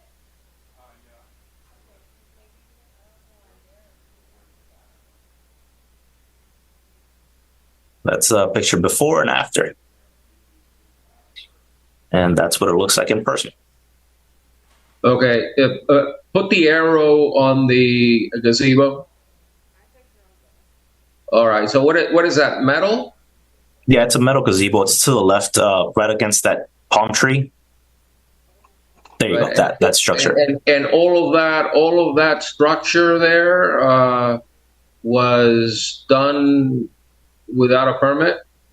Correct. Do you have any reason to believe that that could ever be legalized? So they may be in violation of the setback requirements, so they may have to move it a little bit. But I don't see why they wouldn't be able to legalize it. They may just have to make adjustments to it. Okay. I believe the building official wants to chime in here. Yeah, I mean, it seems to me like there's just too much stuff on that lot, and that there may be some open space issues. There may be some density issues. I'm surprised the next door neighbor hasn't complained. But let the building official have a couple of words. Yeah. So, Mr. Magistrate, last time I think they came on there, I met with the owner, I think after the hearing, and kind of walk him through what he needed to do. And I'm surprised there's no action on it yet. I haven't checked if the Officer Perez, did they submit for permitting? Nope, no application on file. Well, Mr. Magistrate, I extended, my advice to him in terms of what he needed to do, and no action's been done. So I guess whatever needs to be done for him to get the picture. But I did sit down and talk to him at. Yeah, I mean, we're in the middle of hurricane season. I don't know that gazebo is going to hold up to a Category 2 hurricane. So, Yeah, no, it needs to be taken down because it's basically like a piece of furniture, kind of oversized furniture type of deal. It needs to be taken down immediately. All right. Perhaps that's why Magistrate Kazoo set a heavy fine. Usually her fines are a little bit lower than $450, certainly lower than mine. But I would encourage the city to keep an eye on this, because it could damage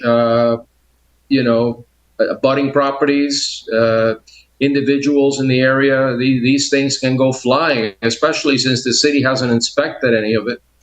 So based on the unrebutted testimony of the city's code enforcement officer, the photograph and other evidence presented showing that the property has been out of compliance since July 20th, 2023, I find in favor of the city and hereby ratified the fines accrued to date in the amount of $450 and assessed costs in favor of the city. It is also my ruling that going forward from today onward, the amount will be increased to $750 per day for failing to comply with the order that was entered by Judge Kazao. And the fine shall continue to run on a daily basis until there is compliance.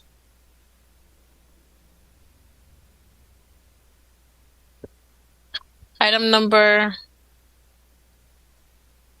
66 through 70, which is Shutton House.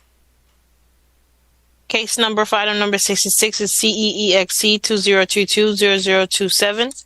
This case was previously found guilty with an abatement date of July 20th, 2023. Fine set at $500 plus $100 cost assessment. Item number 67, case number CEMHS 2022-00458. This case was found guilty with an abatement date of July 20th, 2023. Fine was set at $750 plus $100 cost assessment. Item number 68, case number CEMHS 2022-00459. This case was previously found guilty with an abatement date of July 20th, 2023. Fine set at $400 plus $100 cost assessment. Item number 69, case number CEPKS 2022-0005. This case was previously found guilty with an abatement date of July 20th, 2023. Fine was set at $350 plus $100 cost assessment. And item number 70, case number CESCN 2022-00021. This case was previously found guilty with an abatement date of July 20th, 2023. Fine was set at $300 plus $100 cost assessment. Shannon Sanders will be presenting this case. Okay, because And by the way, Sutton House seems to be a frequent flyer here. I see the name all the time. They were treated separately. Each violation was treated separately. We're going to treat it the same way as Judge Kazoo did. So let's just start with number 66. 66. Janice Sanders, one moment. I see in the property records that there's a Lazaro Gutierrez who seems to be a president or the president of whatever this Sutton House is. What is it, a condo? Rental? Yes, it is. It's a condo. Okay. Yes, I spoke with him once over the phone. Little louder. I spoke with him once over the phone regarding. I spoke with him once over the phone regarding some of these violations, but I never met with him physically. All right. The first one it needs repainting. Okay, I'm sorry. I'm ready. Shanna Sanders, Neighborhood Service Inspector. This case is for CEEXC 2022-00027 for the exterior painting of the property. As of the last reinspection on the 24th of August 2023, the violation still remains. The building is still in need of painting, pressure cleaning, some cracks needs to be filled in, things of that nature. I am showing proper service was given. Certified mailing was mailed out on August 10th, 2023. Notice to appear was posted August 8th of 2023. All right, let's deal with number 66. Based on the unrebutted testimony of the city's code compliance officer, the photographs and other evidence presented that the property has been out of compliance since July 20th. I find in favor of the city and ratify the fines accrued to date in the amount of $500 plus costs. The said fines shall continue to run on a daily basis until there is compliance.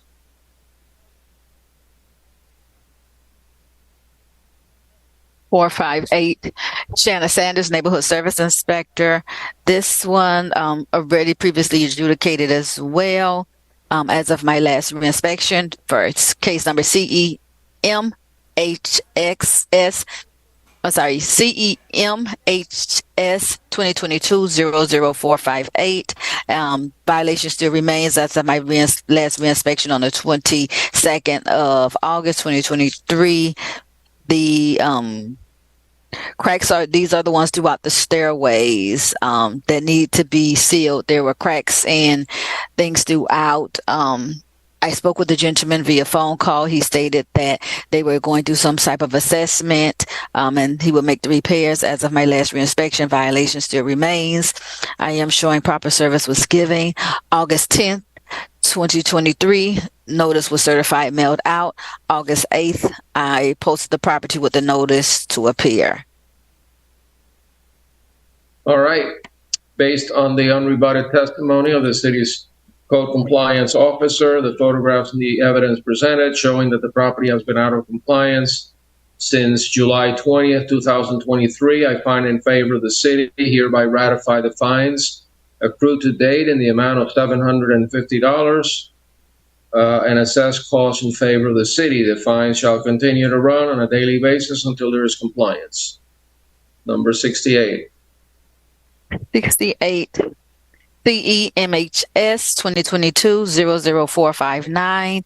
This case was previously adjudicated as well. As of my last reinspection on August 22nd, 2023, the violation still remains. I inspected the property for the exterior doors that was rotten wood and holes. Some of the 3 of the doors, they were cited for 4 doors. 3 of the doors had been repaired in or replaced, but one of them in particular still remained with small minor holes. So I would state that the violation still remains. I am showing proper service was given. I posted the property on August 8th, 2023. Certified mailing was also mailed out on August 10th, 2023.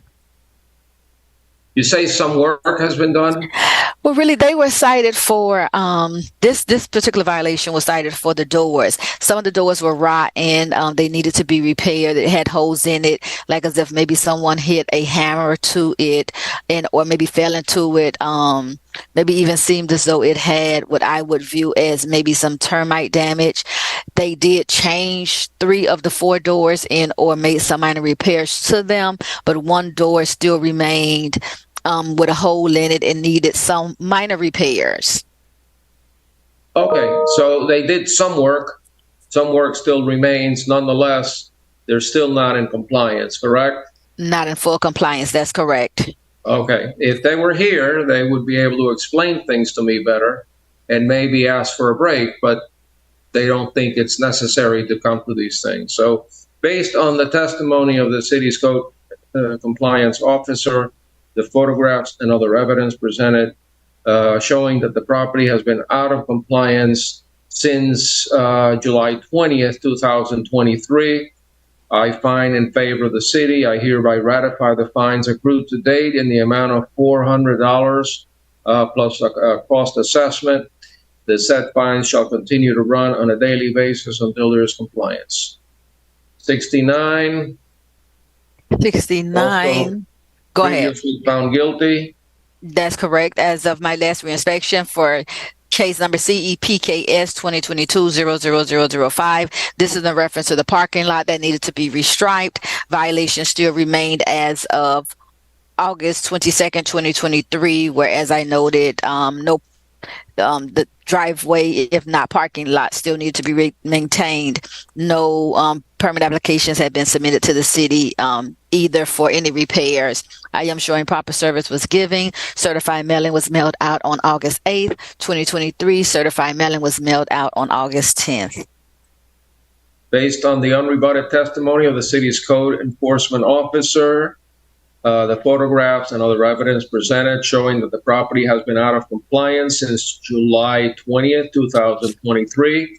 I find in favor of the city and hereby ratify the fines accrued to date in the amount of $350 plus a cost assessment of $100. The fines shall continue to run on a daily basis until there is compliance. And last case, 70.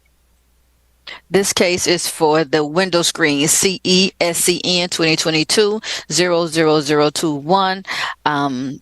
Again, previously adjudicated as of my last reinspection on August 22nd, 2023. I noted some of the windows still remain in need of the screens to be placed on them.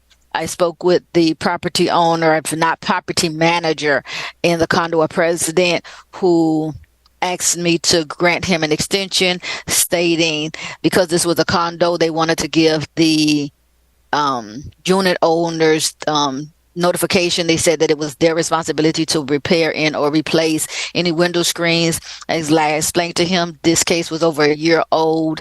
You had more than enough time, so I denied the request. Again, as of my last reinspection on the 22nd of August, the violation still remained and the window screen still remained missing. I am showing proper service was given. I posted the property with a notice to appear August 8th, 2023. Certified mailing was also mailed out on the 10th of August. This raises a very interesting legal question that I've faced once or twice before. Can you cite the condominium association for violations that are committed by unit owners as opposed to the condo association itself? In other words, if the window screens are the responsibility of the unit owner, should you not cite them and not the condo association? And I don't know the answer, but perhaps somebody does. Can anybody help me with that? Mr. Magistrate, so in essence, the way that the city is approaching this is that the city is holding the condo association responsible to having their individual units responsible for the actions. So in essence, sometimes there might be more than one unit with the screenings that are missing. So instead of citing 10 individual units, they're just notifying the actual condo association, and the association is responsible for having everybody come up to the same standard. I understand what you're saying, and I'm not saying that it doesn't make sense. I am saying, how can you force a condo association to require the unit owner to do the unit owner's duty to put up the screens? What authority does the association have to either fix it, because the association can't fix something that it's not subject to their control? And how do they tell, the unit owners to do something? And what if the unit owners say, I'm not doing it? So that typically would be in their bylaws, and we wouldn't get into the nitty-gritty of their bylaws. Yeah, I know we don't get into the bylaws. It's kind of like I know. And believe me, I've been in this business a while, and I get cases where the unit owner blames the association, saying that the association is responsible because it's a common element. The association points the finger at the unit owner, and then they end up going to court, and meanwhile the city gets nothing. But if that's the policy that the city has, that you cite the association and then you make the association require the owner to put up the screens, unless the association comes in with some proof that they don't have that responsibility, I am left to accept your interpretation. And obviously there's already an adjudication on this case, so it's too late for anybody to come and say, well, no, it really should be the property owner, the unit owner, not the association. So on case number 70, based on the testimony of the city's code compliance officer, the evidence presented showing that the property has been out of compliance since July 20th, I find in favor of the city and ratify the fines accrued to date in the amount of $300, and assess costs in favor of the city. The fine shall continue to run on a daily basis until there is compliance. Item number 71, Treon Washington, case number CEBPR 2022-00489. Janice Sanders will be presenting this case. Janice Sanders, Neighborhood Service Inspector. I'm here in this case for the now retired Aaron Barber for CEBPR 2022-00486. This case was, I believe it was adjudicated. No, I think they gave her an extension. Let me just make sure. I want to give correct testimony. It has not been adjudicated. Yeah, because I remember she came and gave it an extension. So let's start from the beginning. This case was originally cited by the now retired Aaron Barber. I see here that she originally opened up the violation and observed it on April 7th, 2022, whereas she observed an AC unit that was installed without permits. Notice of violation was mailed out the same day. I see that she did a reinspection on June 7, 2022, stating that no compliance has been made, and filed it for the special magistrate. October 28th, 2022, showing no certified mailing was mailed out, notifying her of that hearing. A phone call was made to the city. The city granted her an extension, I guess to give her time to submit the permits and things of that nature.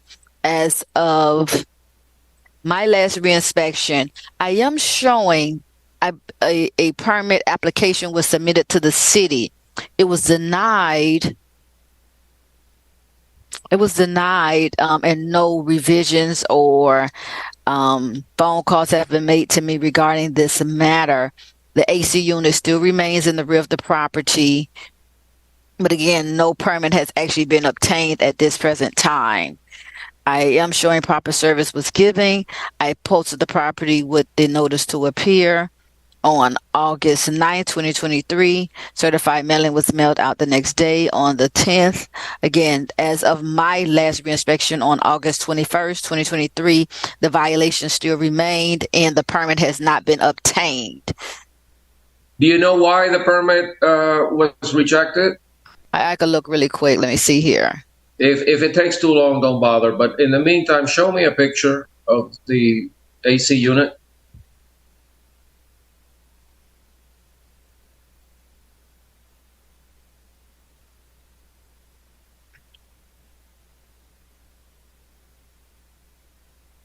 Oh, this one.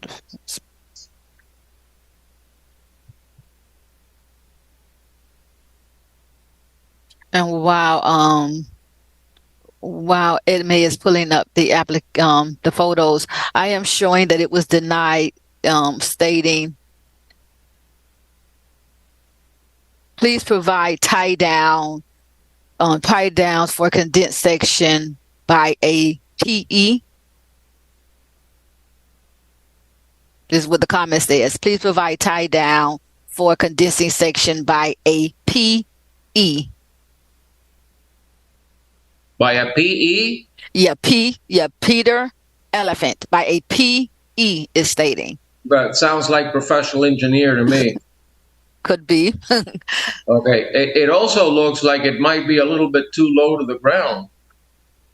But that's not my expertise. But they don't have a permit. That's the bottom line, right? They installed that air conditioning unit without a permit, and that's why you're citing them.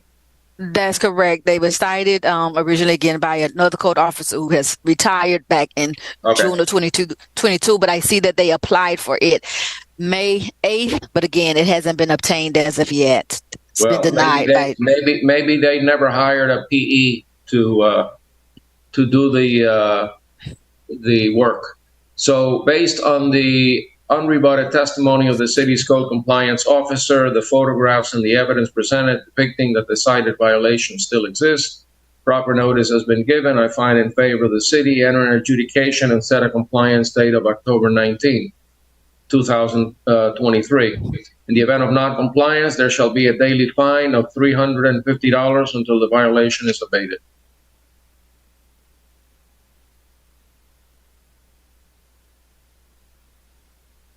What are we up to?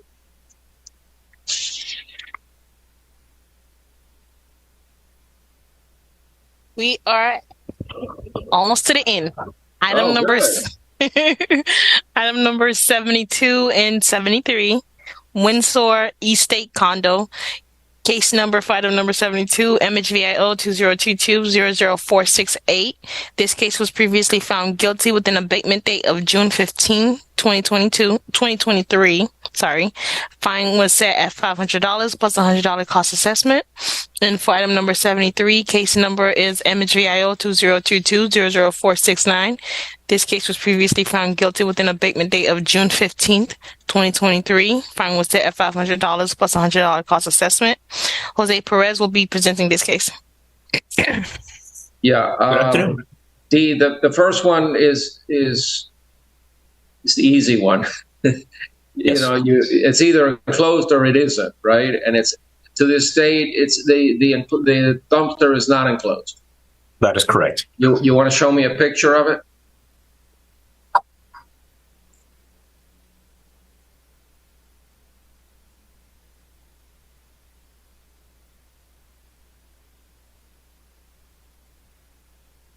There it is, taking up like 3 parking spots because it's just there out in plain view. Right. So what they're required to do is build an enclosure. Put it, I guess, on the corner there and build an enclosure around it? Correct. Okay. So that when the waste hauler comes in, they have to get into that enclosure and then pull the waste out of the dumpster? Correct. Okay. Yeah. Okay. I understand that. And that still sits in the same place, hasn't been moved or anything? Okay. I was actually there yesterday, same exact condition. Okay. Well, let's send them a message. Based on the unrebutted testimony of the city's code compliance officer, the photographs and other evidence presented showing that the property has been out of compliance since June 15, 2023. I hereby find in favor of the city, ratify the fines accrued to date in the amount of $500 plus $100 cost assessment. And the fines shall continue to accrue on a daily basis until there is compliance. Number 73, I did have a question. I looked at section 518, as I do sometimes. I look at the citations. I don't see anything that talks about storage of items in electrical meter rooms.